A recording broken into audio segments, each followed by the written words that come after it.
Feel like they is.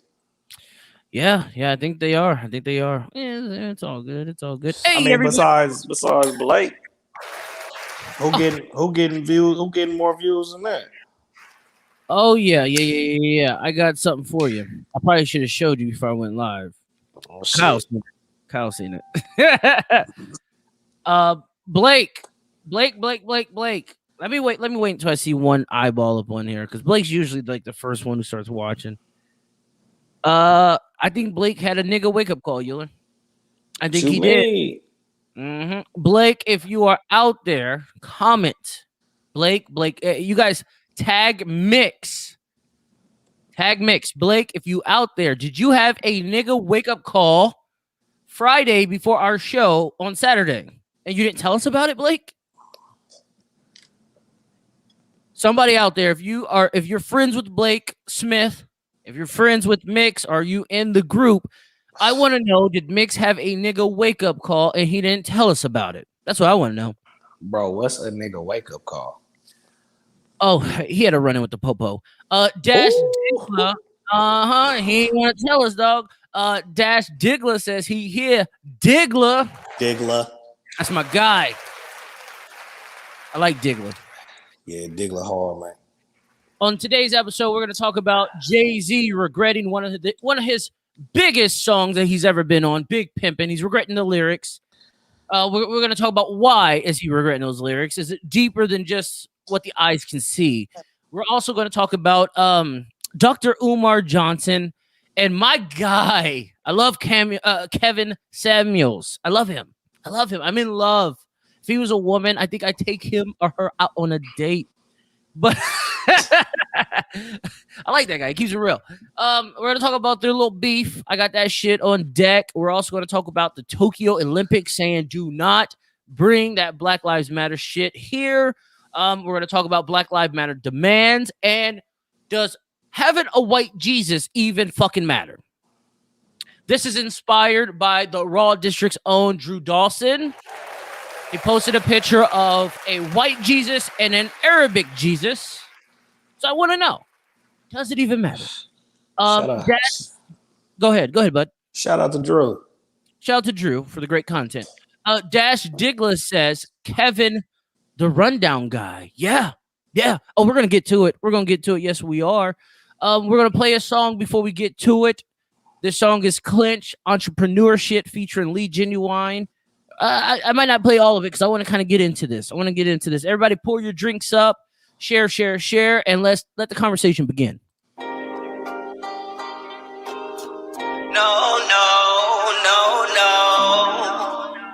No days out.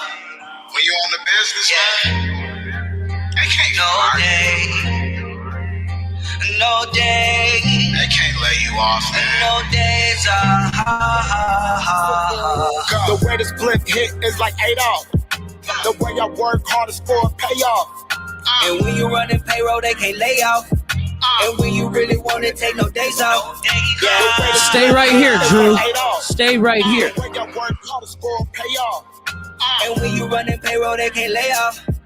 And when you really want to take no days off. Gucci on a dipper. See it when you look up. Look at the mannequin. I got it shook up. If you know clinch cut, then you got the hook up.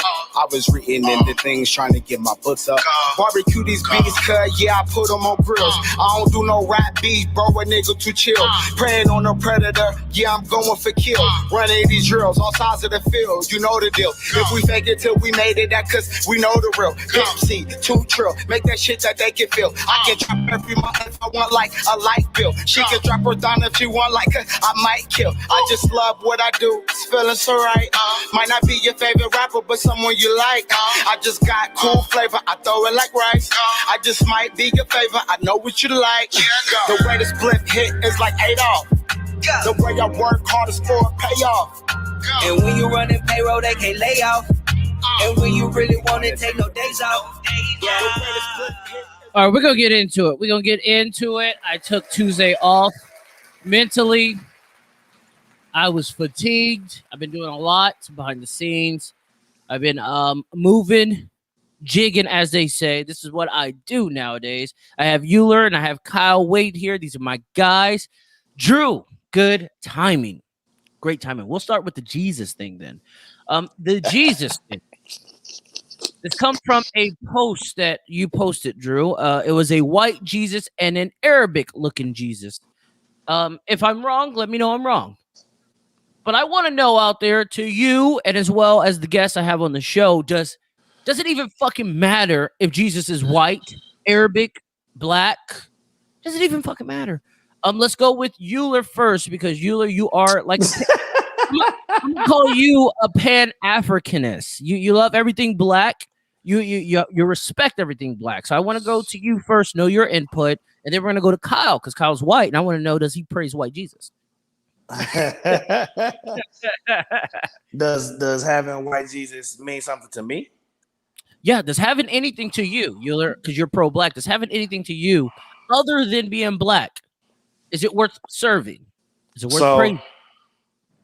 All right, let me start off by telling you and the audience this. I do not do the Jesus thing. White Jesus, black Jesus. As far as I'm concerned, the white folks can keep Jesus. We don't need him. But the white Jesus thing was just another tool to mentally enslave black folks, because it gives them some kind of superiority. You know what I'm saying? Like, our gods look like us. You know what I'm saying? So it gives black folks a kind of a belittling feeling. You know what I'm saying? Like, it's empowering when your God, like everywhere else in the world, they deities look like them. Mm-hmm. You know what I'm saying? Except for Buddha. Buddha kind of looked like my partner Wuchi. You know what I'm saying? Buddha looked like me back when I had a lot of weight on me. You know what I'm saying? I wasn't expecting that. He looks like Wuchi. But yeah, so white Jesus, no. I don't. Black folks, they like that shit. You know, same thing with the Santa Claus. You can see that shit. Why the fuck do we have a black Santa Claus? Drew says, "Oh shit, Nipsey Hussle ate Jesus." No, Drew, you are a man of Middle Eastern or African, I guess we could say that, descent. I believe you say your father was Indian or from India. I could be wrong. If I'm wrong, correct me. Do you praise Muhammad? I don't think I ever asked you this. Are you Muslim? And when you think of the prophet, either is Jesus or Muhammad, do you think that he is from your descent? Kind of to go with what Euler said, is the people typically praises their features, what they look like. Kyle, going to you, do you feel like Jesus Christ to you is a white man? I mean, if we're being honest, just going off of a biblical reference, he's not white. He's not white. Mm-hmm. Like that's the thing. Is like you go through. I'm not saying like make-believe characters, but if Euler brought up Santa Claus, I mean, Santa Claus is supposed to be white, but like, I mean, he's a mythical character. I don't really care. Jesus, again, that may have been the cause for it. I'm not gonna sit here and say like that wasn't the reason that people painted Jesus as a white man. But what I'm gonna say is it doesn't really matter to me. Like I identify as a Christian. I'm not the world's greatest Christian, but I identify as, believing in the Christian religion. To the point where, does the color of his skin matter? No, I don't care. I believe as a child, that's where I grew up to, gain my belief system. It's where I decided, that's where I was going to gain my morals. I grew up, decided, life experience was going to get, fill in the blanks there. But to a point, like as a child, that's what I drew on my religion for, was to give me a foundation for morals. And so what the color of that man's skin, I'm gonna be honest, if you look at it, Euler's right, for some religions, their deities do look like them. But I mean, you look at Egyptians, I guess the body part does, but I mean, some of these dudes have heads of birds. Some of them are dogs. Some of them are cats. Those are zoo types. But like, zoo type, what do you mean by that? So when you see the Egyptians with the different kind of heads, like the heads of animals, that's they zoo types. So if you think about it, if you grew up in the desert, you would have different type of animals in your habitat. If you grew up in the rainforest. So these, because we are people of nature. So these are the type of animals that they see to respect. It's kind of like the Jungle Book. You know what I'm saying? He had to go around and holler at Baloo and see how to get the bare necessities. He had to go hang out with the snake to understand the snake shit, the serpentine shit. He had to go fuck with King Louis and the monkeys to get that vibration. You know what I'm saying? So when you see the different type of zoo types, that's just them paying homage to their surroundings for real. Like, you know, they respected everything in this earth because we all got souls. Mm-hmm. I agree. So that's just what that is. And then to kind of allude to what you were saying, Kyle, like so you were saying that you was raised to be Christian. Yes. Like, see, I was raised Roman Catholic. Yeah, I remember going to church with you. Yes, you were. Yeah, you know what I'm saying? Like, have you ever studied anything else? So I've read about it. Heavily studied? No. Like, I want to read other religions because, and this goes back to my military background. For the time that I joined the military, not the earliest days of the Iraq War, not the latest days of the Iraq War, but what we were, everybody's led to believe is all Islamic people are terrible people. And I was like, hey, I just remember something from like the 7th grade. We had these things called the Crusades, ran by Christians. Now I was like, now if you go look in most religious texts, and I'm not saying there's not some other stuff, but if you look in the Christian text, there's some other stuff as well. But if you look at most religions, come from a foundation of loving each other, which is to where I don't come at somebody. I don't come at somebody because they're like, hey, I worship Allah. Okay, like we're cool, like we get along. Like, why is it you're not a bad person, and you don't need a religion to be a good person, but some people do draw their foundation for their morals from a religious base. Some people don't, and that's okay. But I'm not about to sit here and say, oh, because these specific people attacked, America. I'm not about to say all Islamic people are terrible people. I'm not about to, because I decided to read and be like, well, it's weird because, again, I did not go super in depth as I would. I did not study for 10 years like I did as a child. But I did read up enough on other religions to educate myself and say, you know what, like a lot of this is it's not the same, but the foundations, hey, like love each other, treat each other with respect, care for each other. Yeah, a lot of that is, your 10 commandments, them come from the 42 laws of Mayat. But is that really what it is though? On some real shit, are we really religion? No, are we really supposed to love each other? Because in the same religious aspect of every religion known to man, God was wrath. He showed you his wrath. Drew says, no, my pops is Black and Native American. Hey, Drew, what tribe are you in? Dash Digla says, hair, wool, skin, bronze. Digla, are you saying that Jesus is black? What are you saying, Digla? Man, I pointed that out to somebody one time. My partner Scott, matter of fact, Scott Groves. Oh, Scott Groves, yeah, for sure. And Scott made a very good point. He was like, yeah, but when they say hair of wool, they not saying that his hair is kinky. They saying his hair was gray. I was like, oh, I see you. So you saying that motherfucker down there looking like Mel Gibson? Oh, Scott. But he just made a bet. That was just a great point. I was like, well, I never even thought about that. Like the color. That was a great point. Scott, Kyle, just a background on Scott. Scott's a white guy. He's very in the church, isn't he? I think he. Oh yeah, he gospel raps and everything. Man, it's been my partner since kindergarten. Yeah, he's a cool fucking guy. Dash Digla says 10-4. Yup, he's saying he's black. Dash Digla, I want to know, did you praise a blonde hair, blue-eyed Jesus growing up? Or did you always feel he was black? And if you did praise a blonde hair, blue-eyed Jesus, what was the point of changing it? What was the point? How did that shit make you feel if you did? Yeah. Like, that'd be my understanding. Be one to be. I don't know. I've been told you I grew up and I stopped going to church when I was 18. My mom told me I didn't have to, and no more once I turned 18. So I ain't been back since. But I went to catechism. You know what I'm saying? I got all that shit. You know what I'm saying? And sitting in church, that shit never sat right with me. Yeah. When it comes to Jesus, I always knew he wasn't white. I mean, just from the region he was on or from. But I mean, did I really even give a fuck? Yeah. I don't think I really gave a fuck about it. You know what I mean? At the end of the day, if it was a Jesus, and I believe it was a Jesus, his name was Joshua. But if I was to believe that he died for our sins, that's what I believe. So who cares what fucking race he is? I don't praise Jesus, unlike a lot of fucking people. I don't praise Jesus. I don't praise the Holy Trinity. I don't do none of that. There's one God. There's one fucking God. I praise the God. I mean, even in the fucking Bible, it says that Jesus, that we call him, Jesus said, "Don't praise me, praise the Heavenly Father." So how the fuck do we come up with a religion in his name?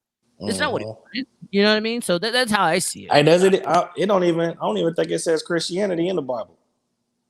It doesn't. Well, you got to remember the Bible was written in old Hebrew text, and there's not too many people that can decipher that can actually read that language or even speak it.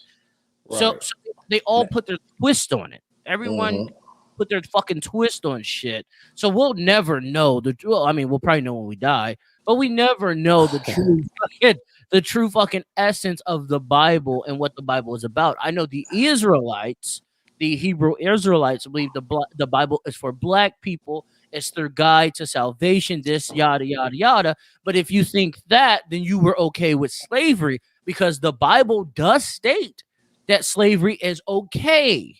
Does state it. Yeah. So the Bible is anti-African, so I don't. That's how I be. I don't even understand how niggas can even get down with that shit. Yeah. It's a lot of fuckery. From years past. Hey, you remember him, don't you, Kyle? Yeah. Rodrigo? Yeah, that's my boy. Well, I remember. Hey, I miss. I'd only work every other shift with him, but he's a good dude. Yeah, he's a good dude, solid dude. He says, "Where did the name Jesus even come from?" Well, it came from people putting their fucking twist on there, and I believe the Roman Catholics, the Roman, what do you call the guy? The what the fuck is what was the Roman head guy's name? Caesar. Caesar, yes, Julius Caesar. I believe he changed Christianity to what it is today. The original Hebrew text, and I could be mispronouncing this, the name was Yahshua, and Yahweh was God, but they had a longer translation for God too. Yahweh's kind of the short version of God. But a lot of shit changed once certain people got into power. But it's like that in any text. In the history books, it's like that. Whoever fucking wins writes history. Facts. So I mean, I never really gave a fuck about the color of Jesus. I ain't gonna lie to you. What about Santa Claus? Bro, I knew at a young age Santa Claus wasn't real. I'm being real. Me too. So my cousin Wink, you know who Wink is, Euler? Yeah. Wink went to jail one year. And in order to get him out, all of us, well, the families, because I was young at the time, I think I was like 12, 13. They all the families, all the mothers, my mom, Alice, Angie, they all put in money to get him out so he could be out during Christmas and shit. And I remember my mom coming up to me point blank saying, "Hey, son, you ain't gonna get nothing for Christmas. We gotta get Wink out." And I remember asking her, "Is Tasha and Tasia getting something?" She says yes. And I was perfectly fine with that. Is Tasha and Tasia getting something? You're young, so you wanted Christmas, you know what I mean? But at the end of the day, you knew what it was. You were sacrificing your pleasure to get someone, their pleasure. Yeah, that's what's up. So I mean, I knew at a young age. Hey, Rodrigo, are you Catholic? Because I know a lot of Mexicans are Catholic. Oh yeah, Drew Dawson said his dad was black and native. I think I did. I asked Drew that. What tribe he is, right? I did say that. Right? Yeah, he ain't tied back in. Yeah, Drew, let us know what tribe.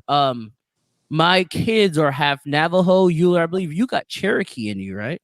I'm Potawatomi and Blackfoot. There you go. Euler be getting them checks. That's just what I do, Taj. I just get checks, baby. I'm a Taurus. Be a money sign. I just get checks, baby.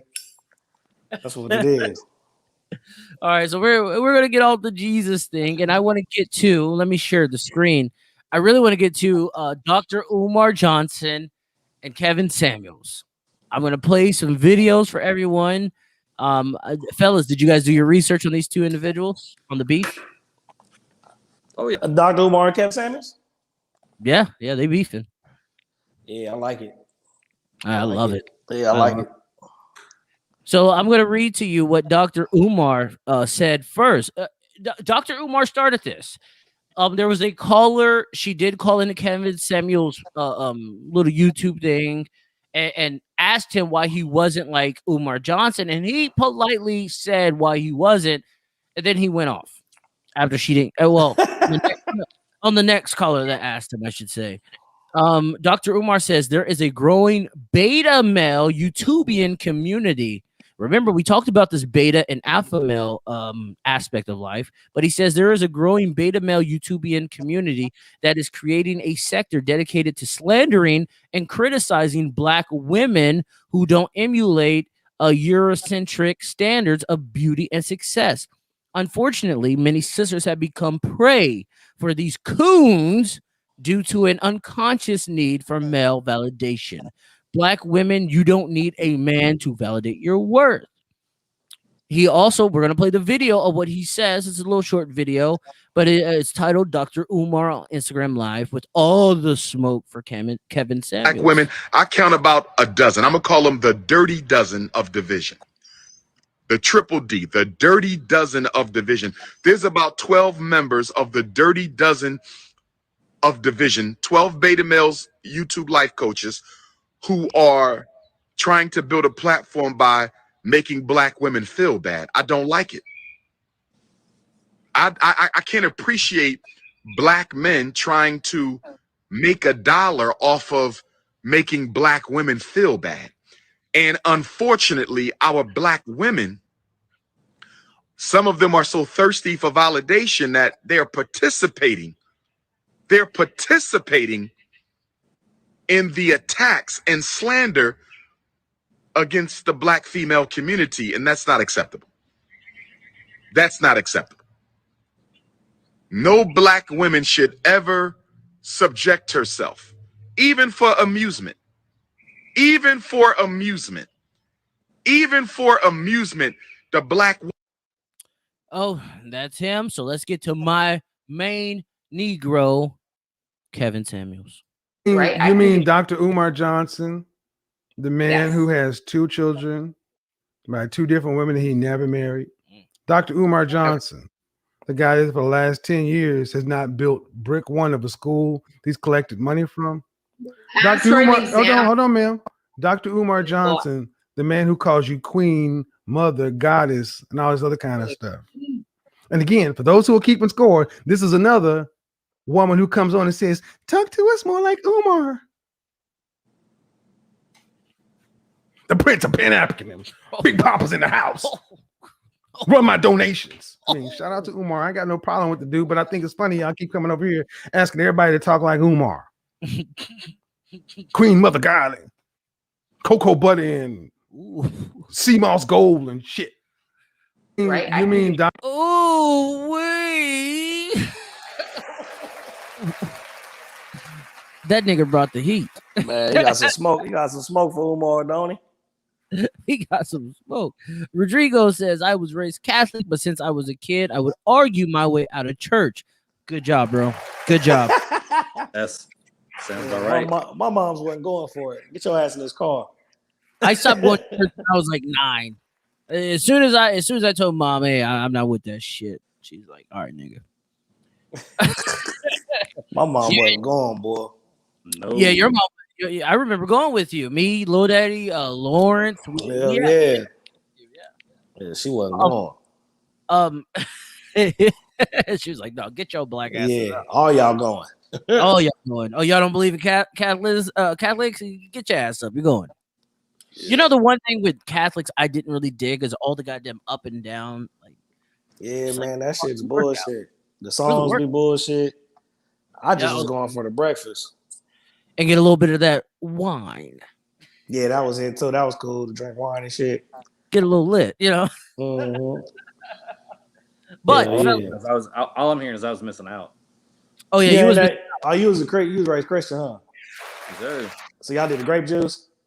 Yeah, grape juice, and those terrible little crackers. Yeah. Hell yeah.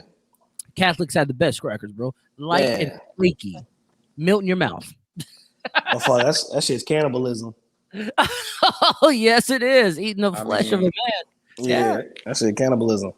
Damn, bro. So what you think, man? You was riding with I'm riding with Kevin Samuels. You was riding with Kevin on that? I love what Kevin Samuels brings to the black man. I've said this before. We've let black women run astray, run amok to the point of where they think they are the head of the household. No, sit back and let the man lead. I love that shit. He puts them in check. He also puts these beta males in check, which Dr. Umar Johnson did not speak of. He puts them in check as well. Get your bread up and get the woman you desire. I love that shit. Now, Dr. Umar Johnson, I do not hate. Let me say this right now. I love what he does for the black community, but he's another a race baiting black man, if you ask me. Now, he did buy the school that Kevin Samuels said that he didn't lay a brick down on. No, he bought a school. It's just the school's a piece of shit. The school's a piece of shit. Dr. Umar Johnson has failed to recruit students because he has no curriculum. And I looked this shit up. It's been like 5 years he's been trying to do this school, and he has no curriculum. Dude's a doctor. Dude's an educated black man in America. How do you not have a curriculum for a school that you want to build? I think Dr. Umar Johnson is just salty as fuck at Kevin Samuels. I really do. I think he's salty because he's taken a lot of his female viewers away. Like, females love to... Black females... I'm going to say some shit that black women are going to fucking hate. Black females want to be put in check by their black men. They want to be put in check. They want a black man to show them that they are the leader that they say they are. Kevin Samuels gives them that. I don't think he's a beta. I don't think he's a fucking alpha either, but I don't think he's a beta. You think he's gay? No, I don't think he's gay. We seeing a lot of people attacking him, talking about he's homosexual. Well, a lot of people are attacking him because of the way he comes down on black women, and everybody wants to be pro-black right now. The thing is, he comes at women like that. Yeah. Not just black women. Women. But, Euler, I will say this, bro, because you sent me the post or the interview on Joe Budden's podcast about a month ago. Yeah. And I watched it. And that was great. Oh, it was great. It was a lovely interview. But Kevin Samuels, out of his fucking mouth, he said he does not beef on the internet. And here he is beefing on the internet. So I got to give him a strike for that. Like, he's a fucking liar for that. I got to. Well, I don't know. I mean, do you call that beefing? Yeah. He literally imitated this guy. Hella disrespectfully. Talked about cocoa butter. Like, where the fuck did that come from? Like, that was priceless right there. But yeah, he went in on Dr. Umar. I mean, I feel Umar stands for sure, because all you do is see, like, Kevin Samuels told you he's been doing that shit for a long time. Mm-hmm. And he didn't start getting no real traction and start getting no looks on the social media until he started slamming black women. And they only show him slamming black women for real. You can't control who the masses show. You can't control it.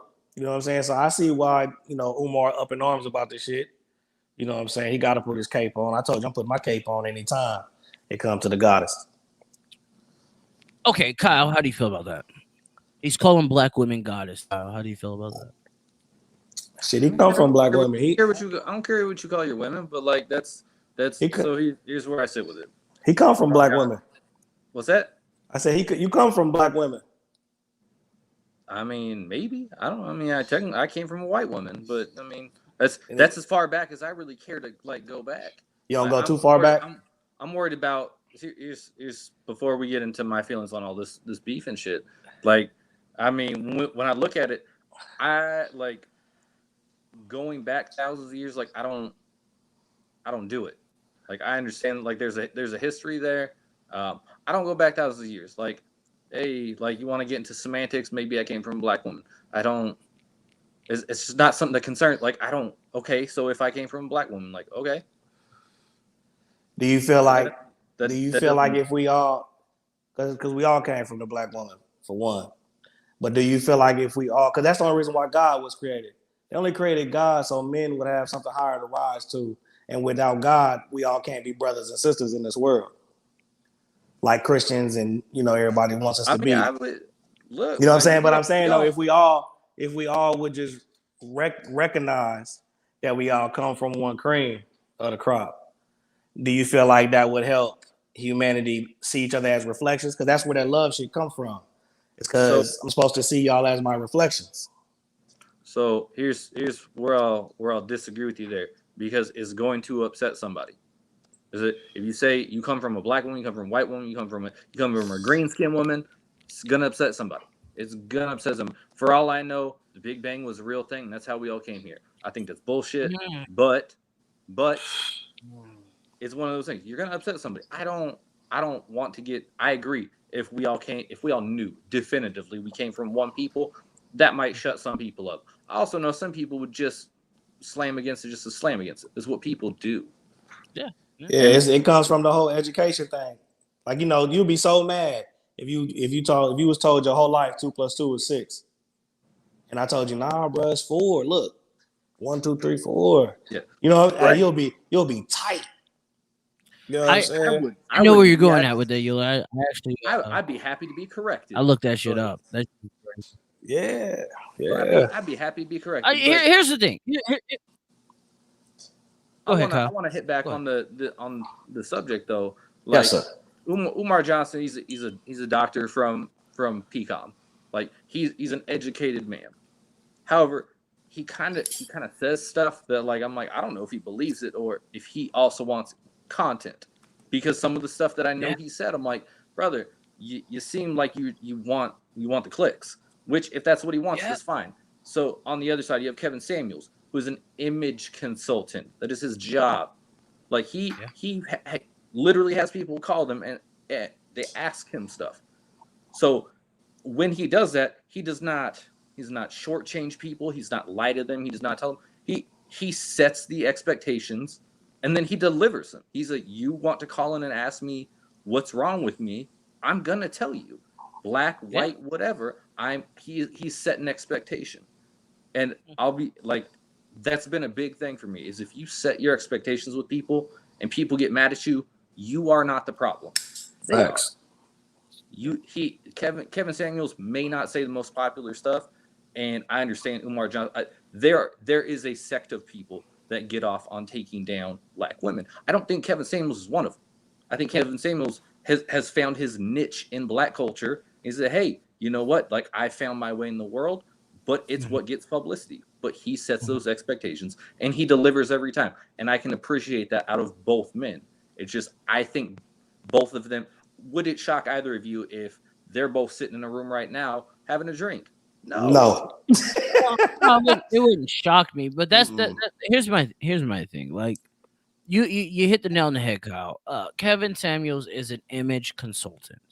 So when he asks a woman their dress size and if they're fucking obese, he calls them out on it. You're fucking fat. You want a fucking baller and you're fat? If that woman so happens to be black, so be it. She decided to call in. I seen him fucking chew up a Mexican woman, a white woman. But none of that gets played. None of that gets... I seen him chew up a black man for not holding it down. Yeah, he used to do that same shit with men. Yeah. But it just wasn't getting that play like it is now. Exactly. Now, ask yourself this, Euler, as a black man who highly appreciates a black woman in the queen deity role, goddess role. Facts. Black women, if you ask me, Euler, are the ones that promote Kevin Samuels. They're the ones who love that shit. If you ask me, what say you? That they promote Kevin Samuels for, like, as far as what he's doing? Yeah. Yeah, I think so. What I think is it's a lot of that humility shit. Mm-hmm. Like, they showing him talking shit on another black woman. You know what I'm saying? But that just come from that competition shit with Willie Lynch. They seen each other as competition, not as sisters as they once looked at each other. I don't know. No. Yeah. Bro, everyone's competition, bro. You always want to strive. Only men. We are always competition because we got nuts. We got testosterone. Mm-hmm. Women, nah. I disagree. Yeah. I kind of disagree too. I'm gonna ask you, Euler. I'm gonna ask you, why does the black woman run to Kevin Samuels for this validation? Like, what is it that they feel less than? Like, why, if they do feel less than? I mean, I don't really know. I'm just throwing it out there. But why do they run to someone who they feel or who others feel are disrespecting them? Why do that? Because to me, it looks like somebody wants to be the pick of the litter. You know what I'm saying? They waiting on Kevin to give them that 10 spot. Like shit, I don't know why you ain't got the man you want. You bad in the motherfucking. Well, you know they still want that credit, man. That's what it looked like. That's what it looked like to me. Somebody got to be the first person Kevin Samuels pay homage to. Yeah, that's actually a solid point of view. That's a solid point of view. I didn't even think about it like that. That's pretty solid. Kyle, if you've seen Kevin Samuels giving his opinion on a white woman, how would that make you feel? I mean, that's kind of a broad question. I don't really care that if a white woman's calling in and asking what's wrong, give me advice on this, and he says, "Oh, the biggest one that popped up was the "You're average at best" video. For Kevin That's the one he told her she looked like Emmitt Smith. I mean, she built like Emmitt Smith. I can't remember all. But what stuck that out? Shit was funny than a month. What stuck out to me was she looked in shape. She had her own business, but she's admitting she's going after the wrong dudes.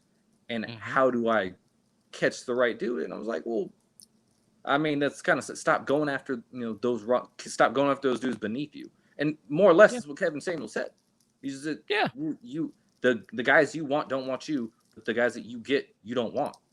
So it's like, it's one of those things that it's either you level up a little bit, you bring yourself up to those, to what those men want, which unfortunately that becomes an image problem.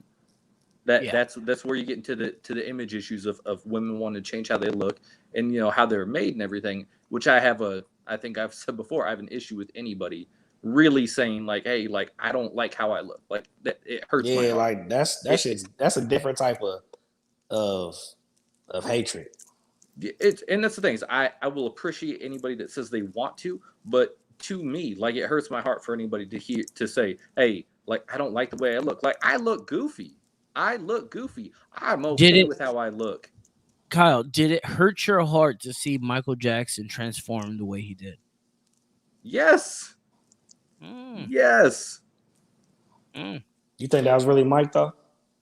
Yeah, that was that nigga. Oh yeah. I seen an episode of Robot Chicken, man, and they killed Mike, and the aliens came and the aliens came in and took Mike's ass, and then they dropped off light skinned Mike. No. I was like, oh, vicious. Light skin Mike's that same poor abused kid. Like you would tell everything from. I mean, Michael Jackson was around before I was born, but like you would tell his progression, like maybe into madness, if you want to call it that, like his progression going a little off, like it all fits. So yeah, like it hurts to be like, man, like this dude wanted to be so accepted that he thought he needed to be white. Yeah, man, shit, you gotta have the complexion for the connection.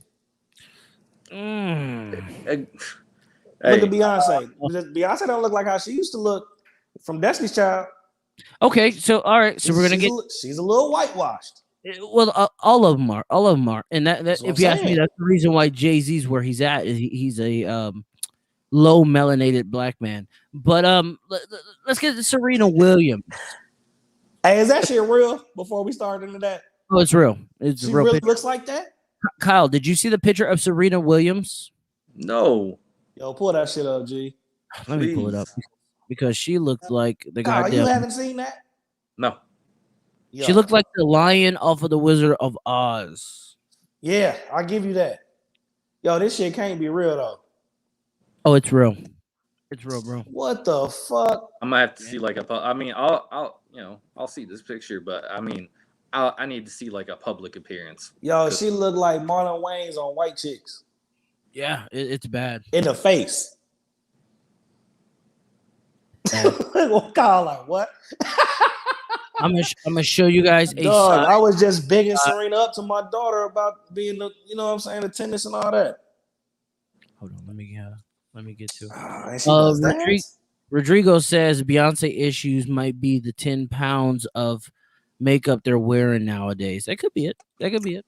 Yeah. She gotta get that complexion. But why? If they love themselves, if they love the black of them, I mean, shit. She talks about black this, black that. If she loves the black that she is, why? Why lighten yourself up? Man, because it's the cool. I mean, being black is like you said. Everybody wants to be pro-black right now. Being black it's always been in, no doubt. It's always been the shit, but now like it's a big thing to embrace that shit, bro. I can't. No, that shit can't be real, Taj. Fuck that. That's real. That's real, bro. That's her. She's a scary lion in the fucking Wizard of Oz. Oh, come on, man. She was so beautiful.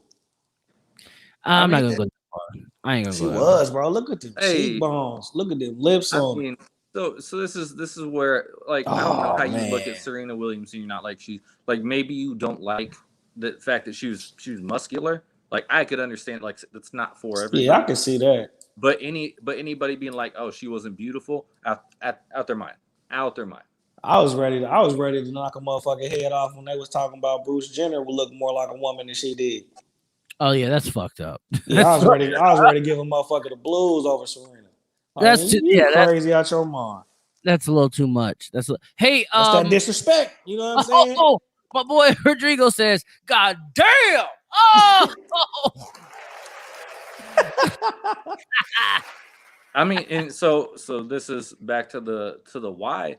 I mean, here's something, and maybe she's got other stuff going on in her life, but think about somebody who actually embraced like the fact that she comes from Africa. Alicia Keys. How much real play do you hear from Alicia Keys nowadays? How much real music you hear from Alicia Keys? Yeah, that's the thing. Writes a lot of music, bro. She writes a lot. Yeah, she writes a lot, but she's not performing like she used to. But that's the thing is, do you really hear for anybody calling for Alicia Keys? No, she's a fantastic performer. You don't hear her getting that. And again, it might go back to an image thing. Hold on. Blake, did you get the nigga wake up call? Blake, did you get the Negro? Whoa. Just want to ask you that. Dog. Schmitty, did you get that nigga wake up call? Elliot Chambers says, check it in. Good evening. What up, bro? You remember him? Kyle? He was like a real put together black guy over there at Max with us. I don't know if he was on the same day shift as you. Might have been the other shift. Shift. Remember, I made somebody. What you mean put together, Tops? He was put together. He didn't look like a slouch. That's what I mean. He didn't look like a fucking slouch. A lot of people in our fucking line of duty, they look horrible. Yeah, motherfucker do with them big ass guards. They look horrible, bro. Fat, sloppy, pants increased. Yeah, they ain't got no hair. Yeah, I didn't say he was. Did I say he was a well put black guy? Yeah, you did. Hey, salute to you, Elliot. You're a well put together black guy. I was all right. I wasn't as fresh as Elliot though. I'm gonna feel real bad if like him and I shot the shit and like I just don't feel bad. You probably did. You probably shot the shit with him. You probably. Rodrigo says facts. Yeah, he knows. but I mean, but that's the thing, yeah. Like, remember, I upset some people and ended up getting moved to a night shift. So. Oh yeah, you did. You're a violent white man. Violent. That wasn't the thing that did it. No, it wasn't the thing, but trust me, it was in the back of their minds. I think it was the scared white dude that was in charge that got me sent to night shift. That is true. That's true. That is true. Hey Kyle, I want to ask you this: have you ever got you some brown sugar, bro? No, they don't like me. No. Hey, No. So I'm this the is same way. So this is a. Now you know what? Like if my family watches, whatever. So it's one of those things. Like I don't have a type, which has gotten me in trouble in the past because girls are like, I don't know what you're looking for. I'm like, I mean, if you're attractive, you're attractive. It does not. Skin color does not matter. And so, Right. like at various times in my life, like I've gone after black chicks, and they've been like, "Oh, you're cute," blah blah blah, and then they just like, but it was that I got friend zoned. I clearly, okay. But is that something that you wanted? You wanted the friend zone, or was you Oh actively? no, you don't holler at a at any young woman. At a color? Yeah, at that young age, just trying to be friends. Like I'd be the worst liar if I said like, oh, I was just trying to be friends with these. No, like they were Never. attractive. I wanted to see what's up, and it's never happened. That's true. Well, let's get to Jay-Z. Jay-Z, Jigga Man, him in the flesh, right here. Yeah, I respect Jay-Z. I do, but Jay-Z he has his moments where I'm just like, what the fuck. Jay-Z says he regrets making Big Pimpin'. He said, I can't believe I said that. This is per The Source magazine or thesource.com. He says, even as arguably to be of the game's most successful artists, Jay-Z still has some regret about the decisions made in his career, and more specifically, the songs that he offered up to the public early in his musical tenure. That wasn't early in his tenure, but whatever. In an exclusive interview with the Wall Street Journal, Hope discusses how he regrets making the 1999 hit Big Pimpin' featuring UGK. Let me get to what Jigga Man says. That sounds like such a long time ago. It wasn't though, bro. Like 1999. 99? 20 years ago, 21, 22. I remember Big Lamont had the Big Pimpin' ringtone. Yeah. Like that shit. That was a dope fucking song. I don't understand what Here's the thing. Actually, let me read this first before I go in on Jigga. It says, while talking to the Journal, Jay talked about his creative process, in which he is infamously known for writing down his lyrics and just spitting them in the booth. While he says some of his lyrics are really profound, he admitted that he wasn't proud of Big Pimpin'. That's the exception, he says. It was like, I can't believe I said that, and kept saying it. What type of animal would say this sort of thing? Reading it, it's really harsh. I don't know, dude. I don't know. How do you feel about that, Euler? To me, you know what I'm saying, it feels like he's listening through the ears of his daughters. You know what I'm saying? Like the shit he was saying, like giving him an excuse. Huh? Is that what I'm hearing? You're giving him an excuse. Nah, because I got daughters. You know what I'm saying? And some of the shit that I've ever said, you know what I'm saying, I don't want my daughters to hear that kind of shit.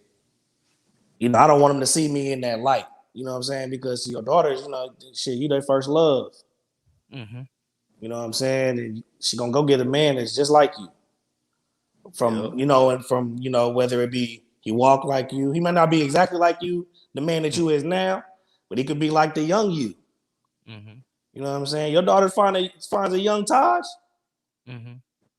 You know what I'm saying? Or a young Kyle, or I don't know how you give it up back in the day, Kyle, but you know, if your daughter finds a young Kyle, I'm pretty sure you're not gonna be too excited about that.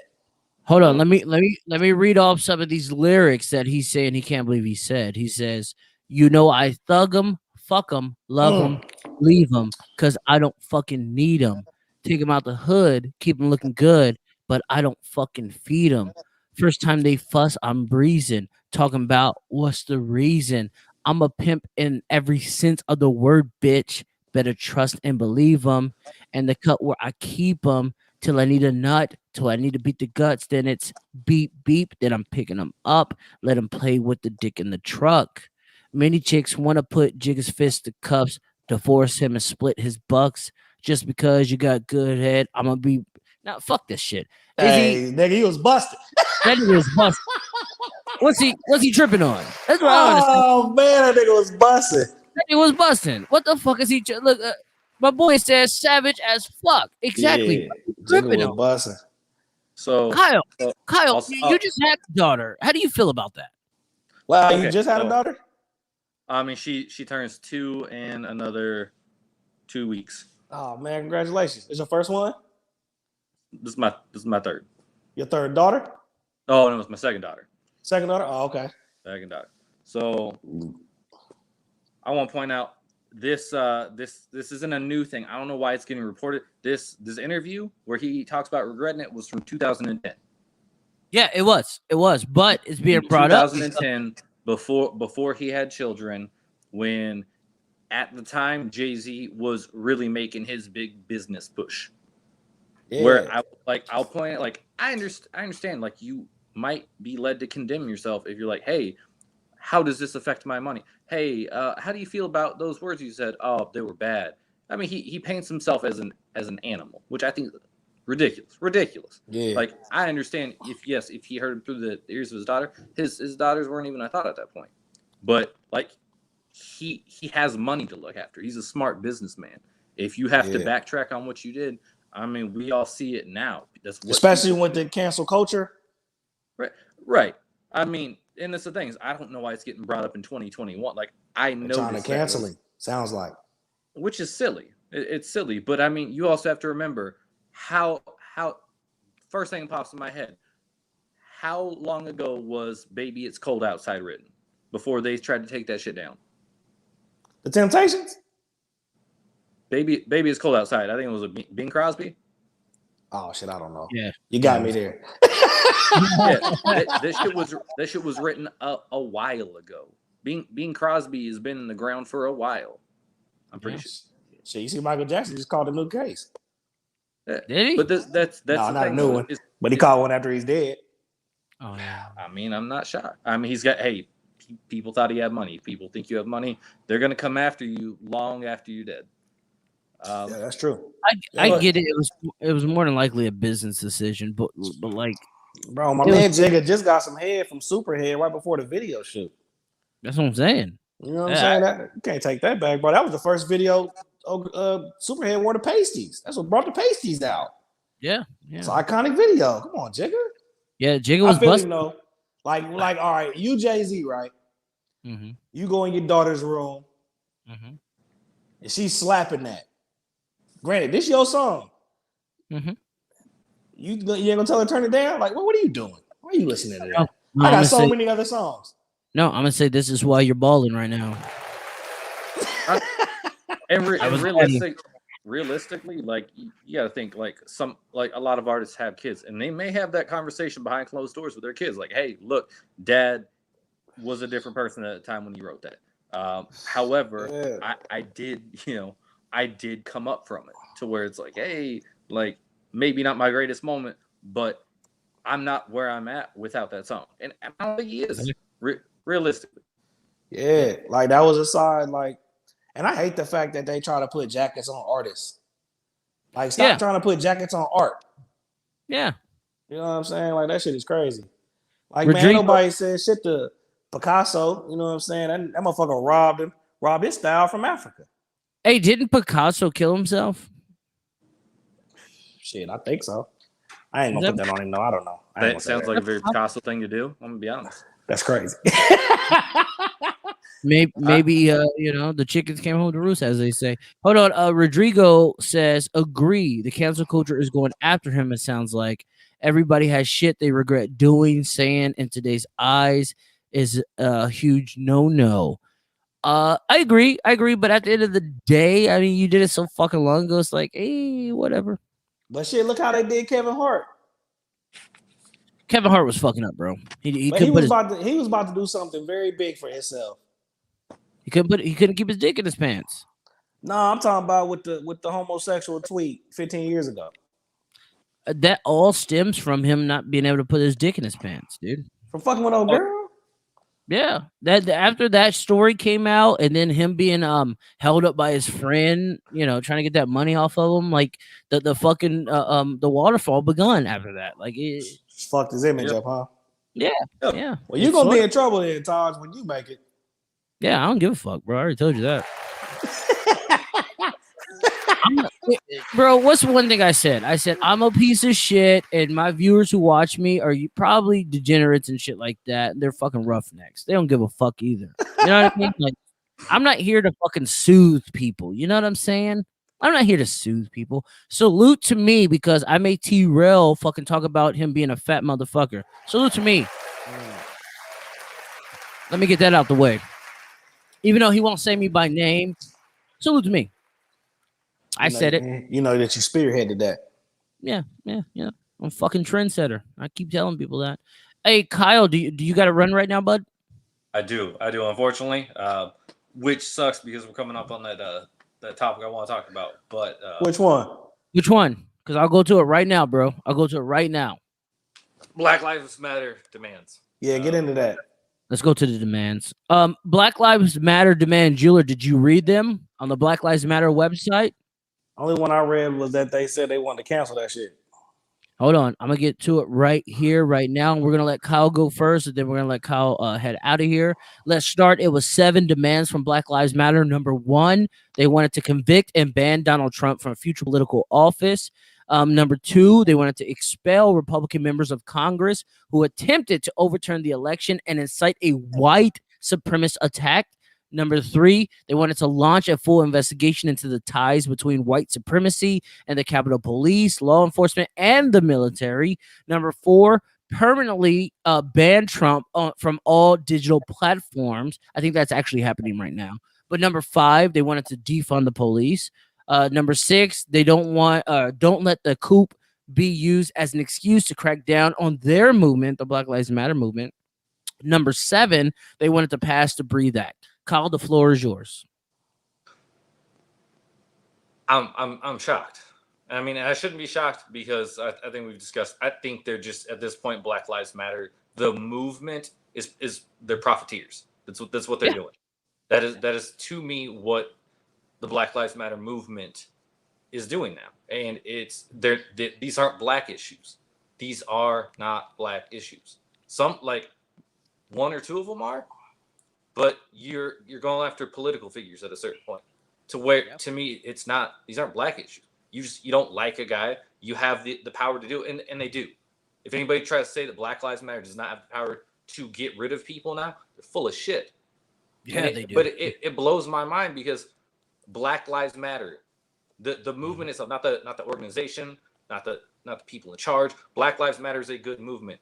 Is to help is meant to help black people. I love the idea that, hey, you know what, we want to get that across. Black Lives Matter. I'm all for that. But when you start getting into just this isn't a black defund the police. I'm gonna let you know. I said this offline to you. You know who the police become when the police are gone? It's the military. You're not asking why. Yeah. You're not asking why does the military look like the military? The military is your new police. Yep. It's not going to be a good look for anybody. We're all going to be real unhappy. Yeah. And it pisses me off because one of 2 things has happened. Either these people are uneducated, which I do not believe they are, but they're so uneducated, they're going to lead people down the road where, hey, you're going to get a gun stuck in your face, probably a little more often than you expected, because we're going to live in a military state. Yeah. Or you are intentionally doing this and leading us down the road where I don't understand. They're probably part of the coup. They're part of the coup. They want that. I don't, but and that's what it looks like. Either they don't know that they're leading themselves down the road they can't come back from. Like, you want to defund the police. The military is your new police. And I'm gonna let you there. It's a lot less. That's gonna suck. It's a lot less. It's gonna look like Cuba in this motherfucker. Police reform. Yeah. I'm all for trying to reallocate funds, trying to do things that are good for individual communities. But when you say defund the police, target political, you're not helping anymore. This is Donald Trump ain't got shit to do with black problems for real. Not anymore. Not no more. He ain't even the motherfucker you can blame. Honestly, I don't think he ever had a fucking a stake in the problems of the black community. I mean, you're talking about 4 years to 500 fucking years. Exactly. As I agree, he may not have ever had a problem, but he gave a face to hate. He Yeah, he gave did. people a face to hate, He did. and I get that. It's just I don't want it to see something that like at a certain point like it bugged me. I'll be because to a point I felt attacked because I'm in the military, I'm in law enforcement, and then you really sit back and look at it. Black Lives Matter. Yeah. There's nothing to get upset about. Realistically, like I stopped thinking about me and started thinking about we. Yeah. And to the point where I'm like, okay, Black Lives Matter does not upset me, but the people that are trying to profiteer and then people that are trying to make it about them, it does. It upsets me. The organization bugs me. Yeah, facts. And then ain't not a seven demands on there got shit to do with bringing black folks up in the economy. No. Yeah. That's what I told you, Kyle, offline. I said they didn't even mention reparations. Bro, if it ain't about the almighty dollar, that's all. That's all doing shit for us. That shit all for you.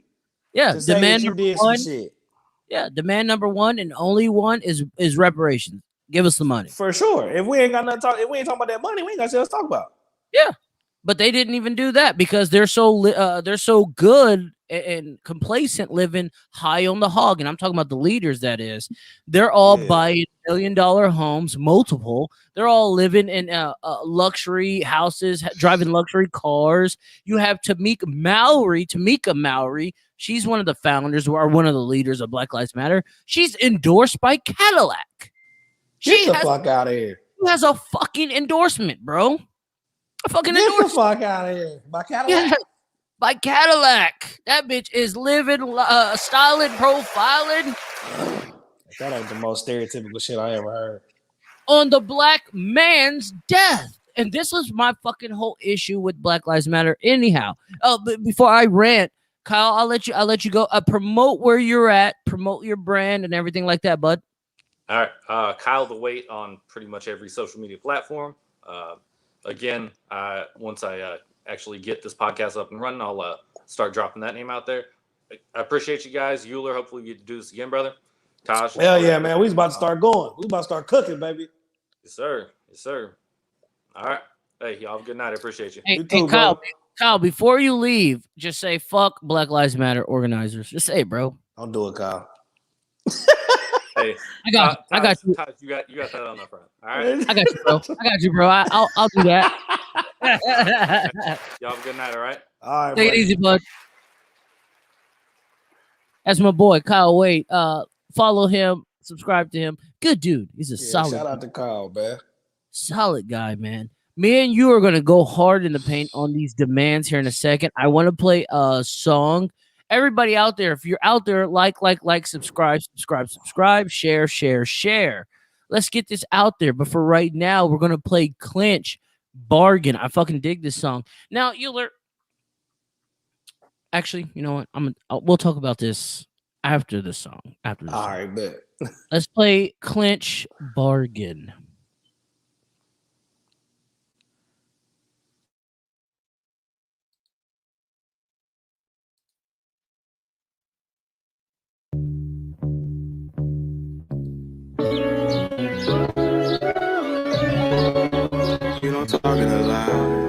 Introducing Grove's line of plastic-free home cleaning products designed to help solve single-use plastic problems. Simply because I'm one of the chosen and give all I got. Glass One cleaner for every surface. Power concentrate cleaning system.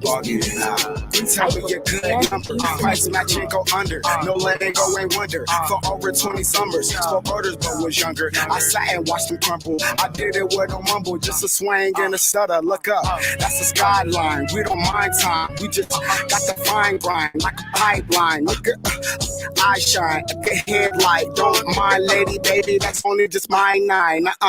No pressure. Said I'm better than ever. I bring a hot winter, and yeah, it's the weather.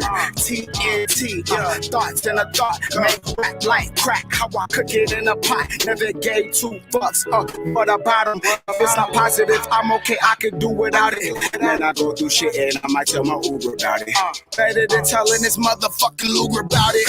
Whole mission is the ticket. didn't graduate. No dollars, it don't make sense if you calculate. Clinch only go up, reevaluate. Never take words, sugarcoat or fabricate. Tighten up, no slack, bitches checking my stock. Simply cause I'm one of the chosen and give all I got. This shit really real, we don't talk it a lot. And everything must go, we just bargain it out. Hit squad straight wrecking niggas. Go ahead and try, get disrespectful, nigga. I'm talking about XYZ taking niggas. Go hard time is the fucking essence, nigga. So I get it. They say it's done, but we did it. If you see I fall in love, then tell me I'm tripping. Cause everything comes with a meal ticket. Unless it was mid, then I guess I'm with it. Had to give another arm, I was holding hands. Some things, you wouldn't understand. Much love, Crenshaw on the Rosecrans. Now you see how I got the game with both hands. Tighten up, no slack, bitches checking my stock. Simply cause I'm one of the chosen and give all I got. This shit really real, we don't talk it a lot. And everything must go, we just bargain it out. Tighten up, no slack, bitches checking my stock. Simply cause I'm one of the chosen and give all I got. This shit really real, we don't talk it a lot. And everything must go, we just bargain it out.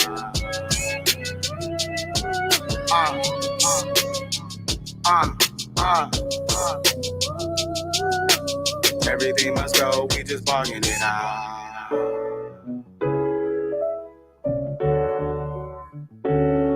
Tight up, no slack, bitches checking my stock.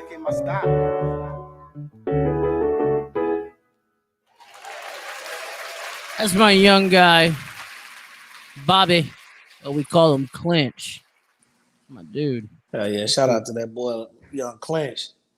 Yeah, Clinch is cool as shit, yo. He's cool. He's one of my sister's friends. So this is Yeah, what I my want little to say. cousin. Oh, is he? Mm-hmm. Yeah, that little nigga's cool. He's cool as shit.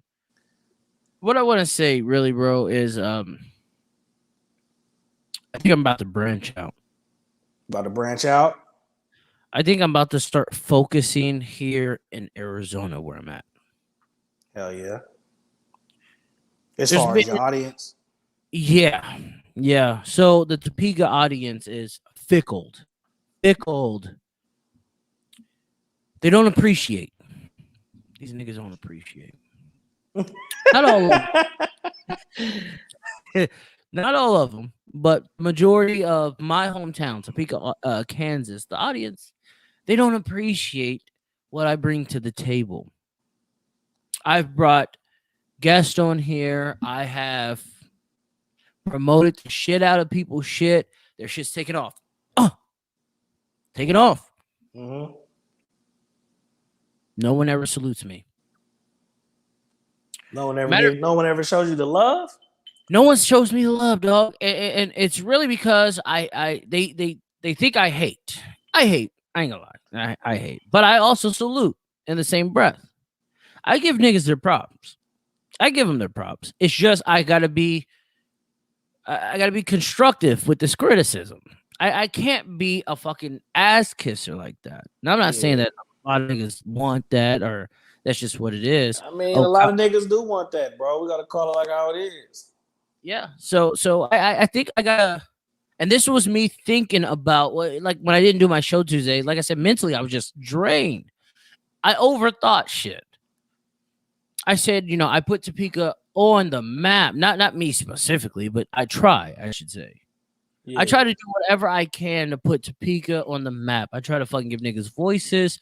Niggas don't want to do fucking interviews with me because they're scared of what I'm going to say. Yada, yada, yada, yada. It's tiring.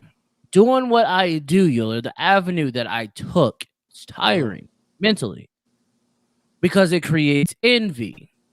When people think that I'm envious of them or I'm jealous of them, they're totally wrong. I actually love it when Topeka people prosper. I love it. I just talk a little shit. That's all I do. Just talk a little shit. It's just this society we're in, this fucking era. People are sensitive. No one wants to fucking hear that. They just want to hear you salute them all the time. Motherfuckers love to get a pat on the back, man. Yeah. So I feel like I have to switch gears, and this is what I'm going to be in the process of doing is switching gears and sending it here in Arizona. Yeah. I have yet to focus on Arizona. And this whole time I've been doing this content creating, I have yet to hone in on Arizona. I wanted my people to fucking dig what I was doing. Man, but we I always do. think you do. I think people like you do. Yeah, we always do, bro. I think a lot of But as me watching, the comments and I follow the show. Mhm. You got a lot of activity out here from Arizona. So I think that'd be smooth, bro. I think that'd be a good look for you. And then when you really start to bubble like that, you know what I'm saying? Then watch Topeka gonna fall through. They're gonna be hitting you on the show like, yo, you know what I'm saying? Tap me in Arizona. Cause now you the plug. Yeah, I don't think I'm gonna do that. I ain't think gonna tap them in? This is where I'm at mentally, bro. I think I'm fucking done with Topeka. I think I'm done. I think you gonna tap them in, bro, because you're a good nigga at heart. I don't think I am, bro. I'm being honest with you, bro. I don't think I am. A lot of people think I'm in competition with people. Certain people, they know who they are. I'm not. I'm not in any competition. What I strive for is different than what they strive for. So I'm not in any competition. Just because I mention you doesn't mean I'm in competition with you. I actually want you to succeed. Right. But it's the fact that people I grew up with, people that I know, that I genuinely fucking like, when I hear that they're fucking nervous of fucking joining me, when I hear that they, want, what are we going to talk about? To me, you're calling me a snake ass nigga in so many words. So I ain't no trust. Yeah, I've never snaked anybody. I've never set nobody up. I've always been the loving, caring black man in Topeka. I've always gave a fuck. What, dude? I used to work for Dish Network. I was a teenager at this point in time. I worked for Dish Network. Lode was my guy. My dude, we're young cats. This is like fucking 12 or something. We're in middle school, dude. I hooked that nigga up with a job. Mm-hmm. He wasn't even on the books. I gave that nigga my pay. I'm a good dude. You got a nigga your paycheck? No, not my whole check, but I, hooked that nigga up. Yeah. Hey, drop off these flyers at this house. I'll take these houses over here. Hook the nigga up. I've always been a good dude. But that shit don't come back to me. And it bugs me from people that I'm from. I expect that from people in Arizona, not from people who I know, who know my character, who've partied with me, who fucked bitches with me, who have done this, that with me. I don't. It really throws a loop to me. I'm gonna tell you. I've been noticing little things. Niggas I promote. I do it because I want niggas to succeed. Mm-hmm. When they post their shit, they tag 100 niggas in there. They don't tag me. I see that shit, and it hits me. When they post their own shit. Yeah, when they post their music or whatever the fuck they do, and they're tagging everybody and their fucking mama. Matter of fact, Euler, I want you to go back to an artist in Topeka that's been on my show. And look at who have they tagged. You're not going to see me. And I didn't disrespect them. I had a great conversation. I seen you comment on it, though. I comment on it because I want them to acknowledge me. That's why I comment on there. I want them to acknowledge me. They won't. And people could sit there and say, bro, you're being sensitive, being soft. I'm not. Because at the end of the day, I don't really give a fuck because I ain't getting paid for none of this shit. Right. But you still, love got to still be reciprocated. Exactly. I bumped niggas shit before anybody. Mm-hmm. I bumped niggas shit. Niggas is popping off. Great. And they ain't tagging me and shit. They tagging other niggas and they ain't tagging me. Even when I comment, I show love. You ain't even gonna like the goddamn comment. Hey, you see what I'm saying? Niggas ain't like the comment, dog. Niggas ain't even like the comment, my nigga. That's crazy.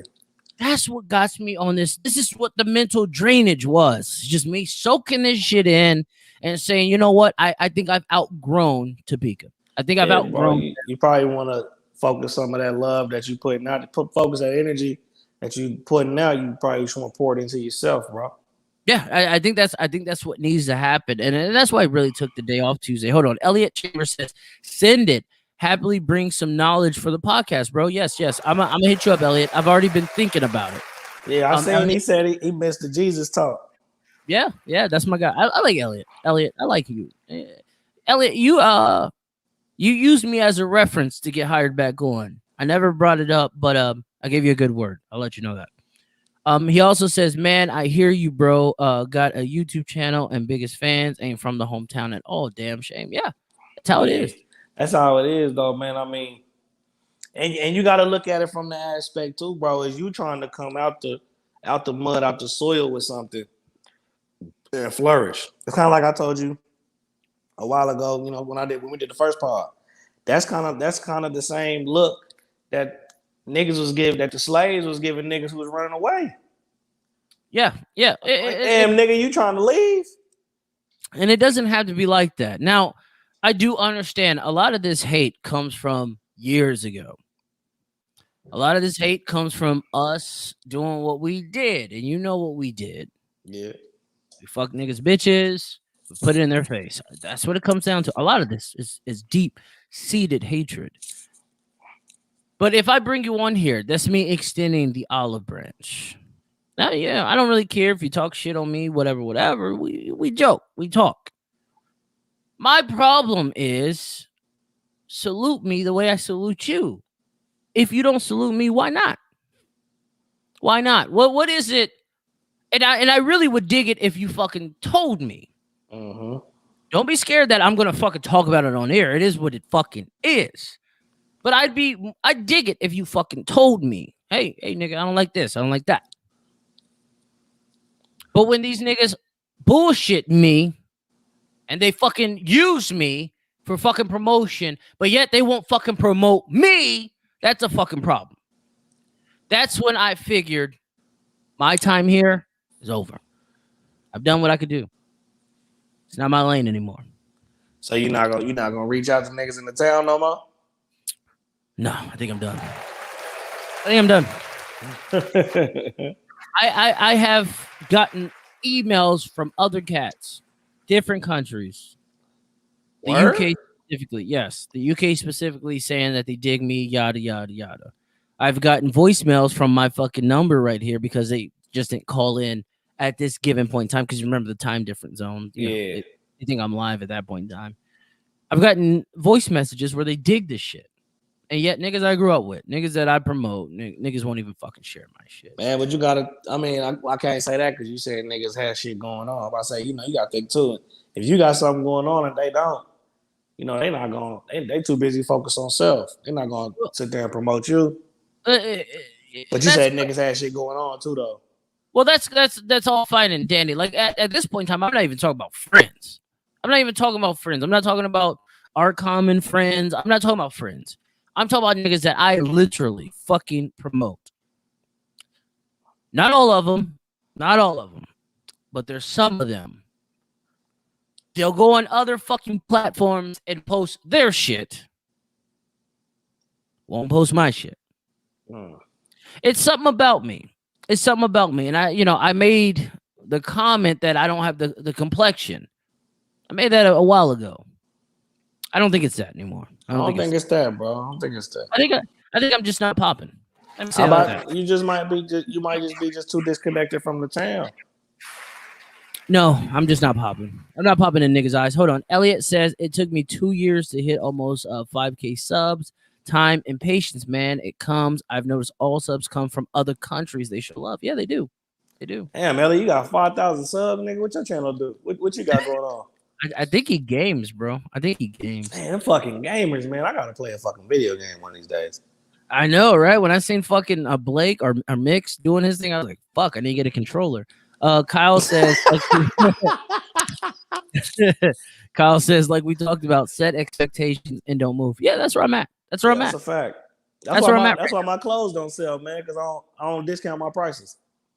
And that's a sorry fucking thing for us, bro. I'm not doing that shit, bro, because y'all buy a $5,000 hoodie from fucking Louis Vuitton and all these motherfuckers. I don't even know these motherfuckers. I know my kids.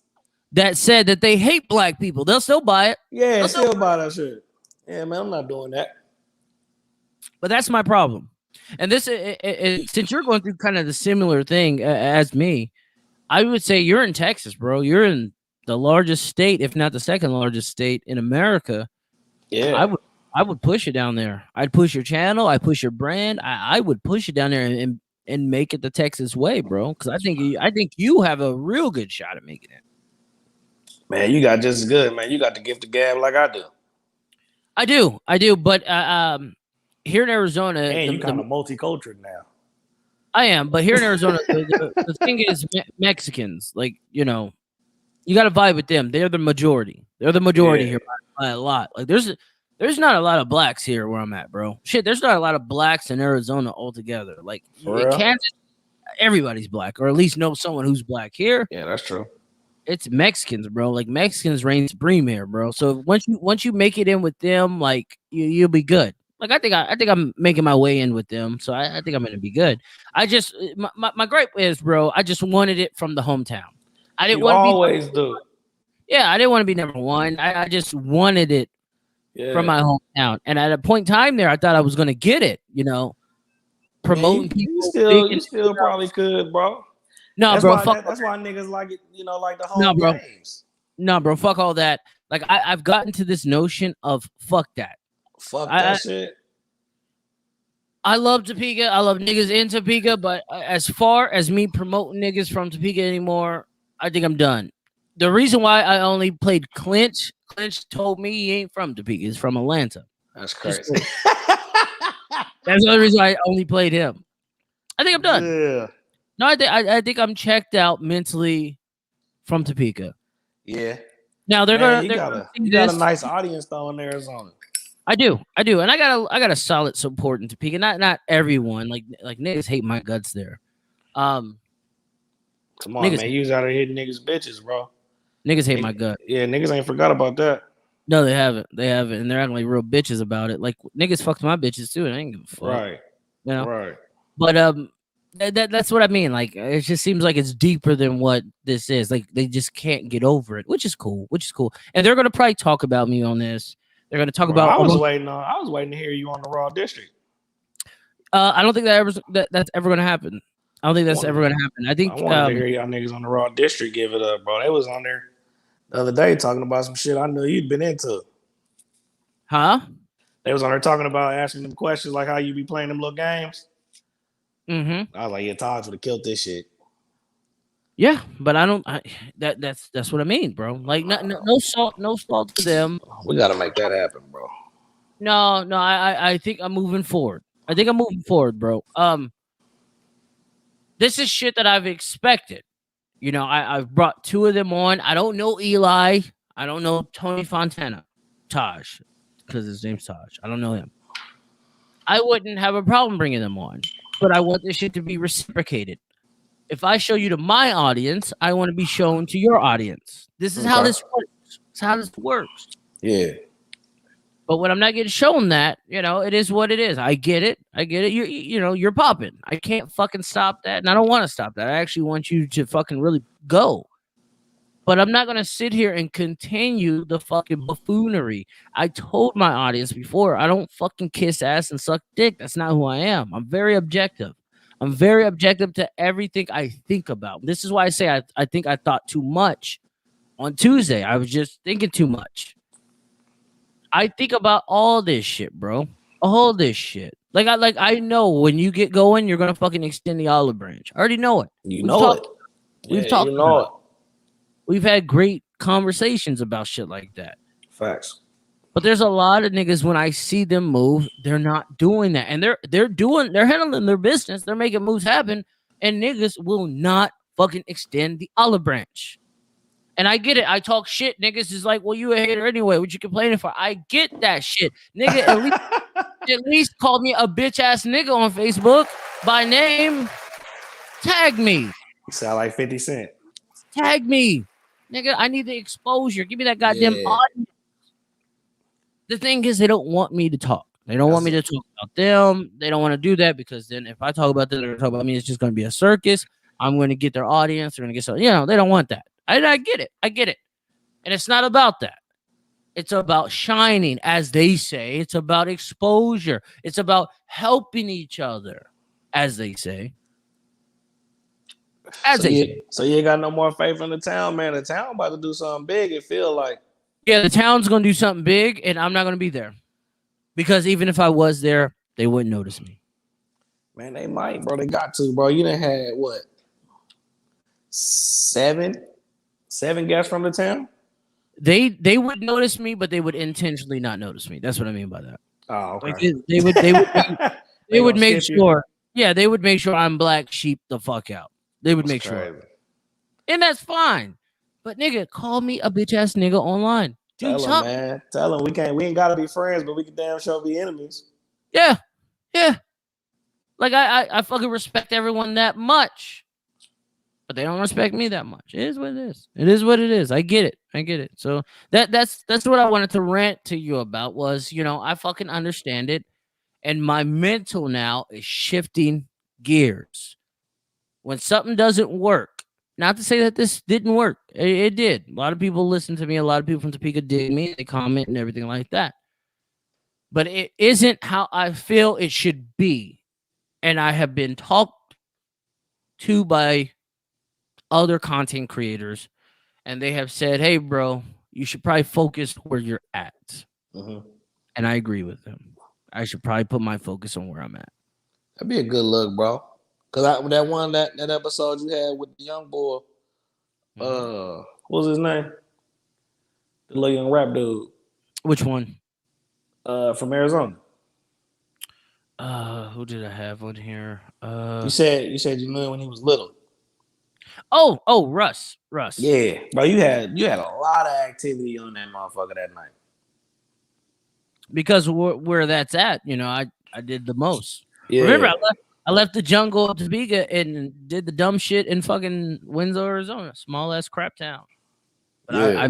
I made my fucking bones there. I was doing the same shit there that I did in Topeka. Fuck niggas, bitches, and fucking cause havoc. That was what I did. Yeah, that night, man, you had the audience popping that night, bro. I did, and I look at shit like that, but that's on some real shit. That's not what I want. Like it hits differently when it's home. When it's home, it hits differently. Always. But I've noticed the trend, and you got to follow the numbers in this industry. The way other niggas is doing, and they're following their numbers. Like I think I got to follow my numbers. You almost to 1,000 subscribers yet? No, I'm still in the 200 range. 200? Yeah. Damn, bro, you want to pay for some ads or something? No, I ain't doing all that. Like Elliot said, it will come. I keep it pretty raw on this. I do some raw shit. I got how long you been podcasting like this? Not even a year, but content creating about a year for change. Content creating because I used to just do little quick video vlogs. Yeah, but now I'm podcasting. But this was the whole experiment with this whole podcasting. Was I got contacted by internet radio station in Florida. EB, they called themselves EB Radio.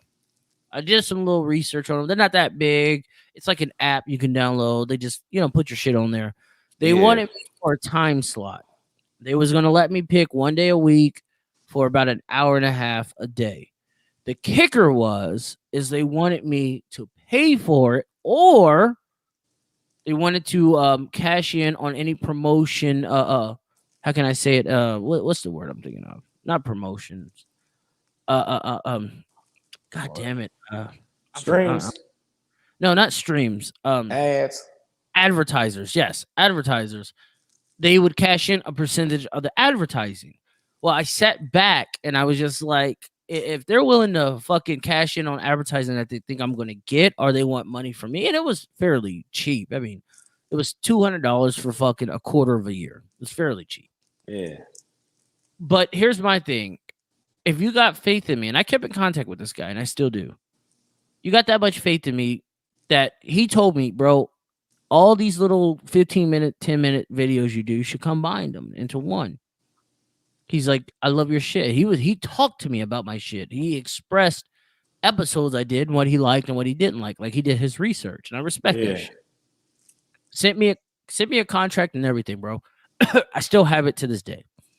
But when he did that, I felt like if he has this much faith that I can do something that I have not done yet, which is podcasting, I should probably just do this on my own, Right. and build my own name. So right now I'm just going through the fucking the hardcore aspects of being an entertainer. I'm just going through it. Yeah, man, this shit pro bono right now. Mm-hmm. Yeah, that shit it'll pay off though. Yeah, it will. It will. It's just getting comfortable on the mic. Remember we talked, what was it, episode 30, 40? And I told you I still get nervous and shit, getting in front You of the still camera. be getting nervous?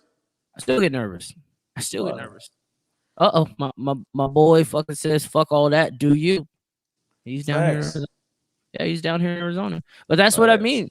That's what I mean, bro. Like it's crazy when I looked at the numbers. Because so you when you get your channel going, look at your analytics. Mm-hmm. If they're not where you want them to be placed, it is kind of heartbreaking. You know what I mean? Like damn, niggas don't even fuck with me like I be fucking with them. Yeah. Nigga, I seen like Gerald Fisher. What was that nigga called himself? Blue Strip Fish? Blue Strip Fish. Yeah, that nigga posted some shit about his analytics as well. Yeah. About niggas from the town not fucking with them. I like Gerald's shit. I bought it. I bought Blue Shirt Fish. I thought it was pretty dope. It could have been better, but I bought it. I thought he was Gerald dope. make good music, but he does. He also got to realize, bro, the town not on that sound no more. The town's not. He needs to go out west. It seems like he's going out east to Pittsburgh and shit like that. Fuck all that. Go out west. Yeah, he need to go west. Yeah, because here in Arizona, we get down on that music still. Y'all still get on the hyphy shit? Yeah, we still like that shit. Yeah, he got to go west. Mm-hmm. Yeah, because nigga, the town's not on that shit no more. I'm like, because I listen to that shit too, and I'm like, it's a good song, but I don't know where I'd play it at. What sound would you say the town is on right now? They on that Detroit shit. You listen to Detroit music? I do. I like Detroit music. It's just another version of drill music, if you ask me. Yeah, but it actually listening to the underground shit made me like Big Sean more because I hated the fact Big Sean would rap off beat. Mm-hmm. And then when I realized that was their whole style, I was like, oh, that's tight. Yeah. And I see why, like, oh, he keeping it authentic. Yeah, that's it. So it made me like that shit more. That's their get down, bro.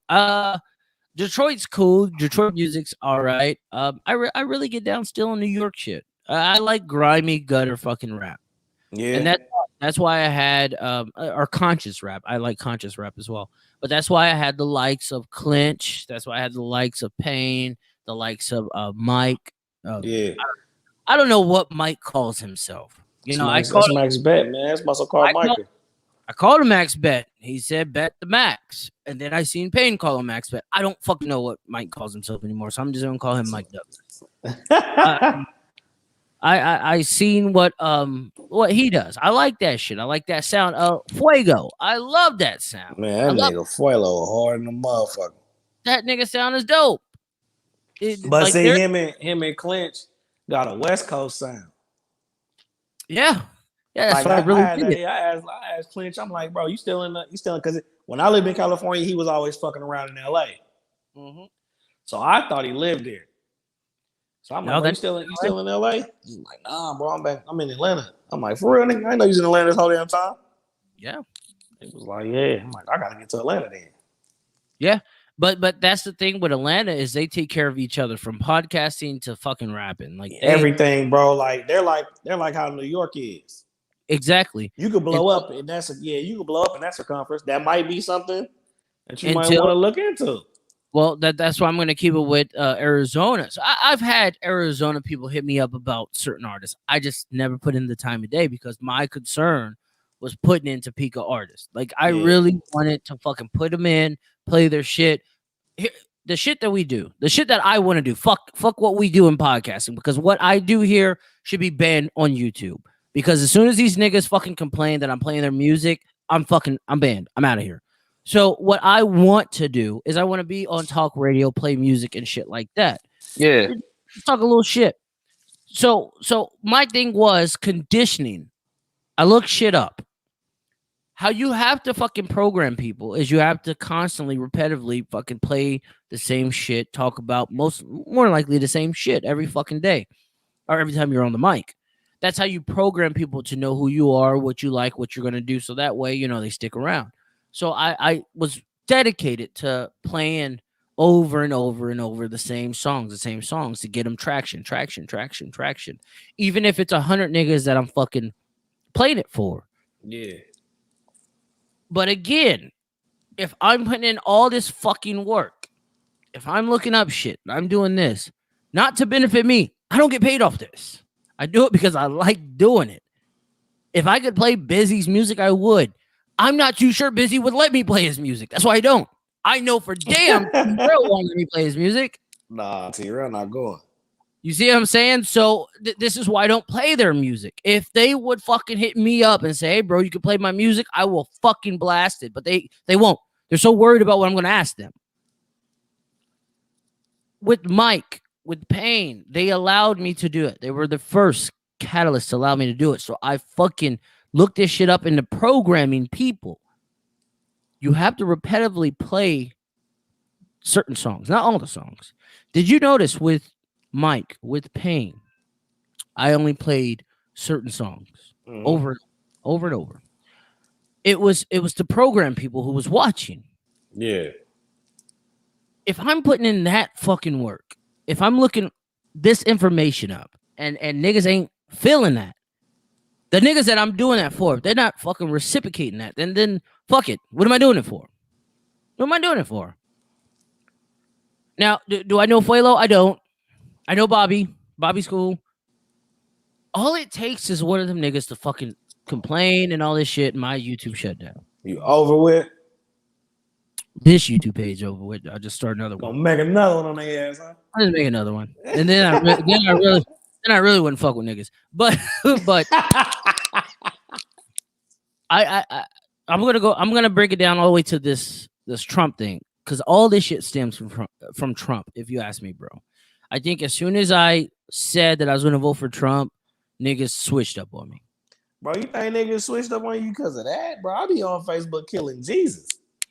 No, because a lot of niggas fuck right with now, Jesus more than they fuck with Trump. No, I'll disagree with that. A lot of niggas right now don't fuck with Jesus at all. They don't fuck with think religion. So? Yeah, they don't fuck with religion. Shit, you heard Kyle. He didn't subscribe to fucking religion. You see what I'm saying? Like niggas don't fuck with religion like that, bro. Like Kyle didn't give a fuck if Jesus was goddamn purple. That's a white man. That's a white man saying that. You see what I'm saying? So no, I don't think the Jesus thing. Like I've done shit to get all this hate. I played that Martin Luther King shit. And I know niggas. Which one? Where the FBI files. I know. Did you do that on here? Yeah, the FBI files where I fucking showed that he was a sex-hungry fucking dude. Like, use that shit. So I know, I know niggas didn't like that shit. But here's the thing with, talk radio, what I want to get to, that shit you're going to hear. Yeah, facts. I'll throw it out there like this. Me and Mike have a good relationship. Max Bet the Max, whatever he calls himself. That's my dog. That's my guy, too. Me and him have a good relationship. But when Sears fucking corrected him or put it out there like, you let me call you Max B this whole time, you didn't fucking say nothing. I didn't see him not play that clip because he said that. He did not play that. Who the fuck was Sears? On Shitty 45, DJ Sears. Did you watch that shit? I did. And I loved it. And I shared How was that shit? I fucking shared it. Yeah, I thought it was dope. You shared it on the Facebook? I did. Mike won. This is why I say I don't know what to call him, because when I shared it, I put hashtag Max Bet, and he got on there and he said Bet the Max. Yeah, facts. I'm calling you Max Bet this whole time, but whatever. But that's what I'm saying. Like, I understand these niggas are more powerful than me. Like they got he was telling you to bet the Max. It's kind of like a thing, like, I get on your shit, I don't know. You yourself 1230 approved, You know what I'm saying? Or it's like kind of like a right on. You feel me? Mm-hmm. Yeah, that's what that shit meant. I didn't take nothing disrespectful out of it with Mike. I like Mike. Mike's a solid dude, yo. He's really down to earth. I dig that shit. It's actions, bro. It's actions with this that I fucking look at. It's actions, bro. You every time you're on with me, bro, you share. Every time. It's a shit show. Even when you're not on here, you share it. You see what I'm saying? Like I look at people's actions. Hold on, my voice. Rodrigo says, "Yeah, bro, you keep it real, but you be upsetting people." Yeah, I know I do. He be pissing people off, don't he, Rodrigo? And that's all because I'm not into this style of just fucking praising the ground people walk on. You like the Black Taj.0. I just want to fucking challenge people's minds, bro. Like today, I gave you and Kyle the heads up on what we're gonna talk about because I wanted you guys to look it up before I just. Yeah, because if you would have never told me to look it up, bro, I wouldn't look that shit up. That's what I'm saying. I don't even be into that shit like that. That's why I think podcasting is probably not my niche, bro, because I don't be into the matrix like that. I kind of detach, and me jumping into being a social media advocate, whatever the fuck that shit is called, I'd have to plug back in. The great thing about what we do is you don't really need to tap into it. You don't. I love deep intellectual conversation. I love different perspectives.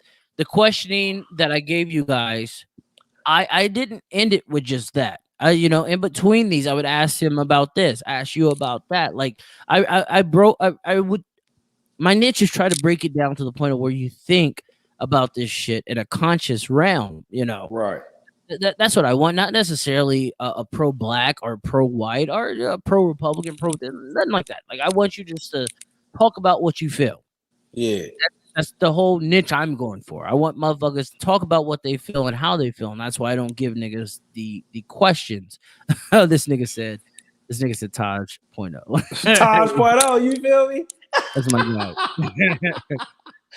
But that's my thing. So shit, where I work at, motherfuckers be like, I watch your podcast, blah, blah, blah. I be wondering if people at your job watch this shit. Oh, they do. They do. Weird story. There was guys in the, I guess I'll call it the break room. It wasn't the break room, it was the admin room. These guys have rank. They have rank. Mm-hmm. I'm not going to tell you the rank because then people watching this will know who exactly I'm talking about. No, we'll read and tell. I'd rather not. But they have rank. And they were sitting there talking about me in a negative light because they watched this shit. And I think I said like nigger or something on there. We were talking about the word or something like that. Yeah. And the DW, the deputy warden, walked in there and said, if you don't like what he's saying, don't watch it. I don't want to hear about it. That told me she watches it. Facts. You see what I'm saying? So yeah. People watch that, but this is what I'm talking about of the shit I've been feeling. This whole feeling of, I guess you could say, self-worth or what I'm doing. Appreciation is the right word. Appreciation. Yeah. It's not from my hometown, the spot where I'm trying to really, really dive into and get to know people. It's not there. It's here. It's here. It's in Arizona. Yeah. But that's why I said I transition myself. You see what I'm saying? Like, yeah, there's certain Topeka people I'm gonna have on there. Like you're from Topeka, but you don't live there. Right. I'm gonna have you on there. Clinch, I'd have him back on here. Blake, I'd even have Blake back on here. Blake's solid. Like Fact. Blake, if you get mad that I posted that picture, don't get arrested. And I only showed it for like 5 seconds, bro. I'm just fucking with you. So don't my man looked drunk as hell in that bitch. He looked faded, but that's what I thought was funny. It was like, he's faded. Blake, every time Blake's on, we always talk about white, black, this, that, and the third. So that's why I said, did Blake get a nigga wake-up call? You know what I mean? Man. So I thought it was funny. So don't take it as disrespect. But a lot of people of what I say take it as disrespect. And I think with you being pro-black, a lot of people will take what you say. That's the opposite race. They're going to take it as disrespect. So you just, you'll figure it out. You'll figure it out. But hey, that boy, they probably knew Blake too from the streaming. Yeah, they did. You don't care how many subs you got, Smitty. Yeah, they did. The government in this car. Bro, the government be all up in some shit, bro. so I try to buy some more XRP, and I did buy some Bro, more. I've been trying to buy XRP ever since we got off the damn pod, bro. I can't buy it. So fucking go to. Do you have Uphold? Nah, I got Coinbase. Go to download Uphold and get you some XRP. That's another little crypto space. Yeah, it's another crypto exchange. So XRP is kind of banned on mainstream fucking crypto exchanges because of the lawsuit. Did you have to take a picture of your ID and shit? The same thing you have to do for Coinbase. Yeah, that's why I'm like, what the fuck, man? They won't let me do it. So all right, I bought I have a lot of fucking XRPs, bro. So I fucking try to buy some more. This is when I made the post that I'm stuffing another bag, whatever. It was that day. I tried to buy some more, and they wouldn't let me buy it. So I called them back. I called the fucking Uphold, and they say, hey, you got to get a hold of your bank. They're blocking the payment. So I get a hold of the bank. The bank's fast talking me, bro. I've been through this. So with my account, any iffy transactions, my bank blocks all payment, right? Yeah. So I've dealt with this before, but this time they're fast talking me. I said, hey man, this is me trying to make a payment with this cryptocurrency XRP on the app Uphold. Let me get it. Sir, so you're saying that you want it? Yes, I'm saying that. Let me get it. So they take off the hold and shit. I end up buying it. But then I'm thinking, why the fuck? I've already bought some. I already had at this point. Why you tripping now? Yeah, I already had fucking thousands of these motherfuckers. Well, I'm gonna be real with you, Euler. I got 1,600 of XRP. God damn. So I already had about. So what you need that shit to jump to for you to get $1 million? Well, right now I need a lot, but where I think it's gonna go, I think I'm gonna be good. So I do my research on these cryptos. I only like the ones that have real world use right now. That's XRP. That's Stellar. And I think you said you got used Stellar. I like right? Stellar. Mm-hmm. Yeah, that's essentially the same thing as XRP. Essentially, not exactly, but essentially. And ADA, Cardano. I love those because they have real world use right now, and they're signing deals with governments. Our big banks, our big money transaction teams. So I only go after the ones that have that. I don't go after projects. I go after ones that have real world use. So XRP's one of them, but it's getting sued, so people don't fuck with it. That's more money for me, right? Yeah, so I go through that shit. I look at it and shit. I'm really now I'm hella curious on why my bank now, after I've already bought some, why are they now worried about this? I look it up. PNB, the Philippine National Bank, I believe it's called. That's what my bank goes through. That's the main centralized bank they go through. PNB Bank uses Ripple XRP. That's why they're shit. Yeah, that's why they're iffy. I said, what's this nigga doing? This nigga's trying to work. Oh no, put a block to that. But here's my thing. Yes, but here's my thing, Euler. How many people get to that phase and just say, fuck it, just cancel the transaction? How many people you think do that? That's crazy, bro. A lot. Yeah. To me, it's a way for you just not to get rich. They're trying to shake you out. Because they gotta get their money in there first. Yeah. Rodrigo says, gotta take off. Good shit, man. You guys take care. Take care, bud. Hey, you think crypto would be this big if Trump was in office? No. I did some research, and I think Trump stifled cryptocurrencies in America. I think he didn't want a one world payment, a one world, not really necessary currency, but a one world way of payment to bring us together. I think he was really about that America first shit. Yeah, I do. Now, not to say he wasn't invested in like Bitcoin. I'm pretty sure he was. He's a billionaire. But right. I think he really wanted shit. All right, so I'm gonna break it down. The gold standard. Mm-hmm. We have left the gold standard since Nixon, I believe. Trump wanted the gold standard back. He actually tried to get a chick. There was some old white lady he was trying to get in the Federal Reserve. He was trying to get her in there. And she was very pro gold standard American dollar backed. That would have jumped the American dollar, the value a lot, but that would have essentially held cryptocurrency back by fucking years. The Senate and the Congress did not approve her, right? So he leaves office. Joe Biden comes in.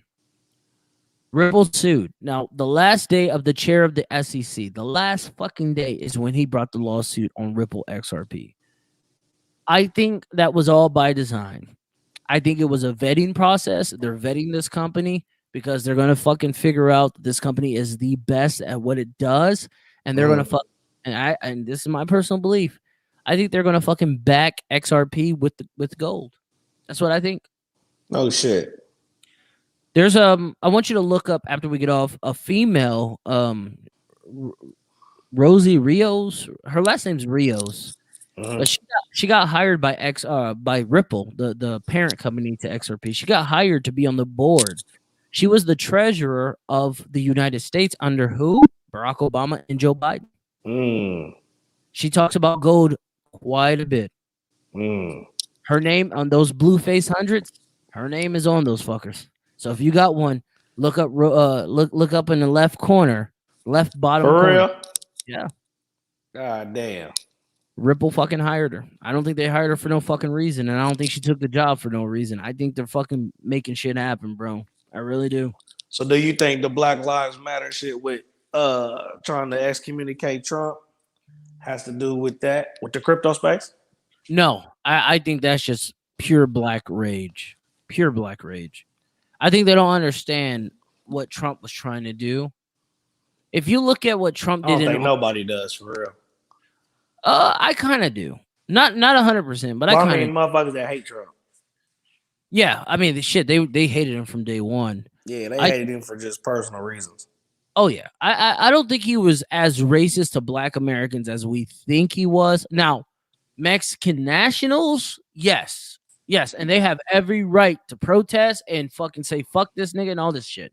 Facts. But Black Americans, if you look at what he did to Black Americans, bro, and it was more shit he's done positive for Black Americans since Abe Lincoln, and Abe Lincoln didn't even free the slaves, but he did a lot of good shit for Black Americans, bro. And we hate him so much we won't even acknowledge that shit.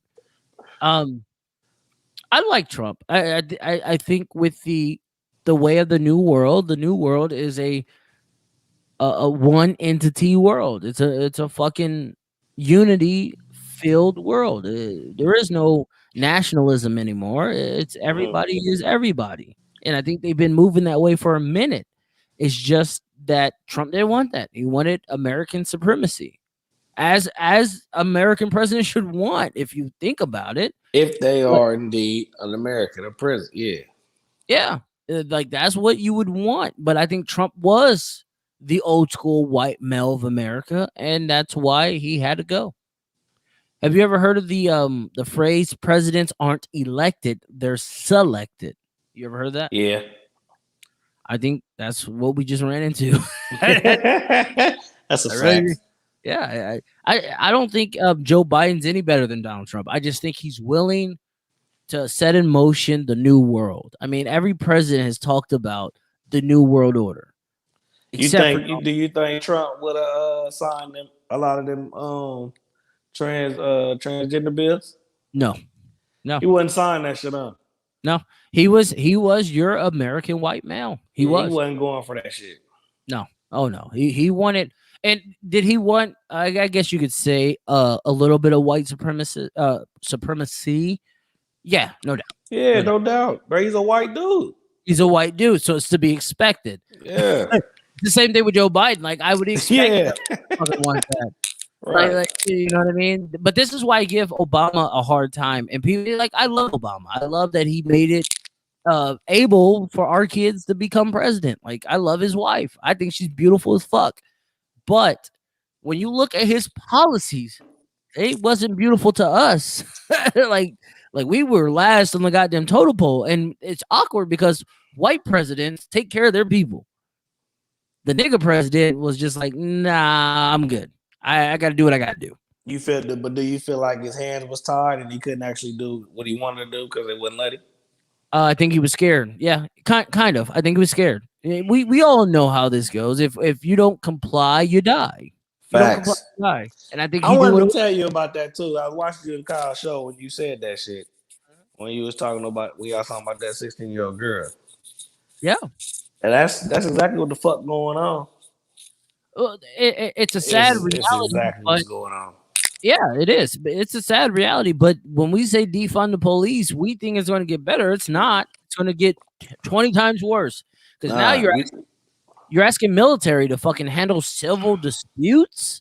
These but guys, if you defund the police, the ones that do still work there, they got lives.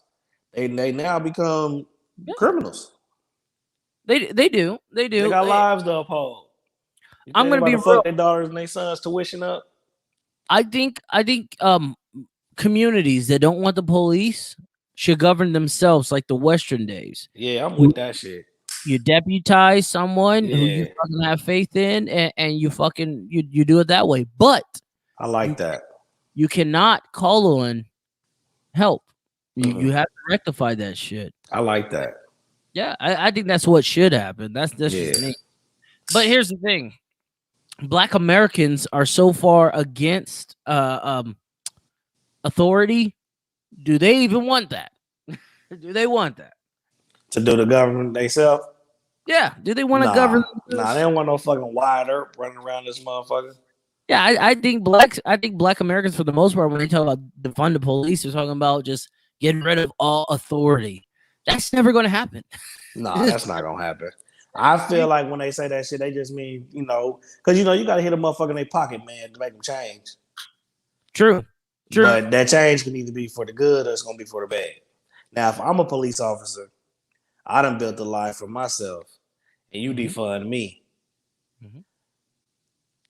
I'm probably gonna be knocking folks over it. You know what I'm saying? Or I'm gonna get the fuck out of there. All I'm doing is drug raids. Yeah, and that's the like thing. Denzel Washington. That's where it's gonna get to. That's the thing.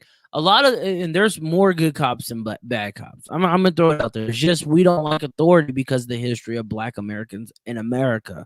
Authority to us has not been good. So, that's why we are very Marxist in our way of thinking.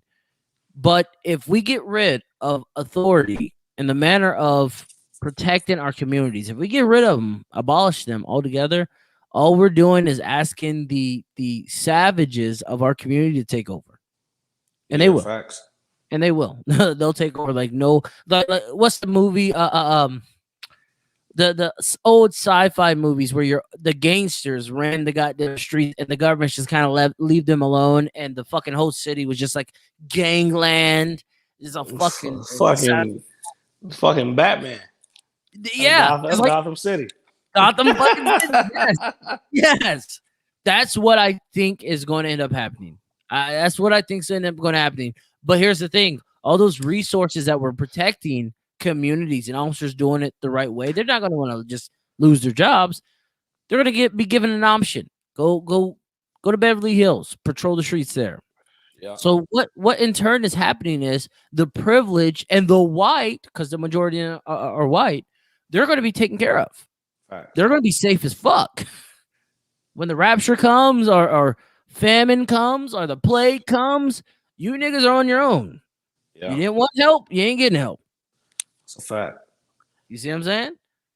So out of all 7 of the motherfucking demands that the Black Lives Matter made, which one do you think is for Black folks? None of them. Out of all 7? The only one Black folks should be asking is all about the money. It's all about the money, reparations. Man. It's all about reparations. Economic wise, police take care of people who have money, who have capital. They don't kill them because they know if they kill them, they're going to lose way more money than they would in the Black community or in the urban ghetto. What is that dude's name? Mike Floyd? Is that his name? George Floyd. I think his family won like $20-something million. If this happened in Beverly Hills, that whole police force would be shut down, bankrupt. There would be no money to give out. They'd have sued the shit out of them, huh? Oh, it'd been close to $500 million. Because we're privileged. We pay taxes. That's what it comes down to. All comes down to taxes. I broke it down to an inmate one day. I was talking to her. Her name's Aguilar. I said, "You think that I'm funded by tax dollars?" She says, "Yeah, ain't all police." I said, "No, motherfucker, ain't no police. I'm corrections. We're funded. We're funded federally. There's federal grants for prison officials, even state prisons. We're federally funded." She says, "Wow, so are cops federally funded?" I said, "No, they're tax funded. Why do you think they patrol the ghettos?" She said, "Because we commit the most crimes." I said, "No, it's because most people there ain't paying taxes. It's all about money. If you pay their wage, if you're the reason why they have a job, you pay their wage, you're a tax-paying citizen, they're not fucking with you. They're not fucking with you." You don't think so? Oh, I know so. When they track you or they dabble on their computers in their car, Yeah. it can give up. That's an aegis. It's the background check. I'm pretty sure theirs are very more detailed than what I use for background checks. When I do releases and shit, I do background checks. Yeah. I'm pretty sure theirs is hella sophisticated. It's instant. Mine takes days. I'm pretty sure theirs is instant. It has to be because they're, pulling niggas over right then and there. Right. So I'm pretty sure it states where you work, or at least your last employment. And here's an example. I got pulled over 2011 in Topeka, Kansas. Me and Lawrence did. Just me. I was on my way to get Lawrence. He lived off Fairlawn over there behind Wendy's and shit at this point in time. And we were at FedEx. It's like 1, 2 in the morning. I'm going to pick him up. I got pulled over 29th and Adams. On my way to work. I had my little FedEx ID on and everything. Usually, they fucking take me to jail. Driving on suspended. I had a suspended license until I was 23. The age of 23 is when I got the job where I'm at. So I'm 21 at the time. 21. I get pulled over. Fucking cop asked me, "Where am I going?" I got my ID on. He has his light on me. He knows exactly where I'm going. I tell him, "Hey, I'm going to work, man." Da, da, da, da. He says, "All right, let me get your driver license." I said, "Hey, man, I'll be honest with you. I ain't got no driver license, man. I think it's suspended. I'll give you my ID." He says, "Okay, give me your ID." I give him my ID. He gives it back to me. He didn't even go run the shit. He says, "Mr. Riley, get to work right now." Let you go?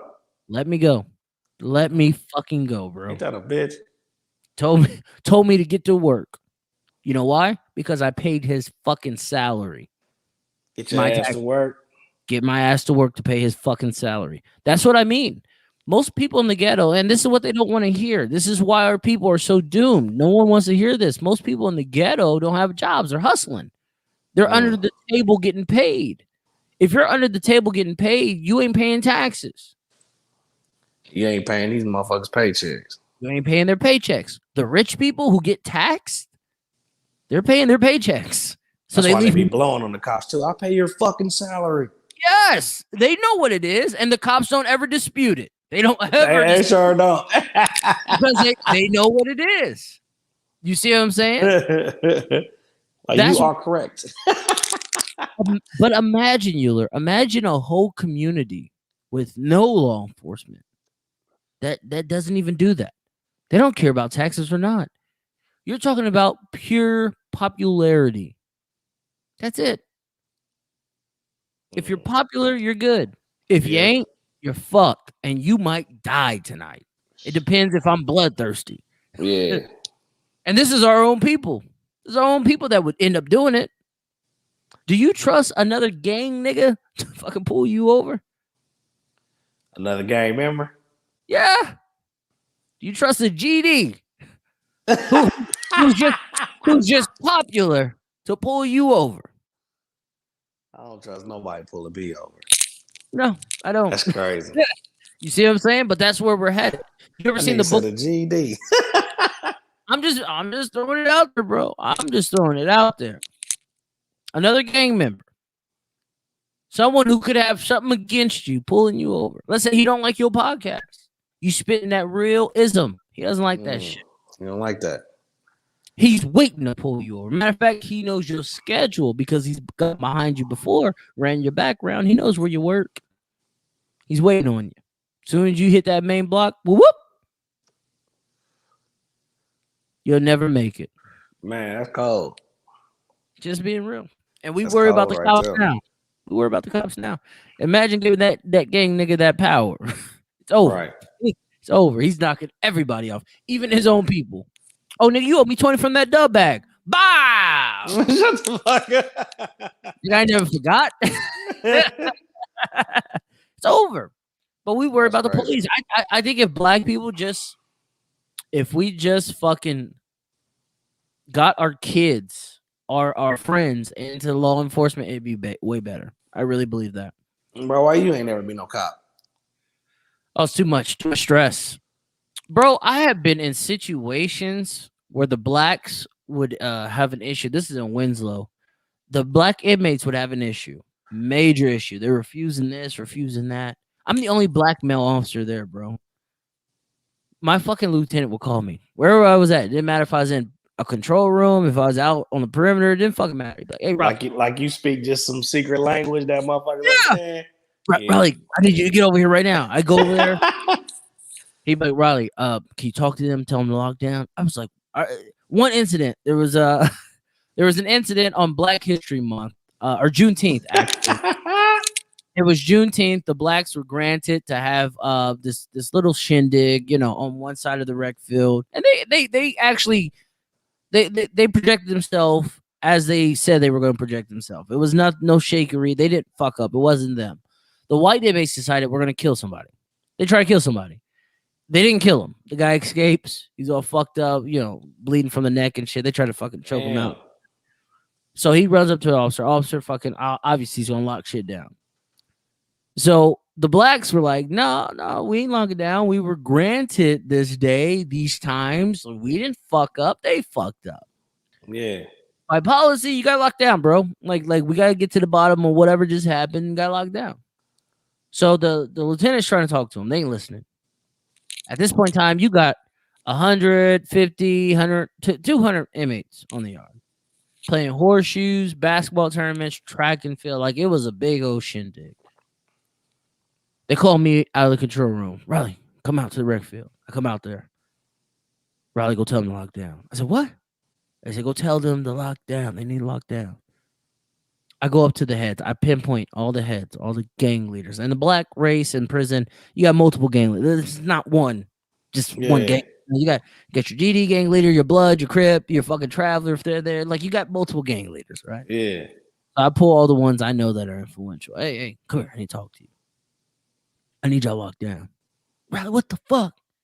The warden granted us this. What the fuck? Say, listen, bro. Y'all gonna come out after whatever's done. Y'all know what happened. You seen that black guy or the white guy. You know what happened. You guys are watching. They said, yeah. All right. Riley, make sure. So the white boys try to kill a white dude. Yeah, they try to kill a white dude while the blacks, because all the officers, all the attention. This is how race gets involved in our line of duty. They're all outside. They're all outside. They're all watching the blacks because it's a lot of them all at once. Usually everything's sporadic. People are doing what they're doing. At this day, all the blacks are on one side of the rec field doing a horseshoe tournament, basketball tournament. They were doing like a football tournament. It was having a good fucking time. Yeah, and it was a Juneteenth celebration. So they got permission from the warden to do this. You know what I mean? So they were all outside, and whenever that happens, usually it's a bad sign. Whenever one race is just grouping like that, it's a bad sign. That means shit's about to pop off. Get prepared, right? So I remember the blacks this day, they all held hands. I'm in the control room. Remember, they called me out of there to go lock them down. But earlier in the day, during breakfast, the blacks all joined hands in a big circle on the rec field, and they were praying. They did their little prayer. And I remember the fucking perimeter driver gets on the radio. Hey, what's up? What's that going on the rec field, the East rec field? What's that going on? Like, he's freaking the fuck out. We had to get on the radio and tell him, hey, dude, this is approved by the warden. Relax. So fucking, at this point in time, I got to go tell these black guys to go lock down. So I go to the heads.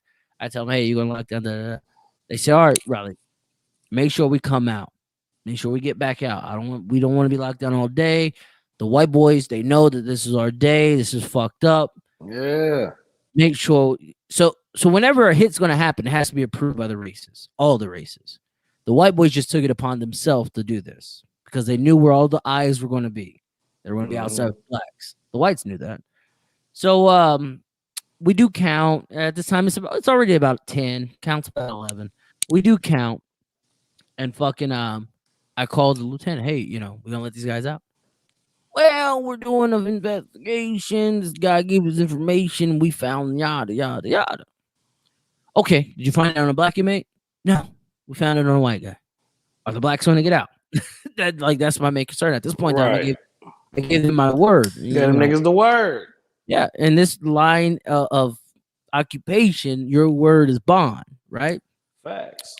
So I fucking they're not giving me the answer I want to hear. All right, whatever. So I called the warden. Hey, warden, did you give them permission? And you don't do this. You do not jump command. But I did this, and I made enemies doing this because now you're trying to trash my word.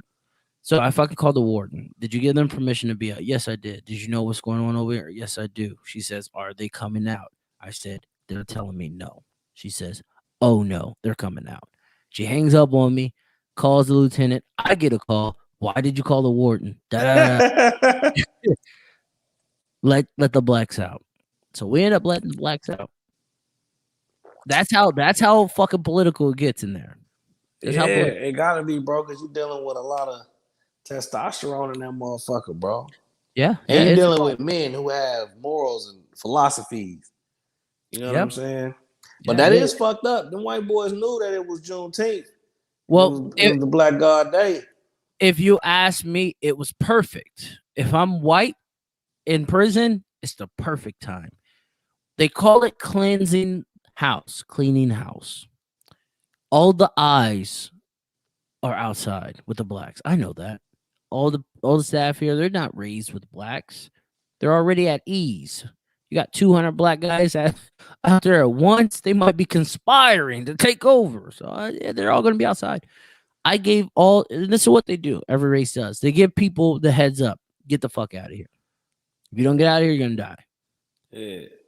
People who want to save face, they don't leave. So the whites had a guy who didn't want to leave. So what they did was, we're going to eliminate you. White guys mean what they say. In any race I've ever dealt with that really fucking meant what they said, white guys. They say they're going to fucking kill you and get out of here, get out of here. They're going to try to kill you. Like I've seen black guys do the most, but I've never seen a black guy kill another black guy. They just really fuck them up. Most of your killings, bro, at least from what I've seen, are inter-race. It's not like a white guy going to kill a black guy or nothing like that. It's the race killing the same race. So when they clean house here in Arizona is the white boys go tell their weak white boys, hey, I'm cleaning house. You're weak. You're a drug addict. You owe debt. You didn't do this. You didn't do that. You got to get the fuck out of here. And they'll be like, well, I ain't going nowhere. I'm a gangster too. And they're like, all right, well, you're going to die tomorrow. If you ain't out of here by tomorrow, you're going to fucking die. So that's the choice you want to make. That's the choice you make. At that point in time, the white boys, they go and try to do it. Your Hispanics, your Mexican Americans, you got two Hispanics. You got your Paisa, your Mexican nationals, your Mexican Americans.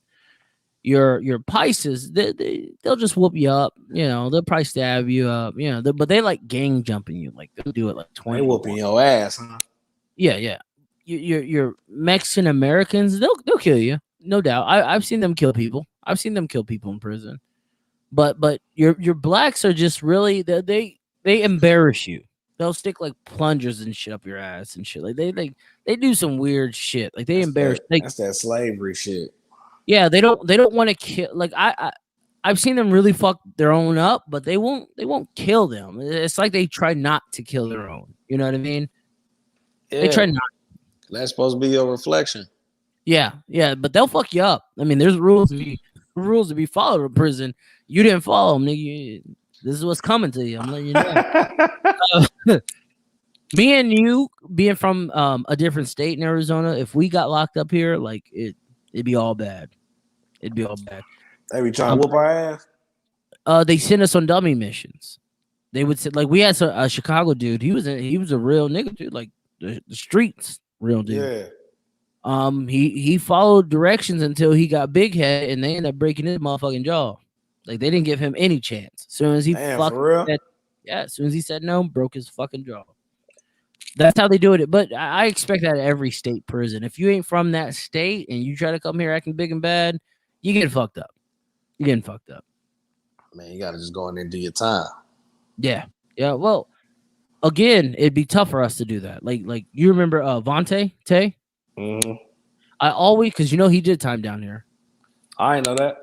Yeah. I always want to ask him, hey, bro, like what prison was you at? Like how was it? He might have just been at Tent City. He might not have got a big bid, did his little 6 months at Tent City, and went back home to Kansas. Yeah, but I know that nigga was locked up in Arizona. Yeah, he got caught up with some drug. I want to say it was weed. I think he came down there and got some weed and got caught up. That's crazy. Yeah, you never knew that? Nah, I didn't know he was in there. I mean, I remember he got locked up. I didn't know he was in Arizona though. Yeah, he got locked up down here. He did some time here. I used to see that nigga at Sports Zone. Our kids play soccer out there. If you see him, ask him. Say, hey, Taj work at Arizona's prison. Did you do time there? That nigga gonna be like, shit, bro, I don't even remember. Oh, that nigga remembers. That nigga remembers. That nigga Vontae, that's the coolest nigga ever. Yeah, he's one of the coolest niggas. Yeah, that's the coolest nigga ever. Like him and Craynell, bro, was one of the coolest niggas. Though. Facts. Craynell, that's a guy. Yeah, he was. No, just this line of work, it's a little different. Like, but why you ain't trying to get Craynell on here? Honestly, I just now started seeing Craynell back on Facebook. I think he took a hiatus or something, or I just wasn't catching him. He does that, man. He don't really do the social media shit. Yeah, I was thinking about it because I like Craynell and we've talked before. Like me and him have played the video game together and shit. No shit. Yeah, he's pretty cool. But no, I think he took a hiatus, and I think I tried to get a hold of him. He took a hiatus, and I just never pulled through on it. Hey, you said Arizona was open to carry? Yeah. Yo, how you feel about that? I love it. Cause I seen the governor, the mayor, whoever it is in Texas, he signed a bill saying that it's open to carry. Oh, that's your governor. Yeah. He said that shit ain't never changing. Well, how you feel about that? I love it. You be open carrying down there? How many mass shootings has Arizona had? Not the none I know of. None. you might see a couple people get smoked at once. It ain't like it ain't niggas coming up in there killing 15 people. Yeah, that's because people are armed here. Like like your citizens here in Arizona, they'll fucking take your life. You go to Walmart fucking around if you want to. They'll fucking shoot. They'll smoke the shit out of you. You be open carrying down there? Yeah, all the time. You be having it on you. On me. I put it right there in my closet. Right here where I'm at right now. I put it right in my closet when I'm done with it. I keep it on me. Yeah. You don't know who's gonna run up on you here, you know what I mean? Like motherfucker might come set dripping and shit. Oh, TaijhTV said that. Bop, nigga, what? What'd you say? I got a family right here. What's wrong with you? Why you run up on that? There was one instance, yo. I got into some shit in Winslow. Bro, I did the most in Winslow, bro. You was down there tripping?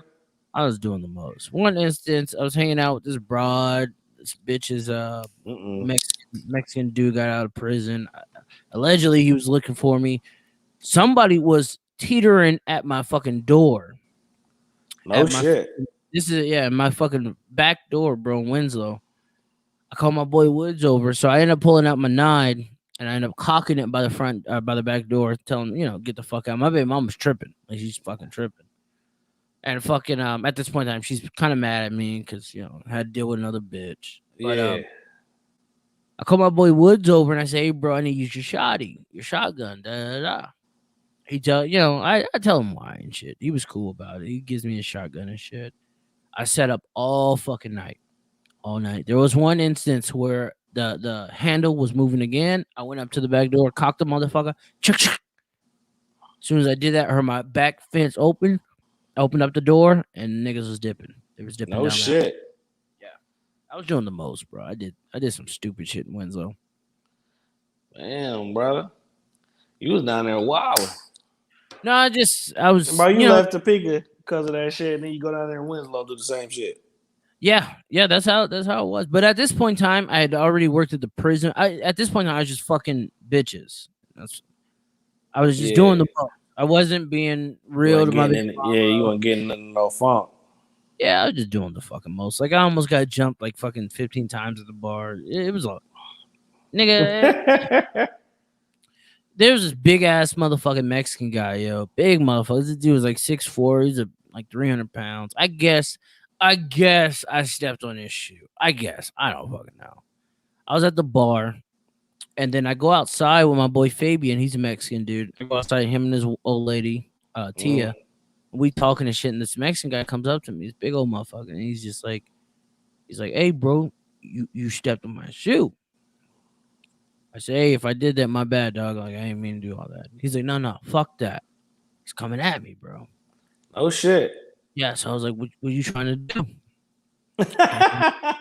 He's a big motherfucker, yo. And then he like tries to like grab me. So I like dodged him. Whoop. Slip this nigga. And I'm just, circling him at this point in time. I mean, I ain't gonna run from you. I'll fight you, but I might lose, but I'll fight you. So at this point in time, Fabian, he's Mexican. He gets in between. He's like, "Bro, what the fuck, yo? This nigga ain't trying to fight. What you doing?" Da, da, da. So I sit there, and Tia was like, "Hey, Taj, come with us." And I was like, "Nah, I ain't going nowhere." I'm drunk. Fucked up. Now you want to fight? I ain't going nowhere. Yeah. So I went right back into the bar. I had a good time. I come out. Now I'm by myself, bro. By myself. I come out. This nigga's still there, bro. He's like waited for me for like 2-3 hours. It was crazy. Sitting outside because you stepped on his shoe? Sitting outside waiting on him. Dude, this is how I was doing it. Like I was pretty popular in Winslow. I'm still am, but pretty popular. That's why me and Russ had a lot of viewers. I'm pretty popular now. I did a lot. So fuck it. He's waiting on me, bro. I forget that nigga's name. I want to say his name was like Mondo or something. Some weird shit. But I didn't even know him, bro. I had no idea who he was. But he's like waiting on me, yo. And I'm fucking drunk. So he like tries to fucking grab me. I dip him again. And I'm like, yo, let's go behind the bar. At this point in time, fuck it. If I get my ass up, I get my ass up. Like, I'm like, fuck it. Fuck it. Liquid courage is all running through my veins. Let's go right now. He's like, nah, fuck that. Let's do this right here, right now. Police swooped up. It was a big old fucking thing. Police swooped up. Whoop, whoop. He dips out. So I start walking to my car. There's this little tiny Mexican dude, bald head guy. He just like pops out the shadows. I had this like 97 Mercedes Benz. If you go on my Facebook, you get a 97? Yeah, if you go on my Facebook, you'll see it, bro. You'll see it. So I fucking like I'm keying myself in, and then I hear this, "Why you fucking with my homie?" And I turn around. This little Mexican dude just pops out the shadows on me. I was like, "What the fuck you trying to do?" He's like, "Oh, you lucky fool, you lucky." Yeah. And I like looked at him, That's and I'm real like, Mexican. Yeah, I was like, "Nigga, you ain't about to do nothing." So I hopped in the car, I turned it on, I just skirted the dirt all up on him. Yeah, I give a fuck. What you gonna do? You was sitting in the shadows this whole time. You could have came up and poked me. You didn't do it. You ain't do shit. Oh, I got into all kind of shit. Nigga, I got Winslow tripping. Nigga, it was the most. My boy Woods gets in this fight with this one Mexican cat. He was a homie of ours, but he was like tripping, just tripping over in Broad, just tripping. He gets in a fight with him, and like I break it up and shit. This Mexican guy steals on me, nigga. Bow! Hit you right in the jaw. I was like, what the fuck? So I like fucking square up with this nigga, and then he goes back up to my boy. Like he starts fighting with him again. It was crazy. Windsor's a crazy fucking town, bro. It's one of the small little cities like Spigot. No, nigga, it's a small town, yo. Like nothing For like real? Spigot. It's a tiny fucking town. They got one high school. One high school, 2 elementaries. It's a small town, nigga. It's like everybody hang out at the Casey's. Well, we ain't got no Casey's. We got a fucking Walmart. It was a breeding ground for meth and fucking and just beef. That's what it was. Damn, that's it, huh? Bro. I got into so much shit there, dog. Tyron, when he got here, Tyron got into a little fight. For real? Tyron got in a couple little fights here. Yeah. Shit. nigga, I'll say that about these Mexicans here in Arizona. Like, nigga, they'll challenge you, yo. Yeah, they gonna fight you. Man, it's Yeah, because niggas think that. I mean, Mexicans, they always think that they gotta fight us anyway. they test you, dude. Like they fucking test you. That's how they used to be at Hunter Park. I fucking yeah, that nigga who stole me. So we was back and forth, bro. It was crazy for months, yo. It was all over a bitch. I shouldn't call her a bitch. I like her. She was cool. She never disrespect me. It was over a female, and like this nigga just couldn't get over it, bro. He just like we squashed it, and then we didn't, and then we did, bro. It was some nigga. Y'all was back at it, huh? Me and my boy Woods was sitting at the bar. This is how it happened, bro. This is crazy, yo. This is crazy. Me and my boy Woods sitting at the bar, and this nigga comes up. He's all drunk and shit. Now, he had a problem with Woods because Woods told me some shit, and he didn't like it. Mm-hmm. I guess he said it didn't like me. And he comes up in between me and Woods. We're sitting at the fucking bar, yo. And he's just like, I'm going to break both of y'all jaws tonight. Damn. That nigga left with an ass whooping. He didn't break no jaws. No, but it was that's how it was, bro. It was crazy. Winslow was nuts. It started getting thick for me, bro. He said, I'm breaking both of y'all jaws tonight. Yeah, that nigga was speaking that gangster shit. Yeah, that's funny as shit. The crazy thing is that nigga was the barber down there. He was like the only. So you couldn't get no shape ups? Nigga, I didn't have a shape up. I had to go to Phoenix to get a shape up. I had to drive 3 hours to get a shape up, bro. Oh man. Hey, that's where you was at when RD and DJ came down there? No, so when RD and them came here, I lived in Phoenix at that point in time. I had just moved down here. Oh, okay. At that point in time, maybe I was here about 4 or 5 months at that point in time. I was at the edge of Phoenix when RD and them came. Here's a story about when RD and them came. RD comes over to the crib. Now he kind of hinted at this that Taj said that I'm going with Rondell, but it was deeper than that. It was deeper. Rondell comes over. We chatting it up. I know I'm going with this nigga this whole time. Yeah. My baby mama's hella worried. Hella worried because she knows I'm about to be gone all weekend. She already knows it. Ain't coming home. Ain't calling to check in. None of that shit. I ain't doing none of that shit. I'm going to have fun and fucking sip and chill. Yeah. So I pack my shit. I dip out. There's these 2 bitches that they brought with them. Now, these bitches, I'm calling them bitches because I didn't know these hoes. Mm-hmm. 2 bitches. One was white and one was black. I think. I could be wrong. Rondell is trying to stop at some Mexican. I don't know how he fucking knew this Mexican. I didn't know how he fucking knew where the pounds were or this. He was trying to get some smoke, but he's trying to get a lot of smoke. Yeah. I said, nigga, if you don't keep going to this motel room, nigga, nigga, I ain't wrong with you to do that. Man, that nigga try to take me to go pick up. I said, oh, hell no, nigga. So we end up going to DJ because DJ was there. Yeah. We ended up going to DJ's people's crib, this NFL player. It was a nice neighborhood, big ass house, yo. Yeah. DJ's getting his hair done. I'm just chilling. I got, shit on that I just had. Just chill shit. We didn't do nothing that night. Niggas is chilling. I'm drinking. We just having a good time. Go to the room. Them niggas had a dope suite, ballers. Facts. Them niggas had some what was it? Was it rose? It was something that they got comped to them for free. Oh shit. Yeah, them niggas had it. They wasn't trying to pop that shit. I see y'all niggas is crazy. Yeah, nigga, let that shit go. I'm sitting there drinking this whole bottle by myself. I made a toast. I made a toast and everything. I was lit.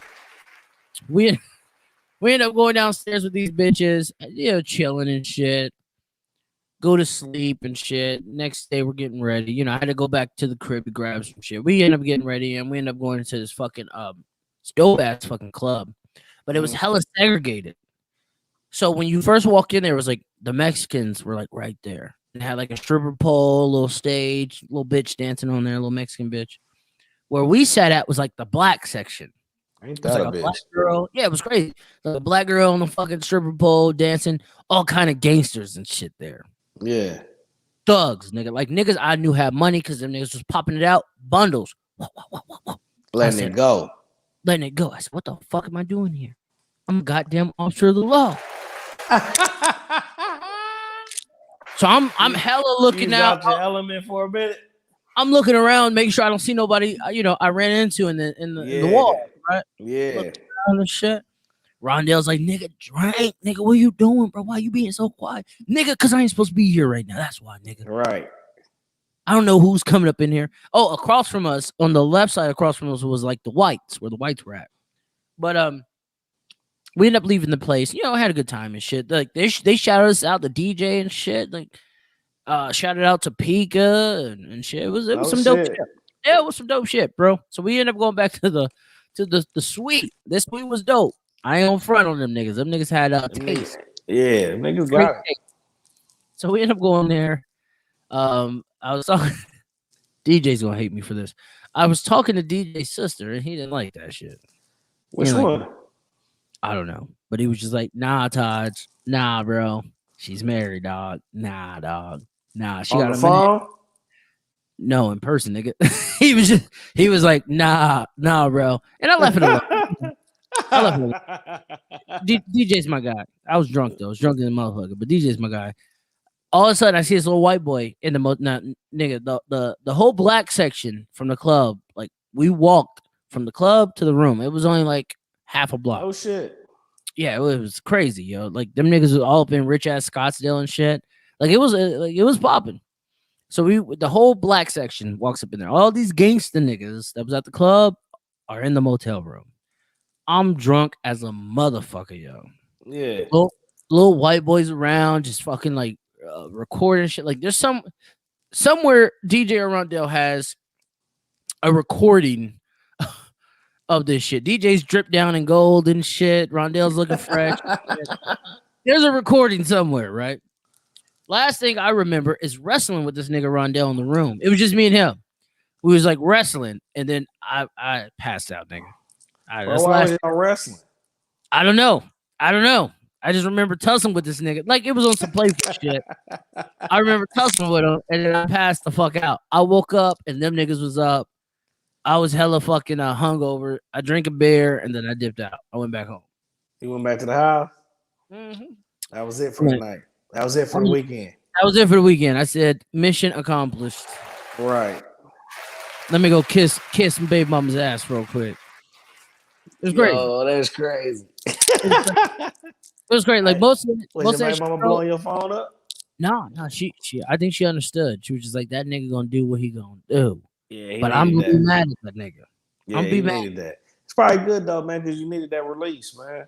Yeah, at that point in time, I had just became a sergeant. Nigga, when I became a sergeant, I went to one of the worst yards in the state. Maximum security. Niggas getting stabbed all the time, nigga. And I had to be in charge of that shit. Right. Stressful. So I needed that stress relief. So you need RD. You need RD to pull back up, it sounds like. Yeah, I keep telling the nigga pull back up. I keep telling him. It was chill. It was chill, bro. Like even when my sisters and like right now where I work at, I'm hella chill. Like I don't be stressing for shit. I'm at a female. You don't be dealing with the melee shit. Nah, bro. I'm at a female prison. I'm on a minimum custody yard. I fucking just all I do is fucking do their releases. That's all I do. Yeah. That means open up time for you to work on your craft. That's what I do. That's like when I send myself emails and shit, like that's what I do. I sit there and think about shit to talk about. But this is why when I said I get into my head too much, all day I was in my head, bro. I was in my head. Actually, I was in my head since our conversation last Saturday. I was just in my head. Yeah, just in my head. Man, you can't let that shit get to you, dog. Not really getting to me. It's just the facts. Because here's the thing, bro. Like, you want to be paid for this. You know? Like, we fucking talk about some ill shit. And for us not to get paid for this, like, it's a detriment to society. Right. It's a robbery. It's a fucking robbery going on here. Like, we be fucking laying out game and, like, niggas will be respecting that shit. You know? So it just was getting to me. And then I looked at my analytics. I got deep into my analytics of who's listening, who's watching. most of the people watching, we're from here, Arizona. They're from here. That's what's That up. even watch the rebroadcast. That's why I say, like, that's when I was like, I gotta shift my focus. Now, how I'm gonna do that, I have no idea. Because I have to appeal to a whole new audience. I have no idea, and I'll figure it out. You know. I mean, shit, you just gotta keep doing what you've been doing, obviously. Yeah, for sure. People dig this shit, bro. You just gotta tap into a lot more local, you know, like you was trying to do with the town, artists from all kinds of shit. Strip clubs to you know what I'm saying, art rappers, you know what I'm saying? Whoever trying to brand and trying to promote some shit, man. Get down with them.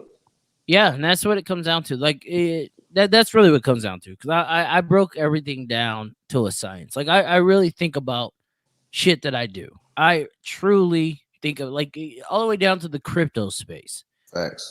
I think about where I'm putting my fucking money. I research shit, topics I research. You bought any more silver? Yeah, for sure. He said for sure. I haven't uploaded. So I just got some in a couple days ago. I haven't uploaded the video yet. I'm looking to get me some more too. I finally got my Arizona or my Scottsdale Mint lion. All that shit came in. Finally came in. That shit took like 8 fucking weeks, bro. Hey, when you be waiting on that shipment, you be like, man, I hope don't nobody pick that shit off. yeah. I was sitting with fucking almost $600 worth of fucking silver. Like they better not fucking get me on that. Nigga, I'll be sitting there calling my son like, hey, you check the mail? Yeah. I was doing that for 8 weeks, bro. Called to the house. Kyler, go check the mail. Yeah. Anything in front of the house. Ain't nothing in front of the house. They ain't dropped nothing off. But this is what I mean by like the whole economic thing of us. You know, like we talk about some real shit. Like silver. Nice. Silver's a big fucking deal. Like people think it's just gold, platinum, uranium, shit like that. Like no. All that.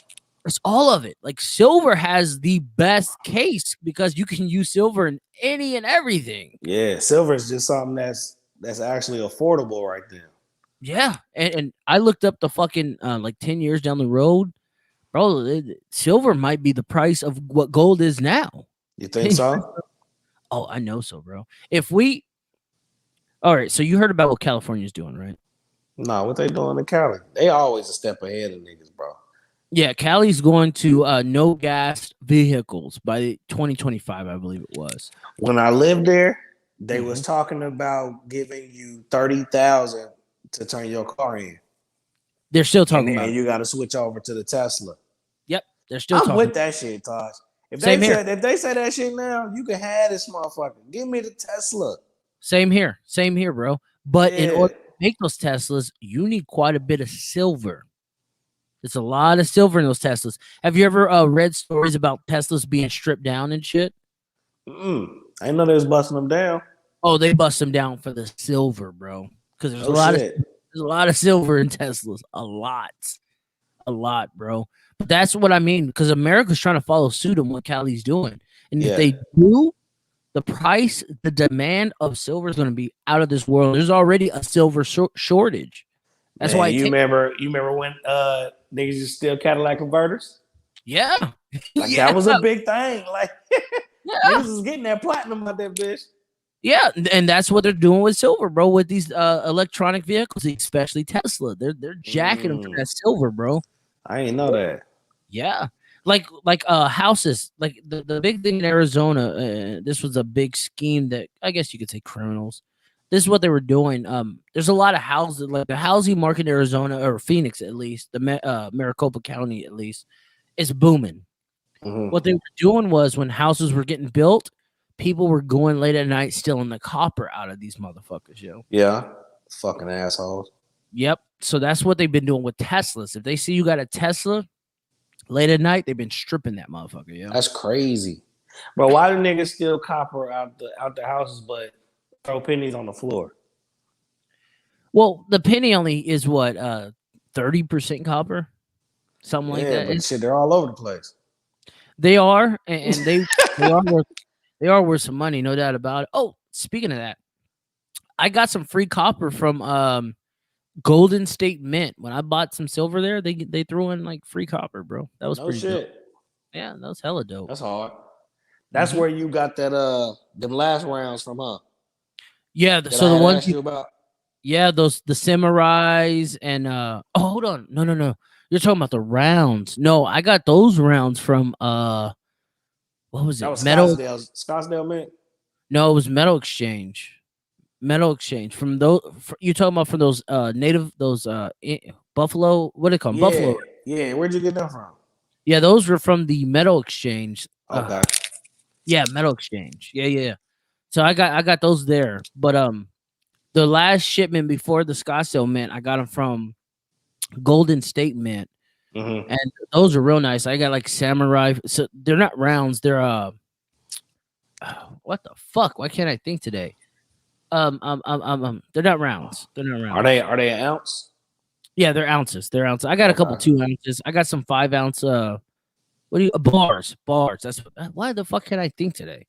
They're bars. So I got like 1 ounce bars, 2 ounce bars, 5 ounce bars. Shit, I'm sitting with over a kilo worth of silver. Hell yeah. So but I mean, let me ask you, without you saying too much about it. Mhm. Do you keep your precious metals in banks or in another place? Another place. Yeah, like I ain't fucking with the banks, bro, when it comes to my precious metals, bro. Because I read, because I was gonna get a safety deposit box. Yeah, don't do that. I read that if they close the bank, they can keep everything in that bitch. Yep. They will seize everything in there, and they'll give you a government note, which is the dollar bill now for it. But I don't need dollar. I wanted my precious. I want my shit back. Yeah, you see what I'm saying? So yeah, that's the reason why I didn't do that, because I was thinking about getting a security box too, but then I was like, nah, fuck it. I'll just figure something else out. So then when the motherfuckers cancel my man YG because he said Chinese folks don't believe in banks. Is that didn't sound too fucking offensive to me? It sounded like a fucking fact. It was a fact, and I actually talked about that too. We're in this cancel culture. We'll literally cancel anybody for saying any fucking thing, but that was a fact. Like Chinese people didn't complain about that. Like they know that's a fact. Right, that shit was a fucking fact. You know what he should have said, and this might get my video canceled. He should have said how the fucking Asian community is raping the black urban communities in America with their beauty salons, with their fucking weaves, with their fucking precious fake metals, their fake Jordans, their fake Nikes. This is all happening. Yeah. But no one wants to talk about that. No one wants to talk about it. They don't want to get into that, but that's that hard conversation. Yeah. That's what I'm saying. Like, dude, we're fucking, we're so far off base. I think the only thing that's going to save black people right now is if they invest in crypto. But what I've noticed, and this is a sad reality, and I hope you don't fall victim to this. Do not get meme coins that have no use unless you're going to quickly flip them. Yeah.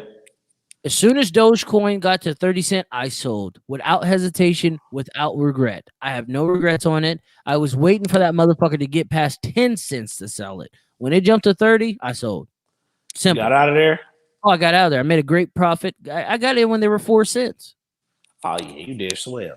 Yeah, I got a good profit, and I had thousands of them motherfuckers. So I made you did swell. Most of those fucking Doges, when I sold it, I just put in XRP. That's why I got a lot of me. So I mean, those type of coins, with those type of cryptos, they have no fucking use, no nothing. They're just popular, or they're just a quick cheap buy. Now, the problem with black community is we're looking for the deal. You kind of hinted on it when you talked about your clothing, how people wanted you to give them the deal. Everybody want the deal, man. Everybody want the deal. It's like that with the crypto. So Twan, our friend Twan hits me up and he tells me he has Doge. This is the first time he's ever talked to me about cryptos. And I told him, yeah, he must have been watching the show. I don't know what he's, but he said it's doing him numbers. I wanted to tell him to sell, but I'm not, because he's gonna do what he's gonna do. Yeah, he gotta learn on his own. Gotta learn on his own. Like right now, there's supposed to be a Saturday Night Live with Elon Musk. He's allegedly supposed to talk about crypto, about Dogecoin. I have no idea if he did or not. I haven't checked my phone and shit yet. I do got notifications, but I haven't checked it yet. Doge can have utility if people put in the effort for it. No one's put in the effort for Doge. It hasn't had updates. It hasn't had anything because their founders already sold their coins. One of the founders sold their coins for a fucking used Honda. Used. Get the fuck out of here, for real. I'm serious as Them shit. niggas made that much money? No, this is when it was shit. Like when you hear, I'm about to say, dang. When you hear the Doge owners or the people who founded Doge talk about it, it's all negative, bro. Like they can't comprehend why Dogecoin is exploding like this. They have no fucking idea. That shit was supposed to be a joke. Yeah. Like I get it, make quick money and shit, but holding it, like what are you expecting to happen? Like it has no utility. They're trying to get the mill. They trying to get the mill, exactly. But at this point in time, you ain't got no million coins. Like them. Nah. There's one Doge holder who has over 100 billion, or no, 50 billion coins. Oh shit. He has almost. He almost has half of it. You think this man isn't going to sell, or woman? You think they're not going to sell soon? Yeah, I'd have sold that motherfucker. As soon as that bitch hit 30 coins, like $30, like 30 cents, like you said.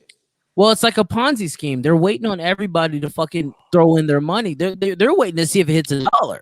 Yeah. That shit hits $1. They just cash the fuck out. You know what I'm saying? I'm out of there.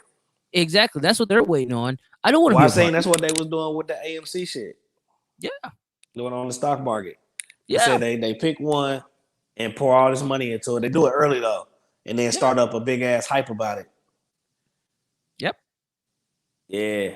This is why when I see Meek Mill talking on Twitter talking about why am I late getting into this thing, you know why? Because it has no functionality. Yeah, you know why.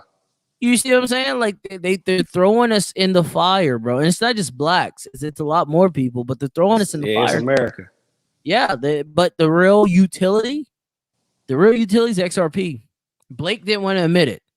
I kept trying to hammer it home. You riding on that shit, ain't you? Look, bro, just Google XRP tonight. Just read it. Just read you about riding it. On that shit. You're gonna be like, damn. You're gonna blow get on that shit. You said what was that app called? Holding? Uphold.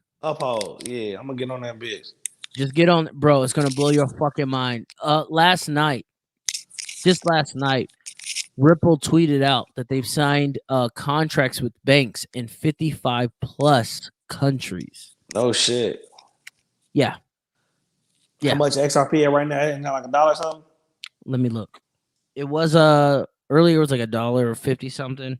Like I was thinking about getting another 100 of them, but I was like, nah, I already got a good amount. If it drops any lower, I will get some more. Oh, Ethereum's up. Ethereum's almost $4,000. Yeah, it is. Fuck, Ethereum's up a lot. Let me go to Coinbase real quick. Check out these numbers. Kicking myself. Let me see what the kicking myself. I didn't know about crypto last year, but I did. But I didn't know how to get it. No, don't kick yourself, bro. This is just part. It's all part of the game, bro. It's all part of the game. So right now you can get some XRP for $1.53 a coin. Let me see what the Doge is at. So Doge looks like it's at 65 cents. Oh, actually 55 cents right now. You getting Doge on the uphold shit too? No, I ain't getting no more Doge, dude. I'm done with Doge. After I sold it, Doge, they don't sell that shit on crypto. I mean on the Coinbase. Yeah, I'm done with Doge, bro. If you want to get some Doge, go to Robinhood. I would advise you though. I'm not a financial advisor by any way, but I would really say stay away from that right now, bro. Gotta get your disclaimer off. So, hold on, I'm gonna show you. Hold on, let me see if you can see it. Can you see it? Yeah, I see it. The Doge is at negative 25.33% right now. Stay away from the Doge. I seen motherfuckers talking about that bitch was going to $1 like Tuesday. I'm about to see if it went to $1 real quick. I don't think it made it. I think it was almost there. Oh my goodness. That shit went down to 48 cents tonight. What did? Doge. For real? It had a sharp decline, bro. Damn it, man. It had a sharp fucking decline from 70 cents, literally in like a minute, less than that. It went from 70 cent to 48 cent at its lowest. Yeah, and I noticed that shit you and Schmidt was talking about. Look at that Damn. decline, that line going down. Yeah, niggas got out, sold that shit. They sold that shit. They said these rich niggas know what it is, bro. Yeah, I seen that shit. Y'all was talking about how you can at late at night, that motherfucker be going up and down. Yeah, I was like, oh yeah, niggas overseas working. yeah, and that's the thing. Like me and you, like you're in Central Standard Time. You're 1 hour behind New York. So when shit really pops in America, at least, it's close to when it's about to open in New York. Right. Me, I'm 3 hours behind New York. 3 hours. Yeah, so you gotta get up. I gotta be up, bro. Yeah. Like at 5 in the morning for them is like fucking 2 in the morning for me. Like I gotta be up and aware. I ain't gonna make that shit, so I need to just sell this shit right now. You know what I'm saying? Like there's a lot to it. Where's this Ethereum? Ethereum's at $3,935. Bro, that shit's going up $100 every time I check it. Ethereum's gonna have a crash, bro. You think so? Mark my words. It might not be this year or next year. It's gonna have a crash. The gas prices until they convert to proof of stake and not proof of work, it's gonna have a crash. It's crazy. It takes too much gas to fucking to handle that shit. Like Yeah. what is it, like 7 gallons per transaction? Like that's a fucking car. Bro, that shit blows my mind how that shit even equates. It's all energy based, bro. It's all energy. That shit fucks me up. Yep. It's all energy, bro. Like I the ones I told you about, I would really look at an Algorand. I'm still waiting for this shit to dip. And I don't know if it's gonna dip. Like right now it looked like it was like $1.39 or something like that. You ain't got none? I had some, but I converted that shit to Cardano. God damn it. That shit got Cardano and Stellar been depressing me. Yeah. I should have bought more. So how many Stellars you got? Shit, I only put like $20 in each one. Oh, but it was when I think I bought Stella at like 43 cents. Nice. And fucking Cardano was like probably $1.29. Nice. So you're in the green. You're in the green. Yeah, right now. I'm in the green, man. I should have. I wish I would have dropped a hunch on each one. Just buy the dips. Just watch the dips. When you see a major dip, you're gonna feel like, oh shit, I'm losing money. No. You're making money. Yeah, I'm about to make some.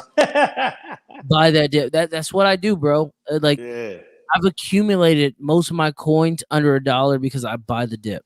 I wait for that motherfucker to dip and I buy it. Now some of these won't get past $1 again. Cardano might not make it past $1 again. Like right now it's like $1.64. XRP is $1.50 something. It might not ever be 90 cents again. You gotta buy the dip in some of these. I be thinking that shit too, because I'm like, damn, I want to buy some more, but I'm like, man, it's gonna fall. It gotta fall. It's too excited right now. You gotta be careful with that. But I think that motherfucker on the rise. Bitcoin, when it surged, it surged. Yeah. Cause shit, I seen fucking Stellar's like the top 3. Yeah. Well, most popular right now. Well, top 3 last time I checked. It's a top 3 popular, but it's market cap like 16 right now. Yeah, see, that it's popular as fuck though, because it has utility. Like we all, when you really fuck with a crypto guy, like they want utility. Like, can that motherfucker work? If the market was to crash today, this $2 trillion market, could this motherfucker survive? That's what you want to think about. Like that's what I think about. If this market crashed today, could XRP survive? And I think it could. Could Stellar survive? I think it could. Cardano, I think it could. I think a lot of these coins won't. I think once regulation comes to America, and it will, keep your eye on regulation, I think a lot of these coins are going to disappear and people are going to miss money. The people who think so? Oh, the people who are looking for the deals, they're going to be fucked. They're going to be the hundreds going to work again. Oh yeah, the hundreds and the thousands. Because here's the thing: they didn't want to spend that $1.50 for fucking XRP or that $1.60 for Cardano. You know what I mean? Like they didn't want to invest. Niggas were scared. They were scared. Like, we want that shit 20, 30 cent. You know what I'm saying? Like, I'm not gonna lie, I wanted 20, 30 cent. Yeah, I wasn't aware at the time. You see what I'm saying? Like, I got a Yeah. lot of fucking Stellars when they were like 38 cent. I got a lot of them motherfuckers when they were 38 So cent. you doing swell over there then. I'm doing pretty good. You've been in the green shit for the past 3 weeks. Oh, I'm in the green. I showed a screenshot of my sister Tasia, Tasha, and my mom in our group chat. Yeah, I'm in the green. That's for sure. But I'm not fucking around with it. Tasia got some Cardano. Tasha, to my knowledge, don't have none, and my mom don't have none. I've been telling them. Because here's the thing, bro. 2% want that money. Tasia understands. Yeah, and Tasia want that money. Yeah, she understands. But 2% of the world's population is invested in crypto. 2%. That's it. That's what I'm saying, Taj. That shit is a baby. I don't think so. I don't think it's a baby. It's almost still unheard of, damn near. If it's 2% that's invested, I think it's heard of. I think people are scared. I think people are believe scared. in it. Yeah, they don't. Well, it's kind of like civil rights. Like, white people didn't believe in it. You know what I mean? Like, that major change, it freaks people out, bro. I really believe that. Like, if you were to tell me in 07, like, in 20 years or 15 years, the financial system's going to change to digital currency, I'd say you're fucking crazy. You sick. I need all those bands, physical money. But we ain't even think about it, bro. We had lunch cards. Yeah, they was testing it out back then. Yeah, debit cards, lunch cards, credit cards. Like, they've been on this game for a minute. That's why I say it. To me, it's not new. They've been testing this shit. You know what I mean? We've been swiping cards since Jordan.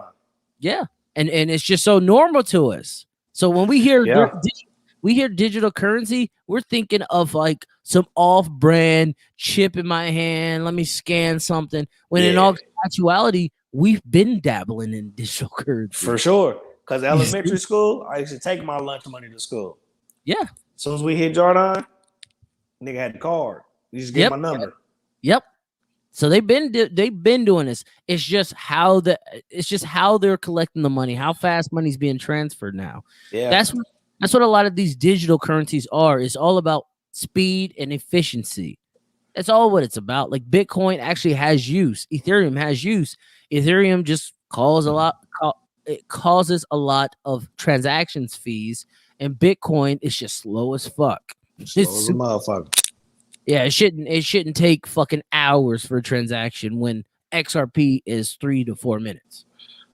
So when you buy your XRP, that shit upload immediately down there? Oh yeah. So they'll take out your money like a day or two after you buy it. But as soon as you make that transaction, you got it. You good. Yeah, you good. You're locked in at that price, you got it. That's wild. Yeah, it's, like I said, I do a lot of research in this shit. And here's the thing. A lot of people who are going to watch this, they're going to hear this shit, and they're just gonna be like, these niggas don't know what they're talking. Niggas go again. Yep. Niggas just being niggas. They don't know what they talking about, and watch shit hit for us. And then they're going to be sitting back like, oh, I could have got that. Man, they gave me the sauce 4 weeks in a row. Yeah. They bet, dude, if they would have told us about Bitcoin in 2007 when it was made, nigga, we would all bought some. Facts. Because that shit sounded too sweet, man. When I heard Nipsey Hussle say it and break it down, I was like, this shit sound far-fetched. But then when he really dove into it, I was like, that shit's coming. Yeah. And we all agree that he knew his shit. He knew his shit. He knew money. That nigga knew money. And that's what it comes down to. It's about making this money. In this new age where we're going, bro, if you ain't got no assets, you ain't got shit. You ain't got shit. That's what I be trying to tell my folks, man. I'm like, bro, if the shit crashed today and nigga, we all was fucked off, I got this silver to take to the bank to at least bargain. Yeah. You know what I'm saying? They can't just tell me eat shit. Yeah. Raw District says, y'all on a marathon, my guys. Salute. Thanks, bro. Shout out to the Raw District, man. If you guys were watching or listening earlier, you'd understand that I don't get a lot of fucking credit. So thank you. I appreciate you. That's a 50. They just put that them niggas tapped in right now. Yeah, they just said that. They got a good thing. They got a good thing, dude. They got a good thing. Mm-hmm. They how can I say this? It just works. No, they're tapped in to Topeka because they're in Topeka. I think if I was down there, I could put a little more pressure on people, and I think if you was down there, bro, you'd have a real good chance. Yeah, but I think that your social media, is it associated with Topeka or Arizona? Drew stupid. He said it's true. I'm on the clock. No, I like what they're doing, dude. They got a good system, and you know, and that factors in too. You know, remember, I look at everything as competition. We talked about this, me, you, and Drew. It is a competition because we all want to be successful, and we all want the bragging right to be like, "Hey, I was successful first." Right. When it gets down to it, and this factored into it as well, you know, they're down there. You know, why should I continue to try to get something that they have? When a lane opens up for you, you have to recognize it, but you also have to recognize when a lane doesn't open up for you. True. You feel me? We all can't run to the basket. We all can't run to the basket in the same lane, at least. Right. You know what I'm saying? Now, remember the basketball analogy. You had 1, 2, 3, and 4 running down while the point guard brought the ball up, but we all had our spots. Yeah. I can go to their spot. And this is what I mean by I acknowledge this shit. This is also played a part into it. I acknowledge what they're doing, and I acknowledge where they're at and the pressure that they can put on people. Like we all put pressure on each other. Right. To make shit happen. They're physically there to be that person and be like, hey, you know, hey, what's up with that interview? Hey, what up, bro? Like, you know, see him at that party. Come on, dog. What the fuck? Like, we buzzing out here. You know what I'm saying? Yeah. But that's what I mean by it's just not my lane. It's just not my lane. Like, it took me to acknowledge that. They said, fuck, or Drew says, I'm gonna call you Drew. God damn it, Riley. Or Drew, Raw District.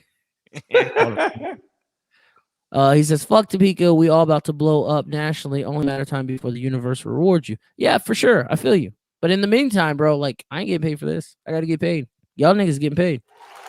Man, hey, Drew, have TaijhTV on the Raw District, man. No, I want to see y'all put that pressure on him, man, with the man with the vagina question and shit. I don't want to be on the Raw District right now. Not right now. I got get him out there. Put that pressure on his ass. I got some work I gotta do. Them boys, they cooking over there. They cooking. I gotta get cooking. I got my steam. I got, backing and shit, but I gotta get cooking, bro. I gotta get cooking. He says, when I say we, I mean y'all too. Yeah, for sure. We respect it, bro. Drew, it's not like when I speak, bro, it's not personal, and I'm not trying to trash you guys. I speak because this is talk radio to me. Like I said, I'm conditioning myself to be talk radio. So shit that's on my mind, I got to talk about. So it's not to trash you guys or nothing like that. It's just where I'm at and where I need to go. There's a lane where I'm at, bro. I haven't even fucking attempted to touch because I've been so focused on back home. This is what I mean by I got to pump the brakes and move in a different direction. I do respect and appreciate what you're saying. He says 30 cents for 130 views. Hey, that's still money, bro. That's still money. He says we still ain't anywhere close to getting paid yet. Hey, bro, you're still capitalizing. You know what I mean? Like it's a 30 cents for 130,000 views. Yeah, YouTube doesn't pay you like that. Like you got to be real big time. Like the Raw District's going to make most of their money on their merchandise. Most YouTubers, most content creator, most personalities make their money on branding, merchandise, and content creating as well. But most of it's on merchandise. They'll get that money. They'll get that money. But no, it's nothing to slight anybody. And I think I get misconstrued. I think it's because the way I talk about shit and the way I think and shit. And We all are gonna get that. Like they're gonna get that with guests and shit. Like trust me, they're gonna get that. You as well, Euler. You're gonna get that as well. I already know. You're gonna have that. You're gonna have that white guest, bro, who doesn't understand, the pro-black ideology. He don't understand. He looking at his father right now. You see what I'm saying? Like you're gonna get that, and You know what I'm saying? it's all a game. It's all a hustle, and it's all what we're good at and shit like that. But I am proud of them. I'm proud of everybody in Topeka. I'm proud of you. I'm proud of all of us. Yeah, we've been handling our shit. I'm proud of Facts. niggas think I ain't proud of T-Rail. I'm proud of him too. I'm proud of him too. T-Rail I'm been proud working. of all of them. It's just we have to be in our lane. My lane, I know what my lane is. I'm fucking crazy motherfucker. I say stupid shit on here, and that's what I do. But I think you probably got to vlog more. I think if you pick your vlogging game back up, bro, I think your audience will grow a little further because they'll know you. It would, but that's not what I'm in it for. You see what I'm saying? You don't want to get the vlog going. I don't. That's a lot of work. It looks like. It is. It's hella consuming, bro. And I respect everyone who does it, but it's not my lane. What I really want, I don't want YouTube. I don't want Facebook. What I really want is Sirius XM, bro. That's what I want. That's what I fucking lust for. It makes my dick hard. Bro, it makes my dick hard thinking about it. It really does. You gonna reach back out to old boy in Florida? We still talk. I need you might want to explore that. No. Think so? No.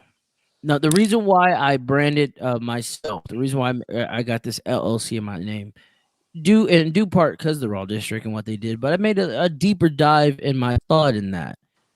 It's because I want to sell my brand. I want to sell myself, essentially. Yeah. I want to sell myself to Sirius XM or even a local radio station. I'm pretty sure if I went to a local radio station and did an internship and shit like that, I'd fucking make it. But I don't want to be censored. I want to talk. I want to play dope music. I want to talk about that music. I want to fucking be unfiltered where niggas is like, oh shit, that nigga's on today. Let's tune in. That's what I want to be. Like Rude Jude, Storm. I like Rude Jude was a motherfucker. That nigga's a motherfucker, but he says shit that's on people's minds, just we never talk about it. Yeah. That's the shit I like. That's the shit I yearn for. I lust for. Bro, you gonna have to broaden your guest off then, bro. You need to get some motherfuckers on here who's on some wild shit. I've been trying to. Yeah, I've been trying to. I've been making posts like, hey, let me get porn stars on here or fucking strippers or fucking like niggas just don't be biting that shit yet. But what like happened with Susanna? Who? Savannah. What happened with Savannah? Oh, I still talk to her. She hit me up today. Yeah, she hit me up today. That's what's up. She's cool, but that's another one I've broadened my horizons to what she thinks about. Dude, I'm gonna be having all kind of unique people on here soon. It's just I was appealing to our audience. Yeah. I was trying to at least. I was trying to appeal to that shit audience. Usually don't work, bro. It doesn't. But that's what I mean by the mental frustration and shit. Like, bro, it's going to get you, bro. Like I think Drew even talked about being mentally frustrated, at a point in time where, the shit had to pop. Like in his mind, he's like, what the fuck? Like, we're dope. The shit should be popping. It's going to hit you, bro. It's going to hit you. Raw District says, you got the skill, fam. It's just about marketing. I take notes from you. And then he says, as far as running your show, you're hella solid, fam. Thanks, bud. Thank you. Bro, I watched Drew's his little comparison to Rod Wave and fucking Murray. Mm-hmm. And I was watching the shit, but I wasn't really watching it for the content of the comparison shit. Because I was really watching Drew. Mm-hmm. And you and Drew are fucking naturals on this fucking mic and this camera, man. It's the love. It's the love for what you do.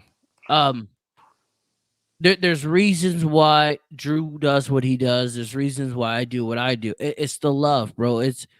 You have the love as well. When you get going on pro-black stuff, And when you tell me that's what you want to talk about, like I know that's what you want to talk about. Like I feel your passion.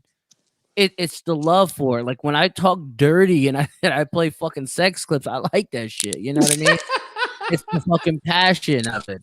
When Drew's fucking doing reviews on goddamn Chinese people and he's fucking going in on guests and shit, like it's the love for it. Yeah. Some people do this casually, and that's cool. You know, if you're popular, you do it casual. Shit. Example: Joe Budden.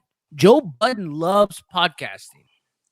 Facts. He loves it enough to where he left a lucrative rap career for it. Facts. You see what I'm saying? And Joe didn't know it was gonna work. And didn't know it was gonna work. Joe Rogan the same way. Dude makes millions on the UFC, and he fucking is now making hundreds of millions podcasting. Yeah, it's the love for it. Like I really do love doing this. I do, and that's why I continue to do it. If you look up the statistic with podcasts, I believe they said podcasts your successful ones or your non-successful ones don't make it past 50 episodes. No shit. Mm-hmm. Bro, podcast is still a baby too. It is, but you gotta have a love to talk. You gotta want to talk. You gotta, you gotta be loved to shut down people or people shutting you down. Like you gotta want this shit. You know what I mean? You gotta want to be critiqued to critique others. Like I said, this is all talk. It's talk radio essentially. It's just in a smaller market, I guess you could say. I wouldn't even say smaller market. YouTube's popping right now compared to radio. YouTube is crazy, bro. And I don't even know. Like, bro, I can't even really tell you when YouTube got popping. Because, bro, when we were young, bro, we wasn't listening to YouTube. Yeah. Drew says facts. Yeah, it's a love for it. Yeah, you're right. YouTube just kind of that shit just came out of nowhere, bro. Like I remember WorldStar. Yeah, well, back in the day before WorldStar and YouTube, you just had what's that shit, Jamster? Were you was it Jamster, Hamster, or some Napster. shit like Napster? Yeah, Napster, fucking Share Bear. Yeah. That one with the green head dude. I forgot what that shit's called. Yeah, like you didn't fucking have YouTube like the YouTube now. And I believe the first time I watched YouTube was in high school, and it was like weird ass videos of like cats and dogs and shit. It was bro, like I can't even remember what the fuck. Yeah, I can't even remember what the fuck I even started watching YouTube. Yeah, it was a weird. It was kind of like how Reddit is now. You got a Reddit? Oh, I love Reddit. I heard about it though. I heard that shit's fly. Reddit is fucking fly as shit. Uncensored too. Uncensored. For real? Oh yeah, Reddit's the truth. I think Reddit might be the next YouTube/Google. Like it's the truth. No shit. But that's what YouTube reminds me of is beginning Reddit. You know what I mean? Yeah, the Reddit. That's where I see niggas get a lot of stock tips. Nigga said y'all showing y'all age right now. Yeah, we old, bro. Hey, Drew, no cap. No we cap, old as shit, bro. Chris's ass is old too. That nigga's hella old. No, it's the evolution, it's the evolution, bro. Like we don't think about the evolution because we live the evolution. You know what I mean? Facts. I mean, shit, we just spent an hour talking about crypto. 20 years ago, you talk about this, they throw you in a loony bin. You getting them? You going to Manners? Yeah, you getting a sweatsuit? Straight sweatsuit, padded rooms. You know what I mean? Like, I think back in the day, Pokemon cards. You remember that? We all had them. Facts. If we knew the value of those motherfuckers, bro, we would have kept them. We'd have kept those. We'd have kept them fucking athlete cards the police used to give us back in the day. Yeah, Chris got hella grays. I ain't got that many grays. I got some, but not that many. Hey, you know what, bro? I got ever since I've been working out, I've been getting, and this is gonna sound weird, I've been getting fucking gray hairs on my dick. Like underneath the flap. You know how you lift it up? Like what's up with that? In between the dick and the balls. Yeah, what's up with that? I don't know. I think it's my testosterone running, and then it's just like, nigga, you too old to be doing all this. That's that pre-workout. Yeah, it might be that pre-workout, but yeah, it's hella, bro. You gotta switch it up, bro. Get on the CMOS. Yeah, I was I got that fucking African soap. Remember I said I was gonna get that shit? Yeah, how was it? It's alright. It's all right. It just tastes like, or it's not taste. It smells like cocoa butter. Yeah, boy. That's the heat. I got that long lasting. What is it? Shea butter? Yeah, it's shea butter. Yeah, it has like butter. it has like ash in it and shit. Yeah. Like, yeah, it's cool. It's cool. And it's weird the way it's formed. Like it's not like a design or nothing. It's like it looks like coal. It's like a fucking abstract shape. It's weird. Yeah. But hey, it's legit though. It's legit. Use that shea butter deodorant. Do you? Mm-hmm. So I use Degree. I can't use alcohol based. I can't use alcohol That shit based. burn you up. Yeah, it fucking tears my underarms up, dude. Yeah, me too. Pilling like I'm white, dude. Yeah, facts. Yeah, but I try to stay away from the perma bins, what them shit's called, and fucking aluminums and shit. Yeah, those aluminums. And I think the deodorant I have has aluminums. I don't think it has that much as like alcohol based, but you know, they kill us, bro. They kill us. They don't want us to live as Moses, you know? You still eat canned goods? No, we eat the plastic bags. The bags? Yes. Yeah, there you go. Even though that's not as good as like the natural fucking veggies. I take it, bro. If that motherfucker say, if I'm going to get green beans and that motherfucker say contains green beans, I'm fucking with it. Yeah. If that motherfucker say contain green beans and 14 other things, nigga, I don't want it. We don't fuck with the canned goods. I'll take this back. The only canned goods we do fuck with are beans, like refried beans. The refried beans? Yeah, you gotta get you some refried beans. Gotta make them tacos, bro. Yeah. And then we fuck with the baked beans, like the baked beans. Yeah, you gotta get the baked beans, bro. Not the bacon base. Not the bacon base. Yeah, the bush. You still ain't fucking with no swine? Nah, bro, I ain't fucking with no swine for about a year, dude. SARS trying to have you on that shit. You was like, nah. You know what really changed my mind, bro, is I watched a video of a butcher cutting up like fucking the pig and shit. Mm-hmm. The pig is cancerous. Mm-hmm. Half of the fucking pig contains cancer. And and we wonder why we get cancer. Yeah. Like that, that fucking freaked me out, bro. Just big old balls of cancer in the goddamn pig. I was like, what the fuck? Man, I seen them doing that shit with cows and shit. Cows too, yeah. And they were just cutting the motherfucker and still packaging this shit out. It was like, what the fuck? That shit be sick, bro. That's why I don't fuck with none of that shit. Yeah, it was crazy, dude. Like I barely fuck with the beef. I try to fuck with plant-based shit. Yeah. I don't really like soy though. I don't like soy. When I say plant, men not supposed to eat soy. Soy fuck with your manhood. It does. It gives you like hormones and shit. You know, man. Them niggas just tell us to look out for that yellow 5. Shouldn't tell us to look out for that soy. Yeah, I you know what, that yellow 5? I don't even think that's a real thing, bro. Bro, I thought that shit's cap. Yeah, it's hella cap. Oh, let's drink your dick and here we are eating soy. Like, okay, soy. Let me get some of that fucking soy there. Yeah, nigga, I don't fuck with no soy, bro. Growing titties and shit, you know? Yeah, bro. I try to stay away from that, bro. Yeah, I don't. It's in everything. Kind of. So when I shop, like my baby mama and shit, she loves pork and shit, so she still gets that shit. I get like fish, natural shit, veggie shit. Like I'm really on that fucking health kick, bro. I got up to almost 300 pounds, dog. For real?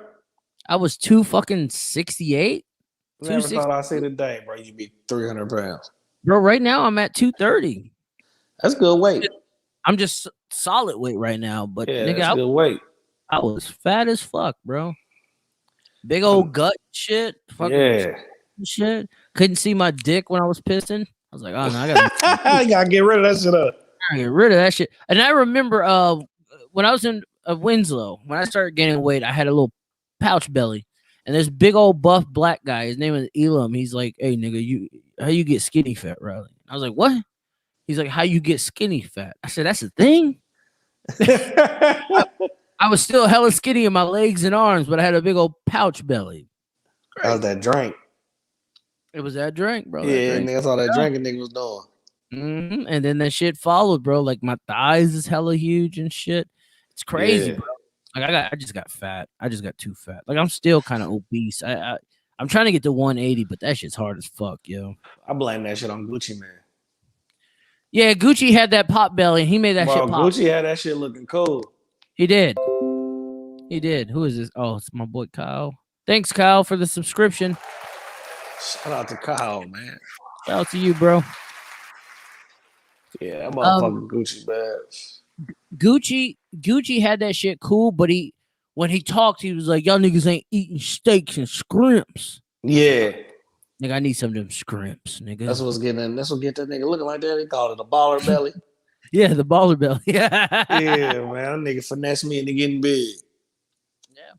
So, do you work out right now? Shit, right now I just started back my workout journey. Did you? Yeah, yeah. Now, when you work out, are you specifically going for like certain muscle groups for that day? Do you have like a regiment for? Yeah, I do pull. I do the muscles I pull with one day, and then the next day I do the muscles I push with. Oh, nice. I just alternate them like that. So I don't like do no rest days or nothing. I just you keep don't? It going. I just keep it going. Get you some rest days, bro. No, man, I just keep it going, baby. Shit, I got so I only do 3-day workouts a week, and I do full body workout. So I'm in that bitch for like an hour and a half, 2 hours. Doing the full body? Full body. So I go on Saturdays, I go Thursdays, and then I go Tuesdays. Those are the days I go. So on Tuesdays when I do like that Trash Back Tuesday show, I'm like hella tired. I'm hella tired. Wore out, huh? I be wore the fuck out, bro. But you don't try to alternate it? Like you do push, pull? No. The reason why is scheduling. So I got 3 kids. Like you got kids too, but I'd be hella busy. Damn, nigga, you got 5? Yeah. I got some dynasty shit going on over here, Taj. Nigga, that dick is working. Yeah, for sure. I'm at one more and I'm done. Oh, fuck that. I'm good with 3. I'm good with 3. I gotta have one more girl. One more girl? How many girls you got? Just 1? 2. I got 3 boys, 2 girls. Oh, bro, you got them. You good. Nah, I gotta have one more. So what if you get a boy? I don't, bro. I manifest them, bro. I know what I'm having every time. Oh, okay. I be speaking that shit into existence. Okay. Like right before I'm about to, I be like, nigga, I just see myself holding a little girl. Damn, 5 kids, bro. That's a lot. That's a lot. Like 3 kids is a lot, nigga. I'd be 3 kids is different, bro, because you used to just hold, 2 kids, you can hold both hands and shit. Yeah. Yeah. 5 kids. Damn. Now hold on. So your oldest is what, 13, 14? Yeah, it'd be 14 in June. Okay. And your youngest is about 3, 2? Shit, no, my youngest is 4 months, 3 months, almost 4 months. You just had one? Yeah, I have my youngest son January 23rd. What? Yeah, man. When did we start podcasting? Shit, about around that time, probably. Oh, goddamn, nigga, why you didn't tell us? Shit, man, I just, I be going through the motions, man. I just be going through the motions. I had no idea. Now, you got one that's what, about 2 or 3, right? Yeah, it goes, 13, 11, about my 6 and 5. Oh, damn. Yeah, it goes boy, girl, girl, boy, boy. God damn, you. Yeah, man, I'm getting it in, baby. I told you I got some dynasty shit going on, man. Like my family pictures look cool as fuck. You and Del Ron, y'all niggas is handling Deli different guy. Yeah, Deli got a lot of kids. Yeah, I think Deli got 6. Yeah. Yeah. Yeah, I keep up with Deli from time to time. Deli's cool. Yeah, you fucking with him? I be fucking with him. I seen a nigga today walking down the street look just like Del Ron. Did you? Yeah, he was light skinned dog. I'm on the phone with Denise like, hey, I look at this nigga look just like Deli. That nigga was light skinned dog. See, that's great. So you got 5, I got 3, Lil Day got 2, Lawrence got 1, Mike got what? 1? 2? No, Mike got 2. Mike got 2. I got 2. Dave got 3. 3? Twan ain't got none. Damn, Twan, what you doing out here, nigga? Just wrapping it up. Nah, that nigga not wrapping it up, huh? Bro. That nigga them Plan Bs. I don't know how you have sex with condoms nowadays. I can't do it, bro. I'm an electrical being, bro. Once I figured out the science behind it, yeah, I was like, I'm not doing that. Yeah, just killing our vibe. It's literally killing our vibe.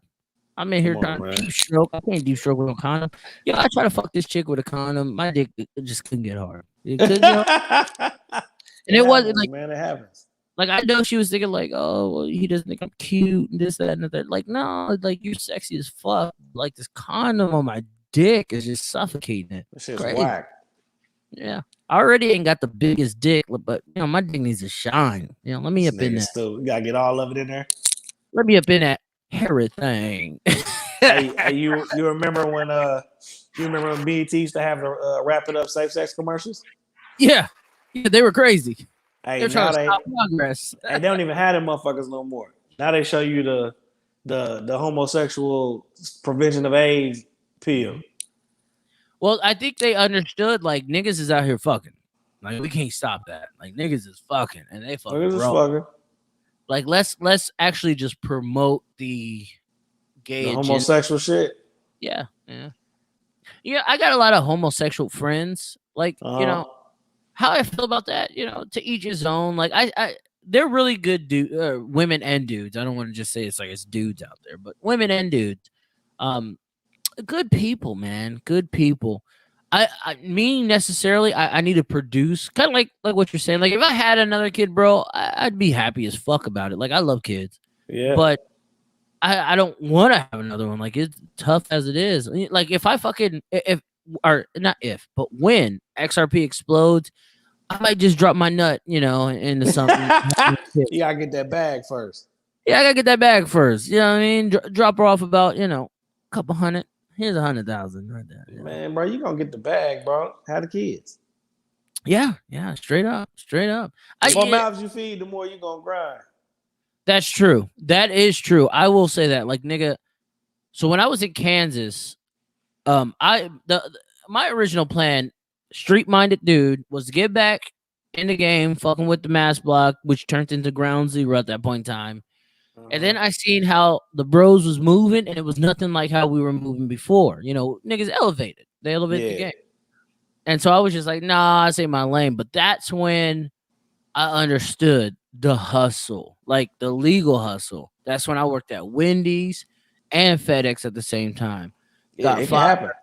Yeah, you just gotta do it. I got fired from fucking FedEx, worked for that fucking what's that one company? ISS, got on at Walmart, and then I was like, fuck it, I gotta go back to Arizona. And like I always knew about this gig that I'm in. Like I always knew about it. Like my auntie used to always try to get us in there. I just couldn't get in there until I was 23. Yeah. Once I hit 23, that's why I left so fast. No shit. Like I had this gig lined up. My auntie fucking she worked up there. I had it lined up. In Arizona? Uh-huh. That's why I went back so fast. Like I knew it was a good paying job. It just back in the day, it took months. It took me 6 months to get that job, to get this job. You gotta go. Yeah, you gotta go through the boot camp. You gotta go physical, like a legit physical. You gotta do a mental health evaluation. It's a whole bunch of shit. So when you gonna quit? Once this crypto cashes out for me, I'm out of there. I told my baby mama, so I got a lot of stock or a lot of shares and shit. Like I got a lot of shares in this weed company and shit. Like I'm waiting for this shit to hit legal in America. Once it hits legal in America, that alone might fucking get me to quit. But I told my baby mama, I said, yo, once I make a meal, just one meal, I'm out of there. Yeah, that's enough. I'm just gonna walk the fuck out. Like I'm gonna finish paying off my house. I only owe maybe 170 left on this. Pay off my car, buy a truck with this car. I'm still gonna be sitting pretty. You gonna get in the dispensary game? That's a route I was thinking. Yes. Yeah, me too, bro. Because I studied that shit when I lived in California, and niggas was becoming billionaires in 2 years off that shit. Mm-hmm. And they was just putting 20,000 in a piece. Yep. But you gotta gotta have. We can't even get motherfuckers to podcast with us. How the hell we gonna get motherfuckers going with us on the dispensary? That's what I was gonna say. You gotta have unity. Last time I talked to Rich Miller, me and him talked about what we were trying to do back then. Like he talked about more of rapping and shit like that. Because we used to fuck with T-Rail and shit like that. Yeah. And I was more on what we're gonna do now. And I kept telling him, like, yo, there's money in YouTube. Like, let's do podcast. Like, this is when I harped on in this. He was one of the ones I talked to about this. Yeah. And he didn't jump on it with me, like that. Now he has his own. Rich introverted though. Yeah, he is a hella introvert. So he don't like people like that. Yeah, I don't think this really got him going like that. You know what I mean? So but we talked about a lot of other stuff too. A lot of putting our money together for a business down there, housing down there in Kansas, because the housing market in Kansas is ripe. Yeah, it's ripe and it's ready for the picking. The house I got here I bought it for $181. The house I got here, I could have got 3 times the amount of property in Kansas. Facts. We were talking about that. We were talking about a lot of ways to make money, but you have to have equity to make that money. True. Got to have some capital. If we can all put our money together, like what's that place called in Kansas? Steaks and Shakes or Steak and Shake? Yeah. They only Y'all want got one of those down there? No, we don't. But they only want like shit. 50,000 to franchise with them. That's it. And they profits right. Yeah. Yeah, they profit decent as hell. It's way better than Chick-fil-A. Yeah. 50,000, bro. That's it. Yeah, Chick-fil-A tripping with the profit. How many bros we got right now? Like 20 that are solid? Yeah, bro. Niggas can't even get a Steak and Shake. You see what I'm saying? Like white people, they getting that Steak and Shake. Yeah, bro, because they take the emotion out. Like even they could be sworn enemies, bro. They gonna get money together though. Yeah. Yeah, black. That's one thing I wish black folks would have harnessed on. But you know it's like you said, it's that slave mentality. Like slave mentality, bro. We never shaked it. We never shaked it, bro. Never. Nah, and I don't. And I think religion play a big part of that shit. You think so? Yeah, bro. We still waiting for that white savior. Yeah, I agree with you. Yeah. I agree with you. I was actually about to say something about religion. Yeah, I agree with you. When you looked at that white Jesus, me too, it was a sign of disrespect at a young age. Now, you mentioned Sarge. Sarge was integral in this because Sarge showed me the Quran. When I understood there was different texts of essentially the same religion, because the Muslim religion is not too far different than the Jewish religion, the Christianity religion. True. Catholics have their own thing going. So the Catholic religion that I've looked up is more of a paganist religion. When I started noticing the differences and the similarities of religion, I knew that there was only one creator. Right. It's just what you called him. You know, I call him Yahweh because the old Hebrew text called him that. Now, that doesn't downplay someone praising or praying to the universe, right? Because the universe is our Father too. It's God as well. When we talk about the being or the creator, we're talking about all of this. Now, some people believe the universe created God, which created man, which is cool. I mean, yeah, you know, motherfuckers gotta have an answer for something, dog. Yeah, and it's solid as fuck. You know what I mean? Like as long as you believe in something, it's solid as fuck, because we all know that there's a divine being, either physical, spiritual, unnatural. There's something bigger than us. Something bigger than us out there. As long as you know it, fuck it. Let's roll with it. Now, when black people were enslaved, to me, black people were taught to obey. The Bible teaches blacks to obey. That's why slavery's in there, and that's why it says it's okay to obey your earthly masters. The way they tweaked it is on some other shit, but blacks ate that shit up. This is my main gripe with black leaders, are their Christian leaders. Al Sharpton, Jesse Jackson. Fuck it, I'll even go Martin Luther King. This is my gripe, because they knew this. These men are educated. They're smart. They're smart black men. They know this, but they're willing to sell us a dream like slavery to keep us in line. That's my problem with these guys. That's my big problem with them. Malcolm, I think when Malcolm opened his eyes up and seen it was bigger than just blacks, he became enlightened and they got rid of him. Oh, they loved Malcolm for the dumb shit. Oh, they loved him when he said the chickens are coming home to roost. Yeah, when he was out there wrecking shop. Yeah, they loved that shit. They loved that shit. And they ate it up. And he actually would have stayed alive if he would have just accepted the government's deal. He didn't accept it because he knew what it was. Yeah. When you, and I talked, so I teach class. I'm a teacher, nigga. I'm a teacher. Oh, shit. Yeah, I got a class. As my job position, we do releases, we do classes. Yeah, I teach classes. I broke down death. We talked about death just a little bit.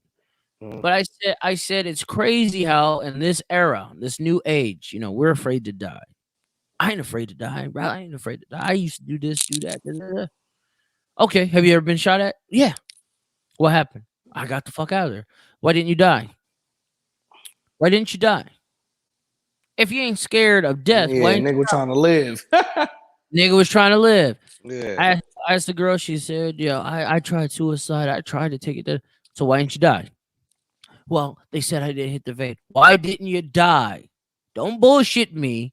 Why didn't you die? Because if you wanted to die, you die. You died. Well, I guess I really just wanted to live. Exactly.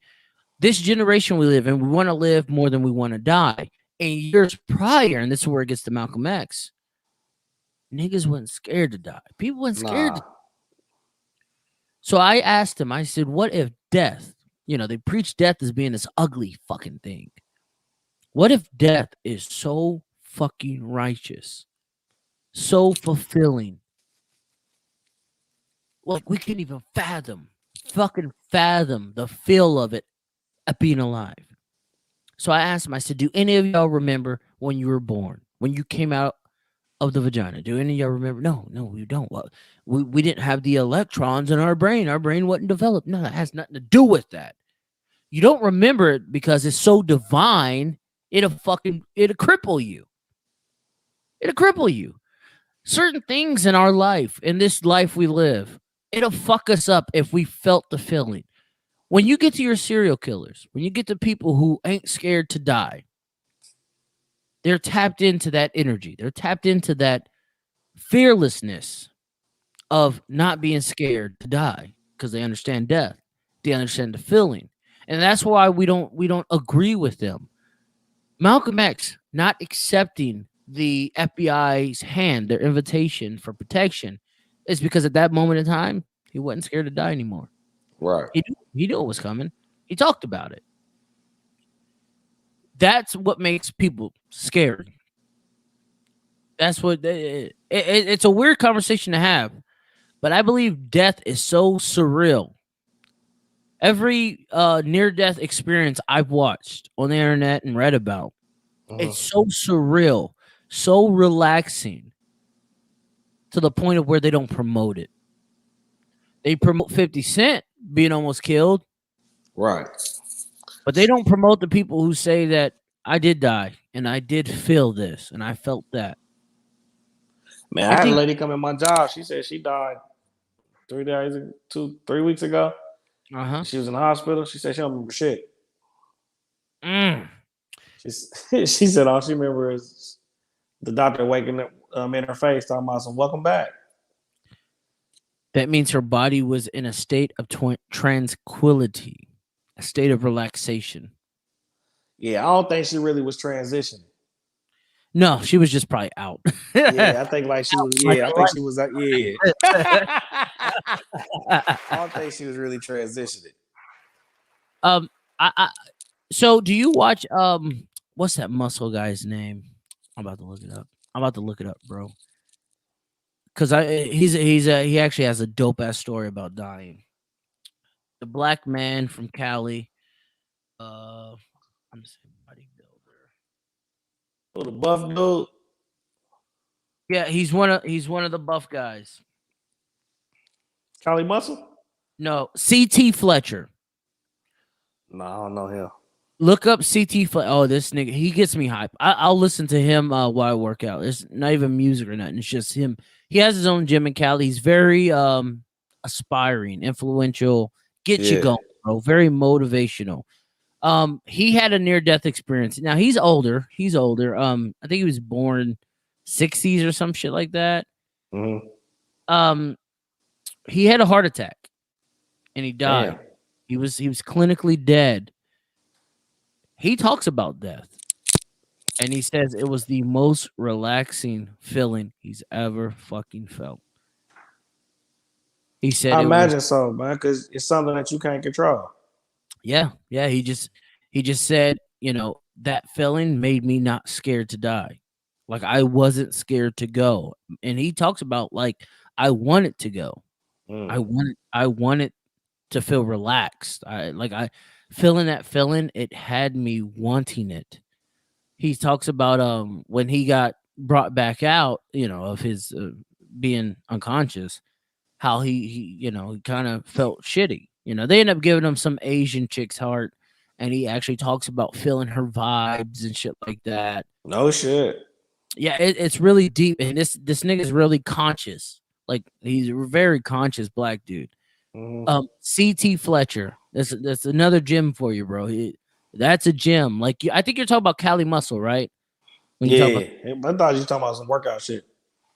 Kind of. Cali is fucked with CT. CT Fletcher is like a god in the bodybuilding world. I'm gonna have to check him out. That's crazy. Oh, bro.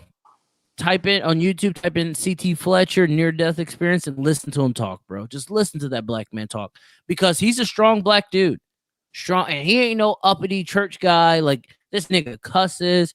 He gets you going in the gym, bro. Get you going. Yeah. Get you going. But when you hear his near death experience and how, you know, when he hit his carpet and like he details everything.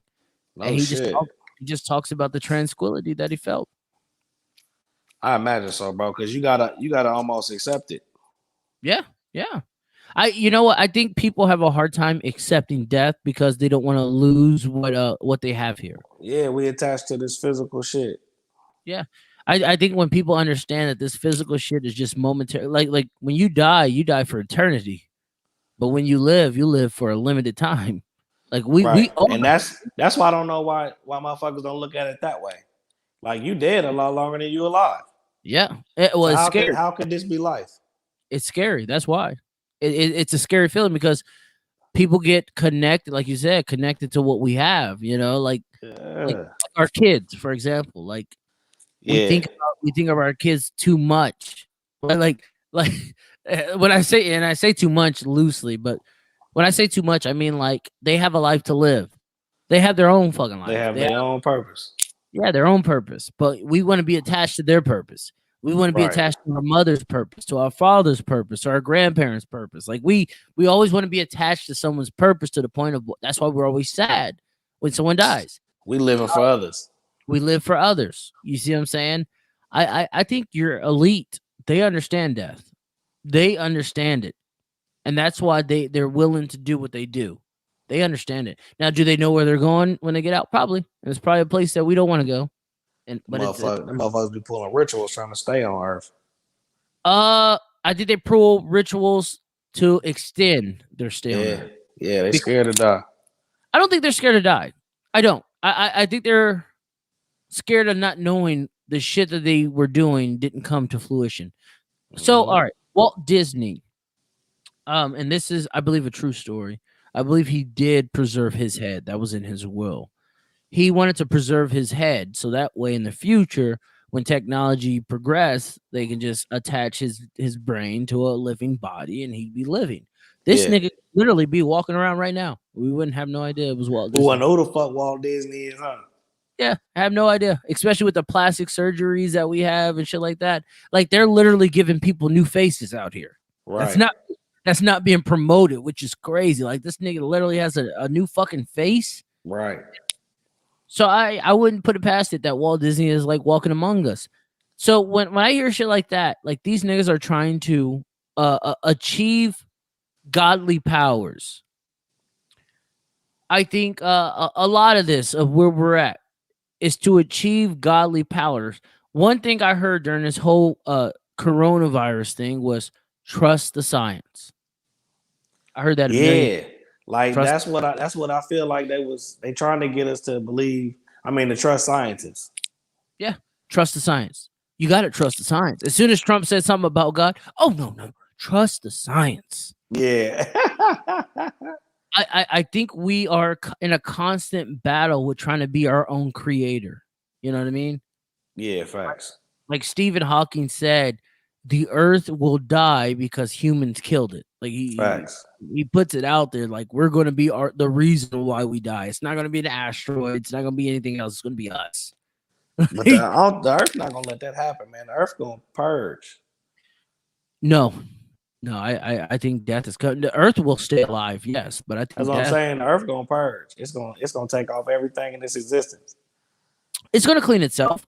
Okay, so I kind of got some shit because I said this a little bit ago, a couple months ago, but I said the Earth with the coronavirus was transitioning, and it had a cleanse. And people gave me shit for that. You know, I had this person die, that person die, you know, loved one and stuff like that, which I sympathize with and I empathize with. True. But we can't stop nature. No. If this is a natural occurrence, I can't stop it. There's nothing I can do about it. But the Earth has had these occurrences before, especially if you're a biblical religious person. You should understand that. We've had plagues before. Right. I think the difference with the coronavirus with the Egyptian plague is we don't call it a plague. That's the only difference. That's the only fucking difference. Drew says it was supposed to. Are you talking about the COVID? Oh, okay. He is talking about the COVID. Oh, it was supposed to humble us? Yeah. It was a cleansing of the earth, a cleansing of this world. But the Earth is a body. It is. You know what I'm saying? And it's like the human body. Like niggas that get shot and be having bullets still in them. Yep. The body over time pushes that motherfucker out because it won't allow anything foreign to remain in your body. So I feel like the Earth is killing shit because motherfuckers on this Earth is lab rats. Maybe Earth is God. Maybe Earth is God. All right, so when you get to you're an Egyptian Pan-African. You believe in a lot of what the Egyptians believed in, right? I study a lot of Egyptology, and their ways of life was of the universe and of, you know, your surroundings. And that, like you said, nature doesn't lie. Exactly. With you being Native American, I would say that's part of your culture. It is. It is. And I prefer to go back to that normal way. Like the only reason why I'm Roman Catholic is because the Potawatomis was colonized on reservations and taught that shit. Yeah. You know what I'm saying? And when I figured that out, I really denounced that shit. Like, man, fuck that shit. So, Euler, do you believe that the world is flat or the world is a globe? I used for like 3 years. I went with the world is flat because it was against what I was taught in school. So I really was just being rebellious. But the world's probably round, bro. Because everything else in the fucking sky is. No, that shit's flat, bro. Bro, everything else in the sky is fucking. What's round? Fucking round. The sun. What's round? Is it the sun? The moon? Yeah. Is it? Is it a globe or is it just round? You mean is it a sphere? There you go. Is it a sphere? Yeah. Yeah, that shit's a sphere, bro. Like, you know, you see the whole motherfucker when it'd be like early in the morning, you can actually like look at it. Yeah, like I sun gaze to the point to where I can't see anything but the sun. So why is it that we only see one side of the moon? You be thinking that too? Yeah. Like sometimes I think that, but then I see, like, you know, you see the man in the moon. And sometimes I can't see the fucking man no more. But I'm thinking it's just me fucking with, you know, I just me. No, I think that's your brain looking for a solution. Same with anything. They did a test in what, the 20s with the helium balloon, and they placed it right there. I remember that. And they were waiting for the world to move and keep, and the helium balloon was going to stay right there. It didn't happen. Yeah, to me, that was the ultimate test. Hey, what do you think? What do you think the Earth looks like?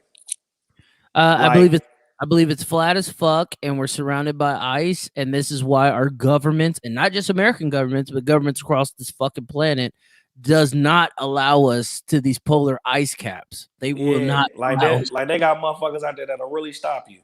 Oh, they'll fucking kill you. Yeah, right there. Like I think the world looks like Mario's world. Yeah, that's the whole point. Like, you know how you could pop, you can go to like this part, you run across this little street right here, go to that part, and it's surrounded by water and shit. That's what I think that shit looks like. Yeah, I don't think you can go out west like that. So the original map, I believe, had America on the whole other side of the fucking map.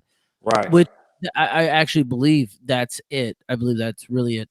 So our planes, our trains, they only go east and west. You know that, right? Yeah, the way they travel. Yep. Yeah. Oh, Drew says it's a simulation. I thought that at a point in time, Drew. I did. I don't now. I do believe it is somewhat a simulation to the kingdom that we are going to, you know, to kind of see how we are. You know, you don't want to let someone, you know, fucked up in the next to God, you know. But like I kind of believe in that. Like I think we all are in a simulation, but the Earth being flat, bro, I believe that theory was right, and we were meant to be dumbed down by the globe theory. It's just like the Big Bang. It's just like evolution. I don't believe in evolution. I think the Earth was round only stuck so long because they stopped challenging it. Like I only went with the Earth was flat because everywhere I went, motherfuckers was trying to tell me the Earth was round. Every time I see a globe, that bitch round. When we go to class, they talking about the bitches round. Mm-hmm. But I've never seen the backside of the motherfucking globe. I mean, the Earth. They always show you that one picture of the Earth. Well, Earth, NASA actually said that the pictures of Earth are not fucking real. Yeah, them shit is fake. They said it. They said they were digitally composed. Drew says if it's not a simulation, then the world is going to end in the next 25 years. Kinda.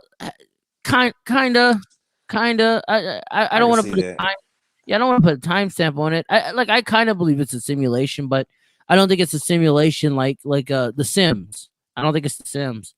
He says round or flat, it doesn't matter if it ain't real. That's true. That is true. I stopped fucking with that shit because I was like, bro, I ain't never gonna know. So I just gave up on it. Like, nigga, I don't even give a fuck. I think we'll know, bro. I think we'll find out during like Judgment Day. I don't think Judgment Day is what they tell us. I think Judgment Day is more of the see the history day, like be enlightened. Like you get to run it back. Yeah, not really run it back, just be enlightened. Like I kind of believe in reincarnation. I do too. But I don't think it's more. I don't think it's God saying, "Oh, you fucked up, go back down there." I think it's a, do you think you accomplished what you wanted to accomplish? And it's a, no, I don't. Okay, I'm gonna give you another shot. Or yes, I do. You know, do you feel like you chose to come down here? I do. I think we all did. I think we chose our parents. I think we chose the life we live. Like when they say like God doesn't give you nothing you can handle, I don't think that's the expression we should be telling each other. I think it's you didn't give anything that you couldn't handle. You know what I mean? Uh-oh. You there? Yeah, I'm here. No, I think life that they tell us is so fucking out of twack. It's so out of twack, bro. And I think they fucking do this to dumb us down. So you ever seen Avatar? With the blue creatures? Yeah. Yeah, I seen that. And Drew, that's what you saying? You saying we living in the Avatar state? Ooh. What if we're not exactly what we think we are? Like what if our eyes fucking trip us out? What if we are the goddamn fucking Martians? Bro, because if you think about it, like they tell you how the eye works, like that, like you're not really seeing what you think you're seeing. You seeing a photo of that shit. Yeah, didn't they say we were like upside down and some shit like that? Yeah. Drew says we headed there. To the Avatar? I can see that. I can see Yeah, I that. can see that shit. I can see that shit, bro. Hey, Drew, if we make it to the Avatar, I'll play you 1-on-1 with my 10-foot body. And I'm dunking for the very first time in my whole existence. Hold on, you're gonna have a 10-foot body with a 10-foot goal? No, that's no fair. You gotta at least raise that shit up to like 15 feet. Come on, bro. I'm trying to dunk, bro. I've never been able to dunk in a game. Bro, you trying to Space Jam it. That's what I'm saying. You know what I'm saying? I'm gonna be a monster, nigga. Drew says, "Yep. If technology continues at this pace, there's no way it's headed there." Hey, Drew, do you feel like they've already been in space? You feel like they already been in space, Tosh? No. I think they've been to the edges of our atmosphere. Have you seen now that they saying they are able to actually teleport physical matter to different dimensions? I don't believe that. You don't believe that shit? No. You fuck with the butterfly effect? No. I mean the Mandela effect? No. Damn, you ever researched it? I've dabbled into it. I've read about it. I don't believe it. I think either my memory's real bad because we used to smoke all that weed, but that Mandela effect be getting me, bro. I think we're here for a reason, bro. All right. So I think the planet's flat.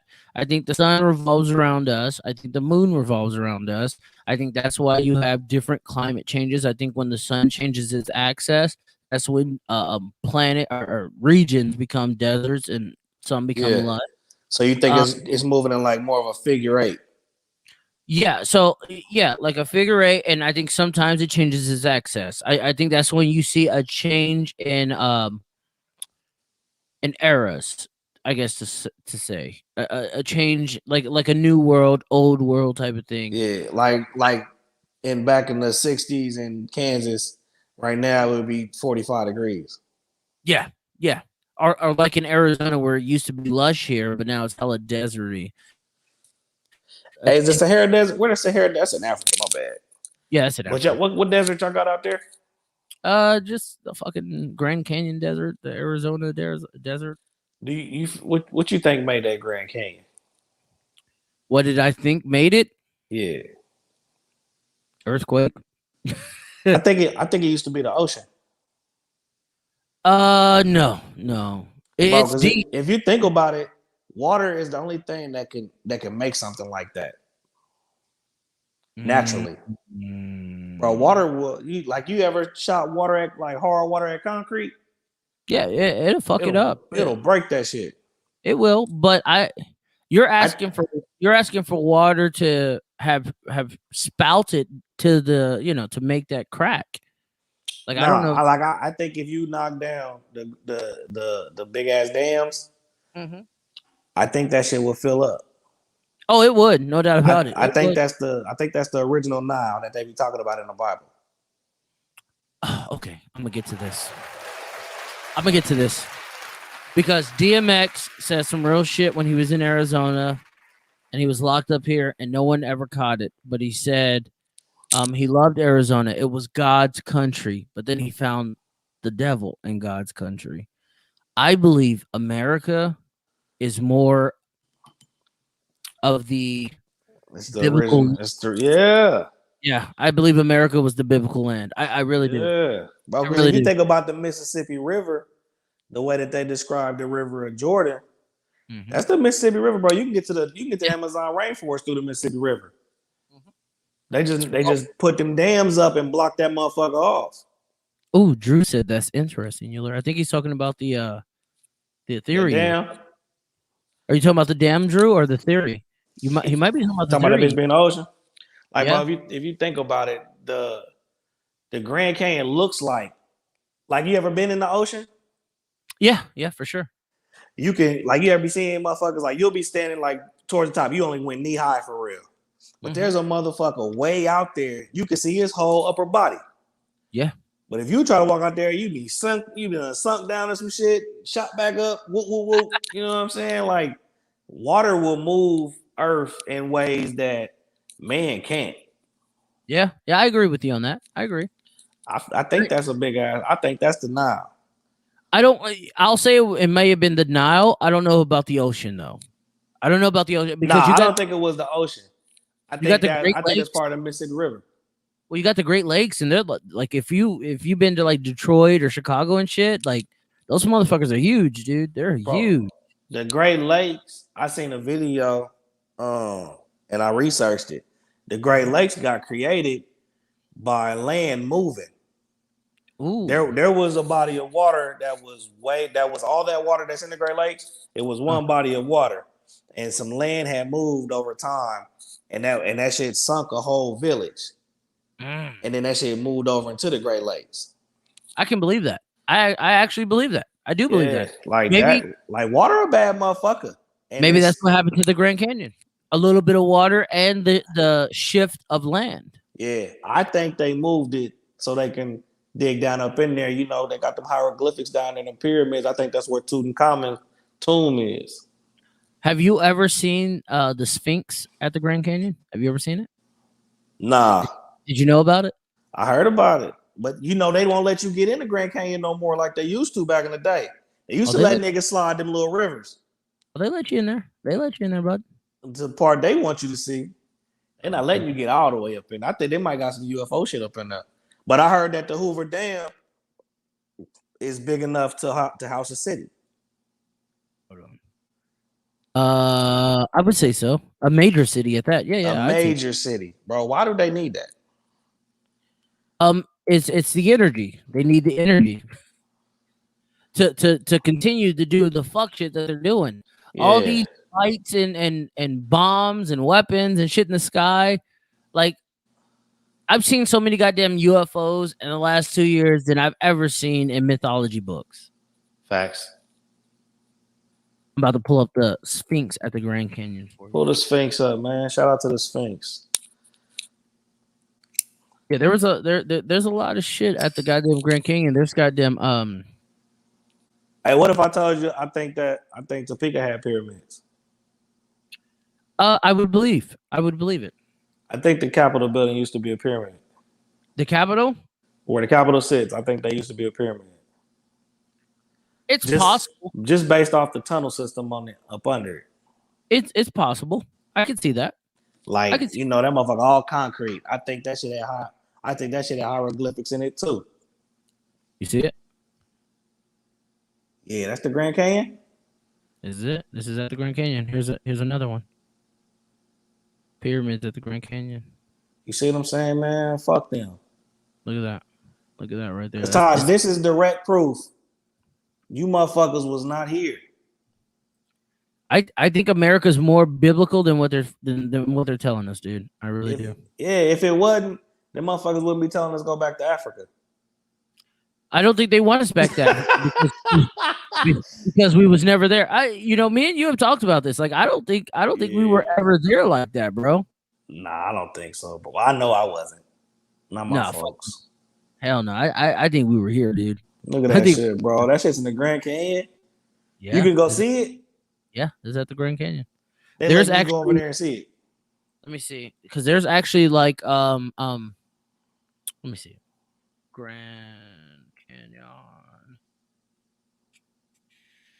We'll go to what do you call those things where there's like built-in huts in the mountain? What do you call that shit? Built-in huts in the mountain. Yeah, like the people there was building like bro, I don't know what them's called, but them little civilizations be on the sides of in the walls and shit. Uh-huh. Yeah, I don't know what they call, bro. I seen them on the Avatar though. I'm gonna say built-in huts. See what pops up. I'm about to say I don't think they had no name. Oh, they just give me some fucking. They gonna pull the Avatar up on you. Yeah, there's some my nigga, those the last airbenders. Let's go to Native American. Cause there's some fucking like huts built in some shit. So this is in Flagstaff. This is in Flagstaff. Arizona? Yeah. That's like northern Arizona. But they got some of these fuckers in the fucking Grand Canyon and shit. Oh shit, look at that shit that you just got right there. Right there? Yeah, that's crazy. That is crazy. Look at that. This shit is all around the Grand Canyon, dude. Like fucking civilizations were all up in there and shit. That's what I'm saying, bro. Why we can't get in there? Why they won't let us walk around in there? Look at that. Look at that Grand Canyon. That shit's huge, dude. That's what I'm saying, bro. Water made that, bro. You think so? Yeah. You know what? Look at like the discoloration of it. Yeah, especially right there. Yeah, I agree with you, Yeah. dude. I agree with you. That I think shit water is- was there. Man, I'm telling you, go knock that dam down. Watch that bitch fill up real swift too. Hell no, that shit'll probably flood Phoenix, nigga. You think so? That's probably why Oh, the fuck. That's probably why the fuck Phoenix is so dry. yeah, it is. We use our water system like California. We use the Colorado River. No shit. Yeah. Yeah, bro. That's probably why the fuck y'all got all that desert out there, man. That shit's probably supposed to be wetlands. I guarantee if push comes to shove, like, and they need that water, they're gonna fucking bust that dam open. They're gonna Bust it that open. bitch open. Yep. They're probably gonna give us like a heads up. Hey, your shit's gone. We'll give you a credit. Move somewhere else. The same way Cali's trying to give niggas Teslas, they gonna give us homes. Right. We got niggas' houses. I really just want to see like what that shit would do if you bust that bitch. I think it would flood. It'd flood the majority of the valley. Because we're down in the plateau. We're down in the plateau. Y'all up under there like that. Yeah, we're hella down there, dude. So I think it would flood the valley like a lot. I don't think it'd flood it a little bit, but a lot. Man, since we on this topic, bro, I was gonna ask you this shit one. I really wanted to ask that nigga Drew this shit one time when y'all was on here, bro. You ever seen Devil's Mountain? I thought Devil Mountain was out there by you. Let me see. You said Devil's Mountain? Yeah. Look up Devil's Mountain, bro, and tell me what you think this shit used to be, or what you think it is. Oh no, I'm gonna show you. Because this is some real, like, this shit fucked me up. Like, I was ready to go home from work. I was so mind blown. It's in Arizona. Yeah, I figured that shit was over there where y'all was at. So yeah, look at that, bro. What you think that shit used to be? This one right here? Yeah. Hold on. This says it's the Legend of the Bear. The fuck? Yeah, click that one right there. Look at that motherfucker, bro. What you think that is? A tree. That's a tree. A tree. That's a fucking tree stump. That's a tree stump. Bro, look how and look how flat the top of it is. Yeah, that's a tree. Cut that. Yeah, that's a tree. Something cut that shit down, bro. Cause life, it's in Wyoming. Life don't do that. It's in Wyoming. In Wyoming. Oh, okay. Yeah, bro. That's a tree, and all them trees that's around it, them like bushes. Compared to that. So all the trees we grew up climbing and shit in, them is bushes. Look at that motherfucker. That's a petrified tree stump. Oh, that's a tree, no doubt. No doubt. So what cut that down? Well, here's the top of it. Look how flat it is, Todd. That's a tree. Yeah, that was a tree was stump, bro. That was they cut got down. finessing us with these words talking about Devil's Mountain. No, nigga, tree stump. Yeah, that was. Look, this says dead wood. See this? Yeah, they calling it dead wood. They're saying it's wood. All right, so you seen Avatar, and they ran up in that big ass tree. Yeah, that was their livelihood, was in the big ass trees. And then you see our ancestors. Look how they did it. Look at how they did it. You see how they positioned this tree right here? See how it broke? I think that they're telling us in so many words. This is how it went down. Nah, bro, that shit is too flat. Like life begins and ends in curls. That's true. That is true. Flowers, the motherfuckers come up like that, open up, and then when they die, they go like. Same thing with babies. Babies are born in the fetal position. Mm-hmm. And then when we die, we be in damn near. I mean, if you was naturally, you'd go back to the fetal position. That's true. Something cut that, bro. I'm gonna say it was probably the Giants of yesteryear. I believe in Giants. Here you go. I believe in Giants. In the Nephilims. Yeah. Look, Drew said that's a big ass tree. What the fuck? Yeah, Drew, we are. That's a fucking tree stump, bro. Yeah. And then if you think about our ancestors and how they was able to see things in the sky that we can't even see. You climb up in one of them, you probably see Sirius A and B. And they didn't have no lights back then. That is true. You probably because you know they got hieroglyphics of Saturn before the moon. How do you think it got cut down, Euler? I think them niggas had a fucking big ass machine and cut that bitch down, bro. Do you? Yeah, because all right, so in the bottom of tree stumps, quartz. Like, all right, so you know when you cut a tree stump, you got sawdust. Around them, like, because there's a lot of those. That's not the only one. There's a lot of them around the world. And they have like sand around the tree stump, which would be fucking sawdust. And they got quartz and shit in there. So you ever see them pictures of niggas in them tunnels and they be standing on them big ass pillars of quartz? Them's tree roots. So what could cut this down? I don't know, bro. I'd say a big ass machine myself. But my main mystery is you motherfuckers talking about y'all in tunnels and these motherfucking big ass quartz pillars and shit. Y'all don't want to tell us these tree roots? Well, it'll scare us. It'll scare the shit out you. Look at that. You see the root? This is what it's see them? And then you got Silicon Valley. So is that supposed to be like real silicone or what? You know the quartz. That's what the quartz will keep. That's what used to have your watch going round and round. You know, you ever had a quartz watch when you was little? I don't remember, bro. Bro, the quartz, like they used to put like a little piece of quartz in niggas' watches, and that would make that would be enough to pull the magnetic force to make your shit, work. So Silicon Valley, based off of that, you got the silicone and quartz. Like anything that's in that tree is in our bodies. Quartz, silicone, all that shit. So I think they're using them the big ass quartz crystals. How do you spell quartz? Q-U-A-R-T-E-Z, I think, or T-Z.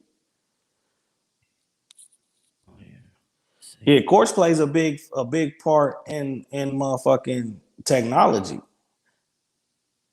Oh, they ain't trying to show us. We building too much on here. Drew, they trying to get us out of here. Trying to get us out of here. We building too much on here. I'm gonna get a strike. Hey, you niggas ain't talking about Black Lives Matter. They're like, hold on. I thought this nigga talking about Jay-Z. Yeah. What is they doing? Yeah. But yeah, that silicone, like just the terminology and shit, like quartz, you know what I'm saying? That's a big thing. That's a big element in technology. Like without quartz, you won't have too much. You know what I'm saying? So that shit, and you can't make silicone without having quartz. So then you got Silicon Valley, which would be the city of technology. Oh, nice. I see a quartz. I see it. The pure super secret sand. Let me show everybody real quick. Yeah. This is crazy. It's crazy. But this is what they don't want to show us, dude. Nah, bro. This shit had me ready to clock out from work. See that right there? Yeah. What the fuck? Yeah, bro. See if it'll scroll down. See if it'll show you them niggas standing in them big ass tunnels. Should I put tunnels in Silicon Valley? Yeah. No, just put quartz tunnels. Like, bro, I'm telling you, like, nigga, these niggas is standing on them, Todd. Like right there? No, that ain't it. You'll see it, bro. It'll look like niggas is standing on diamonds. What the fuck? Or just put big quartz. Big quartz? Yeah.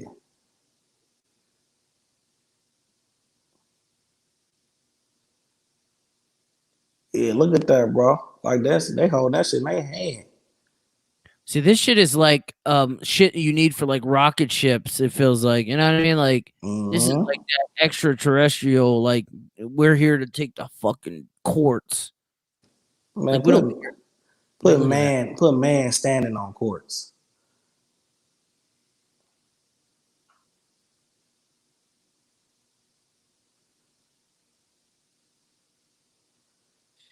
Nah, they ain't trying to show us, Todd. Look. Yeah, they don't want to. Bro, I can pull this shit up any time of the day. I was just on my son this shit. And I was just showing Denise. I'm like, look at this shit. He's standing on that shit. Like, bro, they was standing on quartz like niggas used to stand on you remember that big circle thing that used to be at the playground? Look at that. The little tunnel. You think that's real right there? Nah, he took that picture in the ocean. Yeah, he did. That nigga. Yeah, he's not. Yeah, they not fooling me with that shit. It got me for a lot of years. Drew said they're gonna shut y'all down and come knock at your door with the men in black. Ooh. I believe that. I believe it. I'm gonna tell them I work for the Raw District. I'm knocking on your door, Drew. Yeah. Say, my name is Andrew Dawson. Come on, man. I'm a researcher for the Raw District. we're just doing our work. That's it. Yeah, bro. But that shit right there, like, that's the shit I be trying to get into. But motherfuckers don't be want to have them conversations, Taj. Well, it's because it scares people. I'm telling you, like, scarcity or to scare motherfuckers, it's easy, bro. Easy. Yeah, you see, they got us walking around with masks on. Yeah. My whole city still walking around masks on after the dude said, "Nah, you ain't gotta wear them no more." Yeah, and they're still like, "Fuck that!" Like, I ain't catching the Rona. Like, bro, I ain't gonna lie, nigga. I thought I had the Rona like last week. I remember that. Oh, you said last week? I remember you said you had caught it. Oh, I caught that shit the first time. Like, that shit sucked. But last week, like, nigga, I had a little cough. Like, I got my temp checked. It was like 99.8, and then just went down to 98. So I was good to go to work. Oh, they temp check us still. For real? Oh yeah. And then I fucking felt like sore and tired. Yeah, I thought I caught that shit again. I said, fuck. And I've been wearing a mask at work all the time. Now, I'm gonna be real with you. You ever farted in your mask? Huh? You ever farted while you had your mask on in the car? Nigga, I be smelling that shit all day. These masks mask ain't doing shit up. These masks ain't doing shit. Drew like that shit. No, this shit, like, honestly, bro, I really think this was a plague. They didn't know shit about this, and it was just the cleansing. I really believe that. Yeah. I believe it. Now, I do think altering, like, the DNA, as they say, I think our DNA gets altered all the time. Like with the chemtrails? Not really with the chemtrails, just with our habitat. Our habitat. I think once the habitat changes. Now, when we talk about evolving, to me, this is the evolving aspect of it. Horses or giraffes. They used to be horses back in the day, or just a weird version of horses, until their food became high and they had to fucking, evolve their necks to get to where they were at. That's what science teaches. They still have 7 vertebrae, just like regular horses, just like us and shit like that. I kind of believe that more than we came from monkeys. Yeah, I don't believe that monkey shit, bro. Because I was we wouldn't have no more fucking monkeys. Yeah, I think Darwin. Mm-hmm. You know what I'm saying? When they went over there with Operation Paperclip, got them scientists, and they was like, "Nah, y'all the motherfuckers that come from monkeys." That shit came back to the States, and they flipped that bitch around like, "Nah, black folks come from monkeys."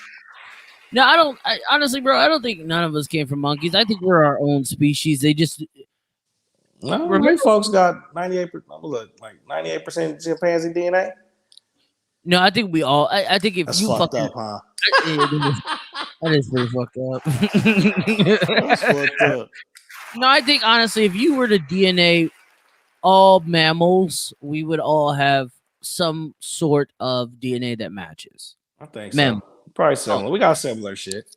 Oh yeah, I think we were made differently. Now, were we prehistoric cavemen? Maybe, but I don't think we were monkeys in any aspect. Did we learn traits from monkeys and just got smarter, use more of our brain?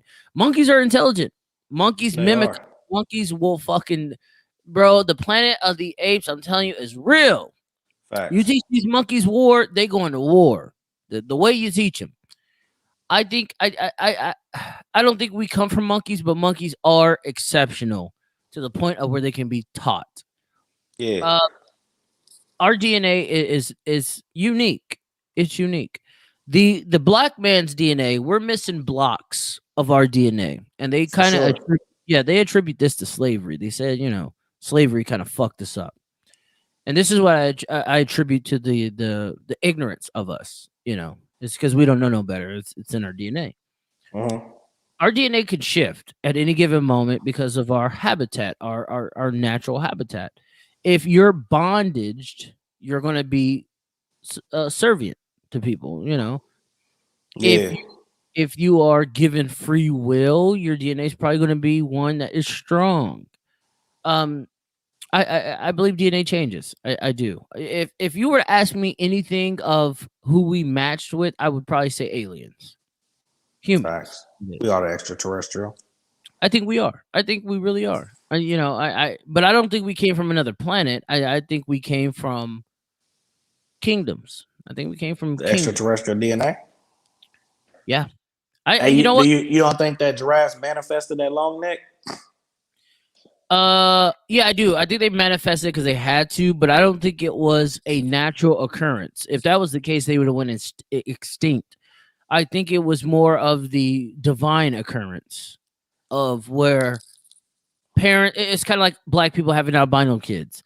I think the parents that were giraffes started having elongated neck children because they had to. If that makes sense. I get you. So like, okay, I get what you're saying. So it's kind of like I be trying to do that shit too with my kids and my grandkids. Like I want to fly so bad. Mm-hmm. Like if I could have a superpower, that's what I would want. I just want to fly. That's all I want to do. Fly? Yeah, I just want to fly, G. No, I don't want to fly, bro. I do. Like that would be so cool if I could just fly and just hang out. But like that shit would be. Nigga, I'm just trying to hang out. Yeah, nigga, I'm just trying to fly, dog. Like that is something. Like I done swam before. You know, I did most of all that shit. Only real existence I've never got to witness is to be able to fly. Mm. You know what I'm saying? I don't know what a bird goes through. You wouldn't want to be invisible. You'd rather fly. No, hell no, man. Being invisible, that's corny. I'd rather fly, bro. But I'd be sitting there trying to speak that shit into existence. Like, you know what I'm saying? I'm going to be able to fly one day. So I'm hoping that my kids, if they can't fly, their kids can fly. Oh, like somewhere down the line, you're going to see it. You're going to see a Haggerty out here flying. I'm going to give you some claps for that. You know what I'm saying? Like that little horse was like, man, I really want that damn bush up there, man. So do you think the Pegasus was real and it didn't want to fly anymore? Nah, I don't think the Pegasus was real. You don't think so? Nah, man. I think that was just some cool shit to look at. Yeah. Like, what if I put some wings on that bitch? Like when they put rims on their cars. What about the unicorn? I don't think the unicorn's real neither. Why not? Because I've never seen one. A horse with a horn. I mean, you got a rhino that has a horn. But they still have horns. They do. Like, did they kill all the unicorns? Allegedly, they're extinct. Like, I've never seen, like, no hard evidence on a unicorn. You know what I'm saying? Like, that's true. They ain't write that shit on none of the text. Egyptian text, Sumerian text. Drew said they'll be able to fly through tech. And then he says, I think humans are evolving with technology. Now, Drew, when you say that, like Drew want to be a fucking robot. That's what it sounds like. Is that nigga's a cyborg? Yeah, that nigga. Get Drew ready to be Drew's fucking R2. That's what I'm gonna call him, Drew 2D2. Drew 2D2. There you go. Yeah, I think Drew's ready for that technology day. I think he's ready for it. But shit, I give it to him though. But they was talking about niggas was gonna be able to fly, bro. My kids been sliding on hoverboards. That's true, bro. We done had hoverboards all over the place. I think I seen a nigga standing on the drone the other day. That's true. Technology. Bro, you know how we'd have been cutting up in Topeka if we could stand on drones and fly them? Drew said that's fire. He says, I am a robot. He said, I am a robot. Hey, I'm going to say it just like Drew. Hold on. I am a robot. I'm just trying to warm y'all. Nice job, Drew. Yeah, shout out to Drew 2D2. No, dude, we be cutting up, nigga. Like, bro, we'd have been trying to kick flip them motherfuckers like skateboards. Yo, you know that hike through the south side to fucking Carlos O'Kelly's would have been so much easier if we could just fucking hover that shit. I used to hate Facts. fucking going through that fucking little jungle there trying to get the fucking Carlos Kelly's. Like, what the fuck? Facts, bro. So We Drew get- might be right, bro. We might be flying through tech. I think we are. I think tech's going to get us to a way of life that we only thought of in comic books. But I think beyond that, niggas is literally going to be flying. Yeah, that's what I be trying to be on, bro. I'm trying to up and away. Yeah, I don't think we're going to see that, bro. I think we're at the end stage of just having legs. Like, nigga, like we got arms and legs. And we gonna be the last niggas with legs? Yeah, we go like we're already tiny. Like let's say a fucking giant did cut that goddamn tree down. Like, yo, you know how inferior we would be to that fucking giant. Facts, bro. That's You know that's what I mean? some sick shit. Like we would be fucking super inferior. He just fucking gobbles up like snacks, like fucking gummy bears. Unless he was black. Unless you niggas kill niggas every day, B. I'm He saying might if he was was black. black, we wouldn't be too inferior. It'd be Unless like the white people with Jesus. Unless we were like black licorice or something. Maybe. Ain't that a bitch? Maybe. I don't know.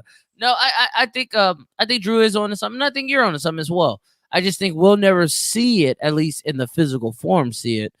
When we talk about like superpowers, like I'd like to be invisible. Invisible. Yeah, run around naked and shit.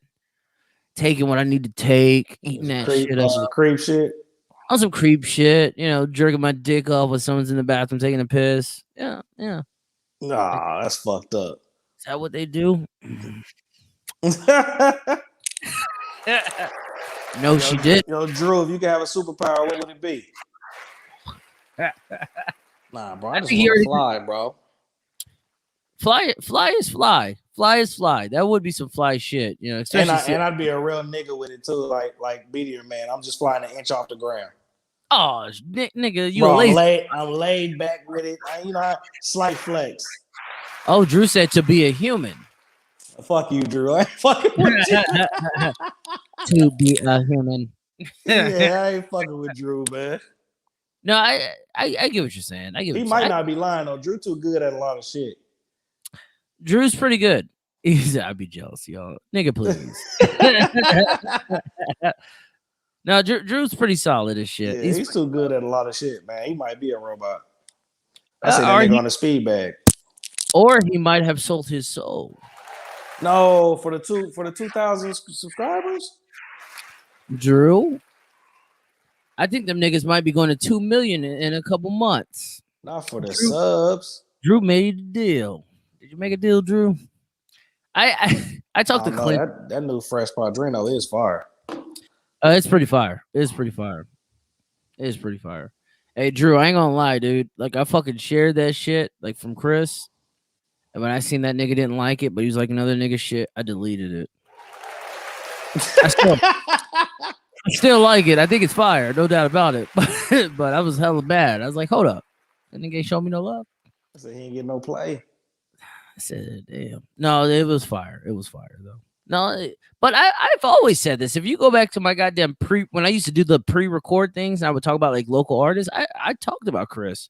I couldn't find fucking music though on fucking Facebook now. I think I was going by just Fresh, but I think the way he spells it is like with the spaces and shit. No, I know Chris fucks with me, bro. I'm just fucking around, bro. No, I think Drew, keep it funky. He don't fuck with him.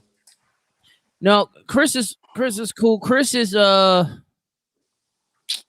can I say it? Chris has seen and heard of how we move, if that makes sense. Yo, you wanna know a story, Drew? I'm gonna tell you a story, dog. There was these Mexican bitches. They live in the south side of they were in High Crest. So when I say the south side, I mean High Crest. Tino and Chris used to go out with these bitches. They were sisters. I forget their names, but they were sisters. This is when Tino and Chris went to Chase Middle School. We went to Jordan. I busted down both of them, bro. Yeah, both of them? I had both of them. They lived on Girard. I even remember the street. Damn. Right down the street from Reese. Okay. Yeah, I know what you're talking about. I don't even know if Chris knows that, but I busted him down. I think Lil Day and them did too. But yeah, they were cool. I think they moved there. They ended up moving to like fucking Oklahoma or something like that. But Chris and them was too. Yeah, if I'm Chris, I ain't sharing your shit neither. You busting my bitches down. Nigga, hoes be choosing, bro. back in the day, like it was nuts, dude. I'm pretty sure Chris and them fucked some of my bitches. Like, you know what I mean? Like, it's what it is. I didn't really give a fuck back then. Yeah, nah. I honestly don't even give a fuck now. I ain't gonna front. Yo, that Like, nigga Drew said he is a robot. That's crazy. I think that nigga is a robot, honestly. I really do. Drew has a work ethic. He has a fucking hella work ethic. Like, all those goddamn videos of that fucking Chinese shit or that Korean shit. That shit's crazy. Have you watched any of those reviews, Euler? Nah, bro. I can't watch that kind of shit. It's crazy. It's crazy, but it works. You watched it? Yeah, I watch it. I tap into a lot of shit. A lot of shit. Is they songs in English? No, they're in their native language. Yeah, I tap bro, into a lot of shit. I can't watch that, bro. It's like you know where I stay at. It's a lot of Mexicans, Hispanic folks too, Puerto Ricans. But I be in the barbershop, and they be in there like playing like reggaeton, and the beat be smacking. So I catch myself like bobbing my head sometimes. Then I be like, man, I don't even know what the fuck they saying. Like, nigga, what the fuck? Drew says, I don't watch reaction videos. They be in English too. I only seen the ones in like Korean or whatever it is. Oh, nigga, I thought they was in they native tongue like Tar said. That's why I ain't watching. Yeah. Bro, my bad, bro. I sleep. No, that's the only ones I've seen. I haven't seen the. Now, maybe it's because, I think that they're going to be in the native tongue, so I just skip over them. Yeah, that's why I don't do it, bro. But everyone they could be in there talking about they like fun boys. And I'm sitting there bobbing my head to that shit. I can't do it. Little chicks with dicks, huh? Yeah, like that's why I be catching myself doing that shit in the barbershop. Like, I don't even know what the fuck they talking about. No, I'm not gonna ask you. I already know the answer. Yeah, there you go. What was the Drew? What was the answer? Hold on, Euler. What was the answer about the fucking tranny on their show? That's what I'm saying, man. Them niggas beat around the bush. Drew was over there laughing too goddamn hard. What was the question? What was the question? It was the fuck that boy Eli say. Eli was taking the pod there. He came to pod. He said, would you rather fuck a chick with a dick or a man with a vagina? Oh, okay. Okay, yeah, that's what it was. Euler, what would you rather do? Fuck a chick with a dick or a man with a vagina? Bro, I think I'm gonna get up and roll. No, nigga, you gotta pick one. You can't get up and roll? No, nigga, you gotta pick one. Oh, you just talking this free will America shit. I can't get up and roll. You gotta pick one, bro. That's crazy. I'm gonna get up and roll, G. I'm fucking that. With? I know you going with something. With a dick, nigga. I'm fucking that chick with a dick. That's what Eli said too. Eli was like, bro, shit, I like girls. Yeah. that nigga wanna look like a chick and we the only two alive. Who gonna judge me? Right. I'm fucking that nigga. Raw. Yeah, man. Yeah, man. Yeah. You gonna hit dude raw? Hit him raw. Give him what he really wants. I can't even remember what. I don't even think Drew and Chris answered that shit. Oh, hold on. Drew says girls don't have dicks. In that instance, yes, they do. I'm not fucking no fucking hairy ass chick. That ain't happening. I don't give a fuck about her pussy. I'll make that nigga's butthole a pussy. All right, dude. That's crazy. Like, no, for real though. Like, I remember listening to that shit, and I think I had to go somewhere. I had to go pick my son up from fucking school at 5 or something like that. But I remember hearing the question. I was just like, oh, that was easy. That was easy. Like I'd fuck a chick with a dick, dude, like a tranny over a fucking dyke with a fucking hairy vagina and shit. Like, she's gonna be wanting to fuck you in the ass. Like, that chick with a dick's gonna want to take your dick in his ass. You know what I mean? Like, I'm fucking that chick with a dick. You fucking the chick with the dick over the dude with the vagina? Yeah. Yeah, why not? Bro, like, why not? I mean, I get you. I get where you coming from with it. Like, it makes a lot of sense, man. But I think I'm gonna get up and roll out, Taj. Is that what you want?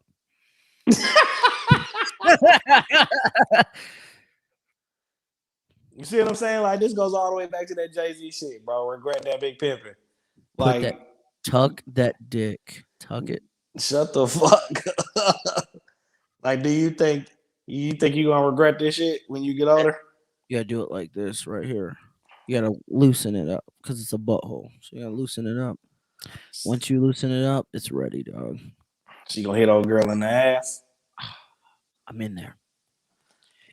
You better not tell anybody. Matter of fact, there is nobody. There is nobody. Nah, if it was like, if we're like the only people on the planet and shit like that, yeah, dude, I'm fucking doing that. If y'all was the only folks on the planet, I don't think you're the only folks on the planet. And when Eli was asking, I think he was just asking. Was he just asking? Well, it depends. It depends, bro. It depends. Like if like lives mattered, like if someone was gonna die, if I didn't do that, you'd go ahead and take that one. Yeah, I got to, bro. I got to. I gotta save a life. Bro, me, I'm more like if you got stung by a jellyfish, I'll piss on you. Drew said with hair. He's going with the dude with hair. You guys are missing out. You guys are missing out. That nigga Drew's an animal. Now, I've never fucked a chick with a dick. I'm not saying that I have. I've never fucked a tranny or nothing like that. I'm just saying, like, if it was like that's the new thing right now, bro. That's the hot shit on the street right now. It is, and a lot of people are dabbling, especially in Atlanta. They're getting busy with that shit. Like, that's nothing I go lusting for. But if we're talking like dire situations, bro, it's like, Euler, bro. In order to save Taj's life, I need you to fuck this tranny. You look at the tranny. This bitch looks like what's that? Selena Gomez. She looks like Selena Gomez. You're like, oh, what the fuck? That's a chick with a dick. This looks like a chick. You're just not gonna smash? You're just gonna let me die, bro? Bro, death is just another door, bro. I'm fucking that chick for a dick. Saving your life. You was gonna be all right, brother. I don't like kissing. I don't like any of that shit. Like I'll even get down to the position. I'll have her or him or whatever just ride like reverse cowboy or cowgirl because it'd be a dude. Hey, what's the one with them being so good with the whole transgender surgeries and all that shit? Mm-hmm. What's the one way you could tell if you fucking with a real woman? Their clit. If their clit's like that fucking that big right there, is that round? Like, so the penis is only like cut up and like tucked in. It's not like cut off. Like people think they cut off the dick. No, they just like chop it up and they tuck it in. So if the clitoris looks like the tip of a penis, like that's a fucking dude. And that's what you gotta get shorty all the way naked to tell her she's a girl. Yeah, or just not give a fuck and go up in that shit. Fuck it. At that point in time, here's a question. Here's a question for you guys. If you're in that situation and you're fucking with a tranny, you don't know it's a tranny, she has a pussy and your finger in this pussy, you go back, you fuck her, you find out, oh shit, this was a tranny. Are you gay? Are you asking the tough questions today, ain't you? I'm just saying. You trying to take the pod to the next level? I'm just saying. I don't think you'd be gay. Honestly. After heavy 20-second thought, I don't think you'd be gay. Nah, I don't think you'd be gay. Unless you said if you go back and do it again? All right. So if you go back and do it again because it was some good snatch, like, would you go back? Like, you be gay then. She has a pussy, though. Yeah, but she used to be a dude. Yeah, overlook it. Fuck out of here. I'm just saying, bro. I'm just saying, like, bro, if I'm a dude, if I'm a nigga out here looking for a woman for a good time, I'm be checking their stomach. Like you gotta stomach? Cause you gotta have that. Now you gotta have the pruny stomach, the tiger stripes on the stomach. I need to see that you gave birth. Ooh, so you know I need to see that. You only fucking with baby mamas. Yeah, I need to see that you gave birth. You know what I'm saying? on a 'Cause they test. good with that motherfucking surgery. They are. I mean, at that point in time, fuck it. Ain't nobody gonna know. Ain't nobody. That's gonna know. crazy. I think you probably go crazy, bro, if you find out you hit a man. No, I'd just be like, fuck it. Honestly, dude, like no one would know. It's nothing I'm gonna sit there and say, oh yeah, I just busted a nut last night. Like I'm not gonna tell anybody. Like you remember when I fucking like called you guys on like speakerphone when I was fucking that one bitch when I was in Kansas? Yeah. Like I wouldn't do that. I wouldn't have it. I just Bro, but like, all right, so what if y'all was like dating and shit, you really liked the shorty, and she done met all your folks and all that, and then she told you like, damn, Todd, I used to be Brian. Now I'm Brenda. Like no, it's over then. But I mean, if the pussy was good, I'm going back. No, like honestly, like at that point in time, you've already probably dug in there more than fucking once. Man, you done did the most, huh? You did the most. I mean, you're fucking hella gay at that point in time. So fuck it. I just ain't gonna tell nobody you were Brian. Said love is love. No. I mean, I'm not gonna be with you. I'm gonna go fucking be with a woman. But if I need a side bitch, like you'll be the So side. we broke it off. Yeah, it's over. I gotta go get me a woman. You said you just gonna keep around for the side job?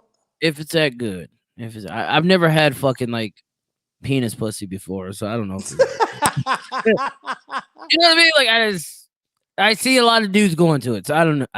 That's a hot I'm just thing saying, right like, now, the celebrities is loving it. oh, Eddie Murphy loves it. Ooh, did I say too much? Eddie Murphy be fucking with trainees. You better Google Eddie Murphy. Man, you gotta put more respect on Eddie's name, bro. One of the trannies ended up dead. What? She allegedly killed herself from like 30 stories or 10 stories or something like that. She jumped? Allegedly. You trying to say Eddie pushed her? I ain't saying nothing, bro. I'm just saying allegedly she killed herself. Don't try to get them Illuminatis up on me, bro. I don't know what happened. I just know she ain't here no more. Yeah. Teddy Pendergrass, he loves trainees. Or he did when he was Teddy alive. was fucking with the trainees? You know that? Nah. I ain't even know they was making trainees back then. That nigga ended up paralyzed fucking with 2 trannies. Yes, he did. What you mean? You didn't know that? Nah, what they did to him? Teddy Pendergrass. He was fornicating with 2 trannies while he was driving, and he crashed that shit and ended up paralyzed. You know that? Fuck no, that's crazy. Yeah, like this shit's been happening for a minute, bro. This shit's been happening for a long. Niggas just been flipping they shit inside out for a long time. For a long time, bro. Like people get surprised when they hear Teddy P because he was like the baby making singer, you know? Yeah. But no, he liked dudes with chicks with dicks. He liked that shit. Yo, that's wild. You just find it out this. Bro, I didn't know that, bro. I might have to change I might take that nigga off my playlist. Yeah, take that niggas off. Nah, that's fucked up. I can't do Teddy P like that. No, well, that nigga was yours. That nigga was talking about chicks with dicks, just letting you know. Oh, I got to let you know. You know what he liked. Hell nah. Yeah, he ended up paralyzed. Yeah, he fucking loved trannies, and he never doubted it. He never but back then, if you was the shit, no one ever fucking really questioned you. Like you just kind of did what you did. Do what you want. Yeah, you just did what you want. It wasn't on Facebook back then. Yeah. If you were rich, here's the thing: if you're rich, like no one gives a fuck. Like they kind of expect that. Yeah, they expect you to be in this wild shit. Yeah, you know what I mean. So I think they kind of just let him live. You know what I'm saying? Like, he's already paralyzed. Fuck it. But yeah, allegedly he was getting his dick sucked, or he was sucking a dick, or it was some weird shit. Yeah. Some weird going on with Teddy P. But yeah, he ended up crashing and fucking being paralyzed. I'm still having a tough time wrapping my mind around Richard Pryor. Yeah, Marlon Brando. He was fucking Marlon Brando in the ass. And I ain't make this up. What's that producer's name? The super producer from back then? What's that nigga's name? Oh, there's a lot of them. not the Barry guy, the Motown cat. You talking about Barry Gordy? No, not Barry Gordy. The other one, the actual performer. Him and Barry were tight though. What's that nigga's name? He's still living. Smokey Robinson? No, not Smokey. The other one. Like him and Smokey were like the top 2 motherfuckers at Motown beyond Barry Gordon. Fuck. Quincy Jones. Quincy Jones. Yep. That nigga straight said it. He said that nigga Richard Pryor did suck dick for fucking crack and coke. He said he fucked Marlon Brando. He was laying it out there a couple years ago. Damn. Oh, did you know that Tupac used to date Quincy Jones' daughter? Yeah, and that's why Tupac's taking a dirt nap right now, because he said Quincy Jones tried to fuck him. Or he wanted Quincy to fuck him in the ass. Quincy put the hit on that nigga, allegedly. I don't know that to be fact. I'm just telling you what YouTubers tell me. Yeah, you better watch it. YouTubers were saying on YouTube, so I took that as fact. Look, you see, Drew got the fuck out of here. Yeah, Drew's like, fuck that shit. No, Quincy Jones, yeah, he was fucking Quincy Jones' daughter. But that's when Tupac was talking about Quincy wanted him to fuck him in the ass. You heard the interview, haven't you? Yeah, I heard that. Yeah, because that's awkward as fuck. But I think a lot of these niggas is hella gay. Yeah, says, that's what shit. Pimp C told you that. He says Rich was fucking Mooney. Paul Mooney. Richard Pryor? Yeah. Well, Paul Mooney's hella gay. Hella gay. Mooney. I already was fucking Paul Mooney's son. No, Paul Mooney was fucking Richard's son. Yeah, that's what it was. Paul Mooney fucking Richard Pryor's son. Yeah, I heard that shit. Drew says, "No, I'm here. Y'all helping me get through this shift." Yeah, that nigga was straight fucking Richard's son. Fucking Paul Mooney's hella gay. Like everyone knew that. That's crazy, Mr. Mooney. Oh, nigga, that nigga's hella gay. Can you ever watch Paul Mooney? Yeah, he's funny as fuck. Paul Mooney funny a bitch. He's hella funny. And I told a white girl. Yeah, I like that shit. Ain't no way that a white girl gonna do that. I like that shit. Yeah, that nigga Mooney funny, man. That's where nigga wake up call comes from. Paul Mooney. Paul Mooney? Yeah, that's where I got it from. Well, I guess that nigga got a nigga wake up call. Yeah. Paul Mooney. That nigga crazy. Hey, Drew, have you seen Mix's mugshot? Have you seen it? I showed it earlier. I don't know if you were watching, but have you seen it? If not, if you want me to show you, let me know. I'll show you. You just gonna show my nigga mugshot again? Yeah. Fuck it. I guess the big ain't fucking with me, so fuck it. Well, I thought you was gonna get on Mix's live. You can't just be on there talking crazy though. Nah, I ain't going to Mix's live. Mix is too professional for me, dude. They're all too professional for me.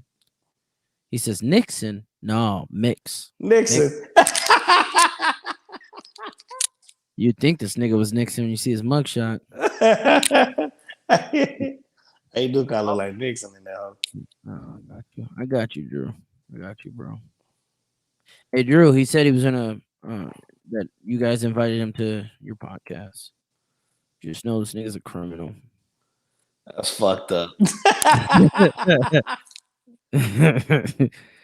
Hey, Blake, if you're watching, I'm just playing, bro. I'm just playing. You're cool as fuck. Hella cool. Hit you with the claps. Yeah, I mean, I'm not playing about your mugshot, but I'm just telling you, you're cool as fuck. My nigga Schmidt. That nigga Schmitty, that nigga was faded. That nigga was faded. Look at the guys. That nigga was faded. Fucking Smitty. Nigga Schmidt, dog. Schmidt, why didn't you tell us about this? This happened Friday and you were on the show Saturday with us. Why didn't you didn't tell us, bro? I'm disappointed in you. I tell you guys, if I got arrested, I'm like, fuck, dude. You gonna get on here and let the world know? Yeah, I'll be like, hey, nigga, they set me down, dog. Well, you gotta go live. They set me down. I lost my job. I lost everything, nigga. They set me down. Hey, if you did get arrested, would they take you to your job? No, hell no. Where the fuck they gonna take you to? So it depends. Now when you say arrested, you're talking about like an awful crime, I would imagine, right? Like murder. Nah, you just got like a DUI or something. Oh no, nigga, I wouldn't go do no prison time. They give me probation for that shit. Nah, I mean, like, would they take you? Oh, because you work at the prison, you don't work at the county. Yeah. So hold on. Drew says, "Oh, he was smacked. This is what happens when your streamers live the crib." There you go. Drew, you know, you know what I'm saying? Yeah, that nigga Schmidt was fucked up. We love you, Schmidt. We love you. So let's say DUI, killed someone, whatever. They sentenced me to like a year in prison. Yeah, they'll send me to prison. Yeah, they'll send me to the prison. The one that you work at, or like to a different one? Probably not the ones that, because I've been to 3 prisons. I've worked at 3 prisons, so they'll probably send me to one that I haven't worked at, or they'll give me federal time and they'll just send me to a federal prison. Either way, I'm PCing up, nigga. PC'd up, G. Niggas ain't about to rape me, nigga. Shit, Come on.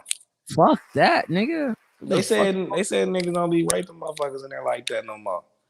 They said they got them slow balls in there in the salt. I'm ex DLC. At that point in time, I would be ex DLC, nigga. I would be food, nigga. I'd be food.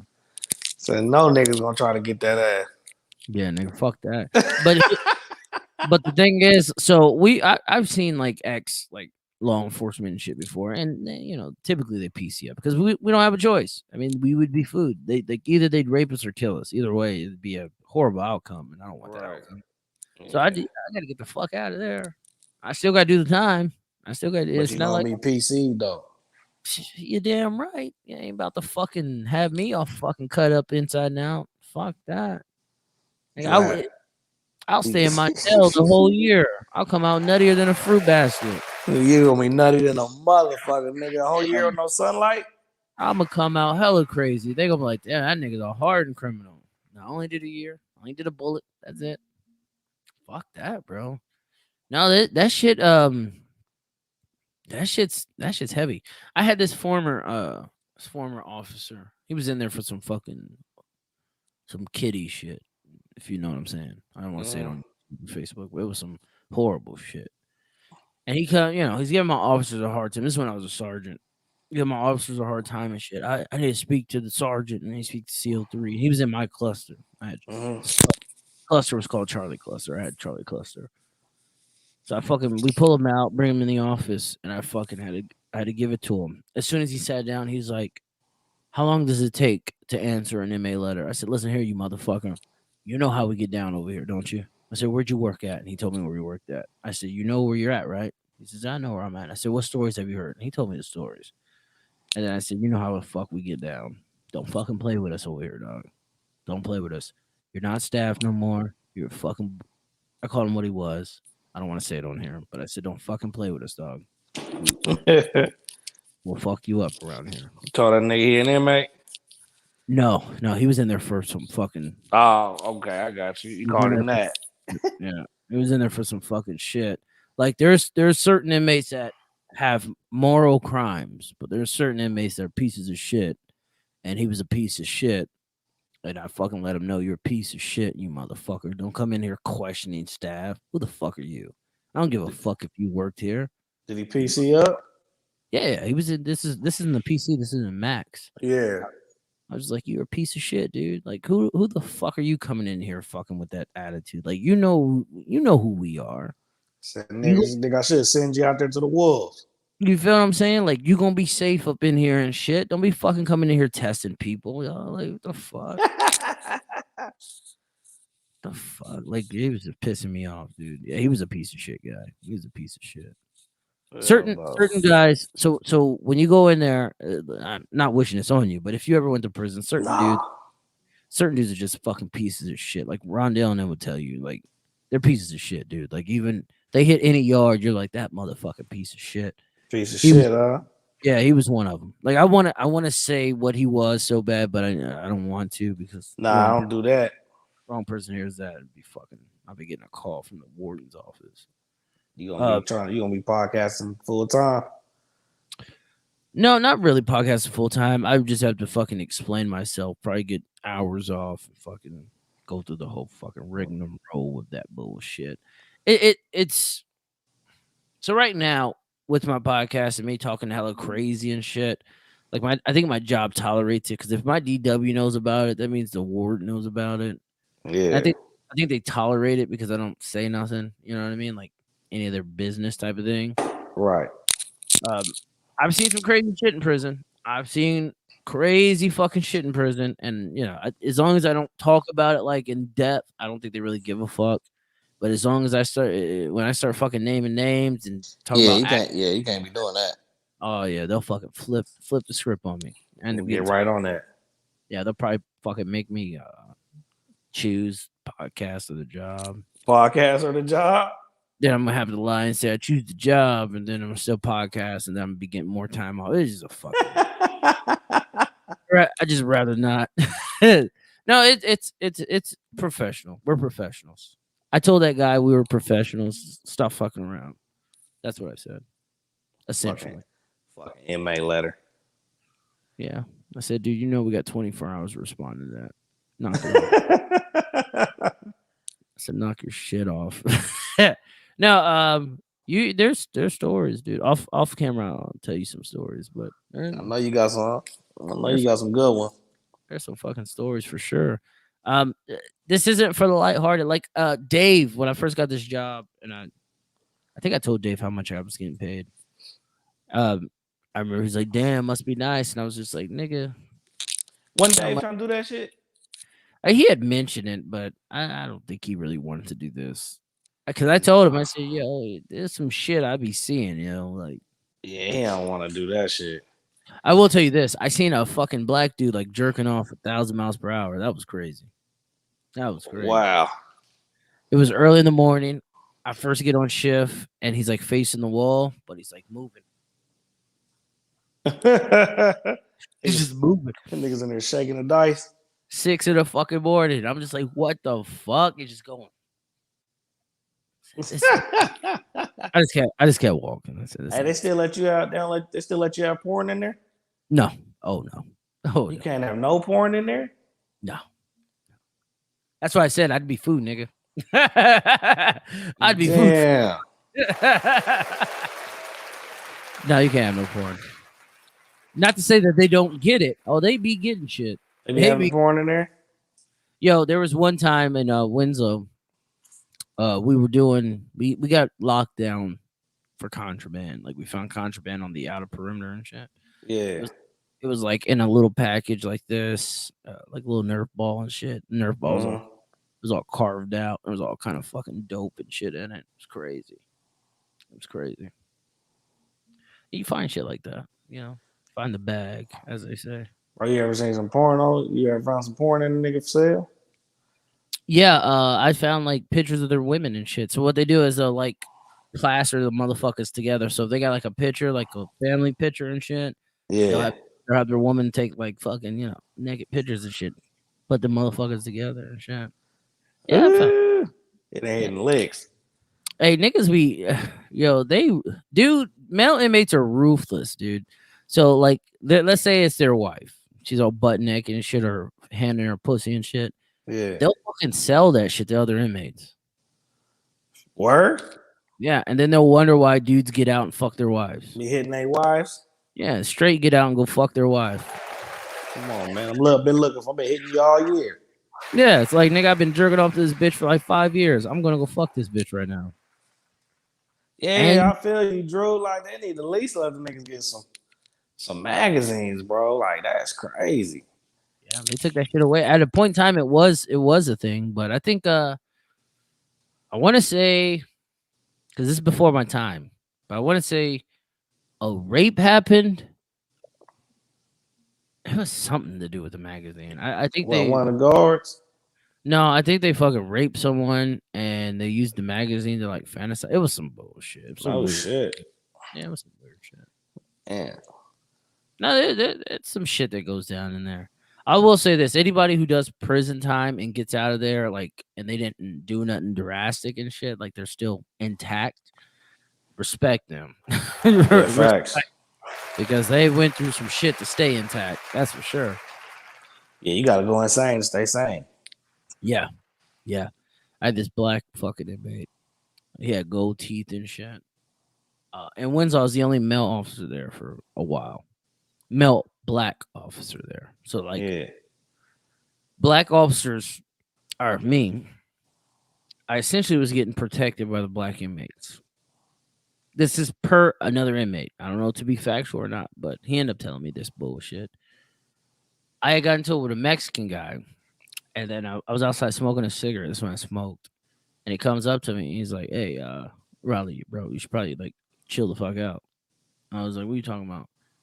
He says, you don't know how this works, do you? I said, no, tell me how it works. You know, I want to know.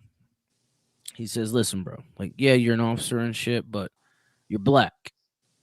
In order for you to get hit, like to get beat up, shit like that, they need our approval. Unless it's some like disrespect shit. If it's disrespect, then they just take flight. But for a hit, they need approval from every race. This is how it used to be. And he was just like, you know, shit you do, just kind of chill out, you know. I used to. Are you using their flexing? I used to show them niggas who the law was. I'll say that. So I never did anything dirty. Like, to me, if you're gonna take that job and you take that oath, like, you gotta respect your oath. You know what I mean? Like, if you're gonna fucking do some dirty shit, quit. You know what I mean? Like, respect your, you know. So when I took that oath, I took that fucking oath. It's the same thing with like street life and shit. If I fucking take an oath, I'm taking an oath. So I would have, for instance, I'd have like a little Mexican guy just running around the pod and shit. You know, trading shit, passing shit. You know. I tell that nigga, I'd be like, yo, you ain't locked down, dude. He'd be like, nah, bro, I gotta do this. No. Listen, bro, lock down. Lock down, or I'm gonna lock everything down. Yeah. Nah. He'd be like, nah, bro, I need to pass. I'd be like, all right. So I look him up, see who he was, and I'd yell in the pod. This is some hoe shit. I'd yell in the pod. This is when I was a rookie, though. I was young. And I'd be like, inmate, let's say Martinez. I'd say, inmate Martinez is the reason why y'all ain't getting wrecked today. Remember that. That's fucked up. And so when I say that, he obviously is going to go lock down, right? So they can get wrecked. So he locks down. But when he locks down, I go to every house that I seen him pass shit to. Like, I would literally mark it down on the journal of every house he went to. And I'd go to their house and I'd go search it. Oh, shit. Yeah, they hated that shit. That's fucked up. Yeah. And here's the thing, I didn't go search really to find nothing. I just searched to fuck Just their shit. just fuck with shit. Oh, I fucked their shit up. He's one of them guys. Yeah, I was one of those guys. Like, dude, you're gonna waste my fucking time. Now I'm about to fucking waste all y'all's time. Do they let you have cigarettes in there still? Oh yeah. You can still have tobacco. Like, they still get their tobacco and shit, you know. But I chew right now, so I don't be smoking. But the inmates can have cigarettes? Yeah, they got so they got rollies. They got no menthol cigarettes. They got rollies, and then they got the only filter is Eagles. I believe it's Eagles. Nasty fucking cigarettes, but they work. Yeah, you kind of get what you got to get. I had this fucking female inmate. So officers that would smoke like menthols and shit, you know, they're gonna use the ashtray, put their cigarette out, you know, walk away and shit. Yeah. She would collect, and I actually seen her do this. I heard about her doing this, but I actually watched her do this. She'd go to the ashtray and scalp their cigarettes, the menthols. And she'd put it in the pouch, not the tobacco, but just the fucking filter. Just throw it in the pouch, and she would keep it there for like a week. You know why she did that? She's giving to the inmate. This is an inmate. This is an inmate going. This is an inmate doing that. Inmate going to the ashtray, and this is a female going to the ashtray, taking menthol cigarette filters, putting them in her little rolling tobacco pouch. Nah, what's she doing with that? It was making her tobacco menthol. It would literally seep into tobacco and make it menthol. Oh shit. Yeah. So and she's smoking menthol off tops. Yeah, pretty much. Like, her cigarettes were menthol because she would put like 10 fucking filters. Damn. Officers smoking, just putting their shit out like normal shit. Smoking, put their shit out, walk away. She would go scalp the fucking the fucking filters, put them in her fucking pouch. Fucking ingenuity, man. Yeah. I've seen some crazy shit. Man, people gonna make a way. Yeah. There was this fucking Mexican dude. He fucking so they don't get DVD players, obviously, but he had this like fucking little box, and he made I don't know how he did this. He made a DVD player, even though he couldn't play DVDs. He would put his CDs in there. And it was just a box. Like, he made it to where he could pop it out, the disc player out, put the CD in. He had like his little headphone speakers as the like fucking surround sound. It was pretty legit. Damn, word. Yeah, we had to take that shit, but it was legit. That's fucked up, man. Every time a nigga trying to be creative. I said this nigga's doing too much. He living in here. Yeah, so yeah, I mean, you see some ingenuity. You see So this some, nigga about to have cathedral ceilings in this motherfucking crown molding. yeah. It's eventful. It's eventful. I mean, I've never I can't say it. I've never been assaulted like that. Like I've been there was that white guy that spit on me. Yeah, that's fucked up. Yeah, he was hella racist, dude. Just called me. He was like, "Fuck you, nigger." Spit on me. He's talking bad to you. Yeah, he was in the shower and he was refusing to come out. So this is when I was a sergeant. I just walked over there. It's like, "Yo, why are you refusing to come out?" He was like, "I don't want to fucking talk to you. You ain't got enough brass." So what he was saying is, I ain't got enough rank. Yeah. He wanted a lieutenant. So I was like, "No, dude." I was like, "I'm here, blah, blah, blah. You need to talk to me." And he was just like, "Fuck you, nigger." And I spit through the little fucking handcuff trap in the shower. Word? It was like mist. It wasn't like a loogie. It was like mist. Oh, I just hit you all in the face. Yeah, and I had an officer on the side of me, and it like hit both of us. I was fucking pissed, bro. I was pissed. God damn. Started shaking my fucking spray and shit. And I was like, "Cuff up, motherfucker, cuff up." He like sticks his hands out and shit. He cuffs up and shit. And then I got like a tap on my shoulder. I turn around. It's my boy, Sergeant Coronado. He's just like, "Hey, I got this." Because at that point in time, when that shit happens, like the professionalism has to kick in. Yeah. You gotta get you out. Yeah, you be done lost it. Yeah, so you don't fuck this guy up. So yeah. Yeah, that's crazy. Yeah, shit like that happens. Yeah. Bro, what's up? Who gonna be your next guest, man? What you got up next? I don't know, bro. I don't know. Like, I still pull somebody in from AZ. I don't know. I haven't figured it out, bro. I haven't figured it out yet. Bro, you gonna have to go to the strip club. No, I got some people. Hey, you and your baby mama gonna do a couple show? No. Well, like like the female and the man and the male perspective. No. It's over with. No. Bro, you gotta get you a female on here. Yeah, but not my baby mama. No, I'm good. She gonna dog you. She be tripping. Yeah, bro, you gotta get you a female perspective on here. Again, it's how I talk, bro. Females be like scared. They're not going for it. They be scared. Like Savannah was the only one who was like, eh.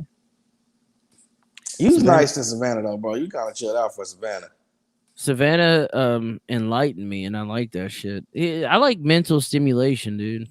Like Hell if people understood, all I gotta do is like stimulate this guy's mind, like they'd be fucking like, all right, I'll hop on there. Like she like mentally stimulated me. Yeah, you was inquisitive. And then she like showed me some pictures of her former life. Word? Mm-hmm. She's cool.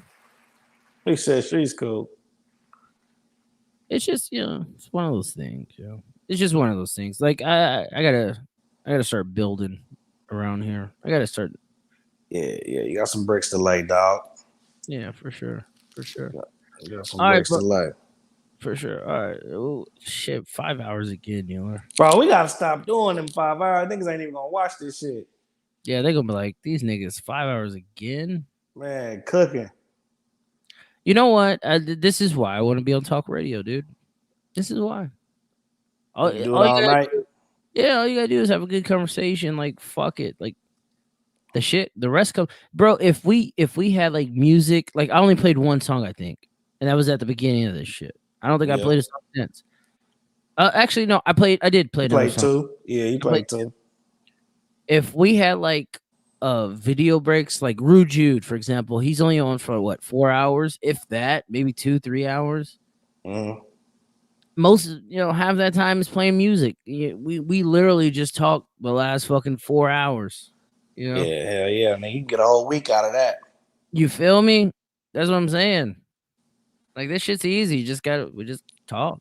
Yeah, facts. Yeah. So Euler, let everyone know where they can reach you at. Shit, man, I'm on everything, man. Shit on Instagram, Twitter, you see the God 333. I also got my ESL 1230 page on Instagram, and then Euler Haggerty on Facebook. And there you go. You feel Hey, me? Euler. What's Hey, Euler. up? What's that tattoo on your chest? I didn't know you had a tattoo on there. Oh, that's death before dishonor. What? Yeah, you know the vibration. You got Thug Life on there too? Nah, man, I'm just a real sturdy individual. Nigga, I only got these 2 tattoos. That's it. That's it. You ain't got no more. I ain't got no more. You gonna get some more? Probably.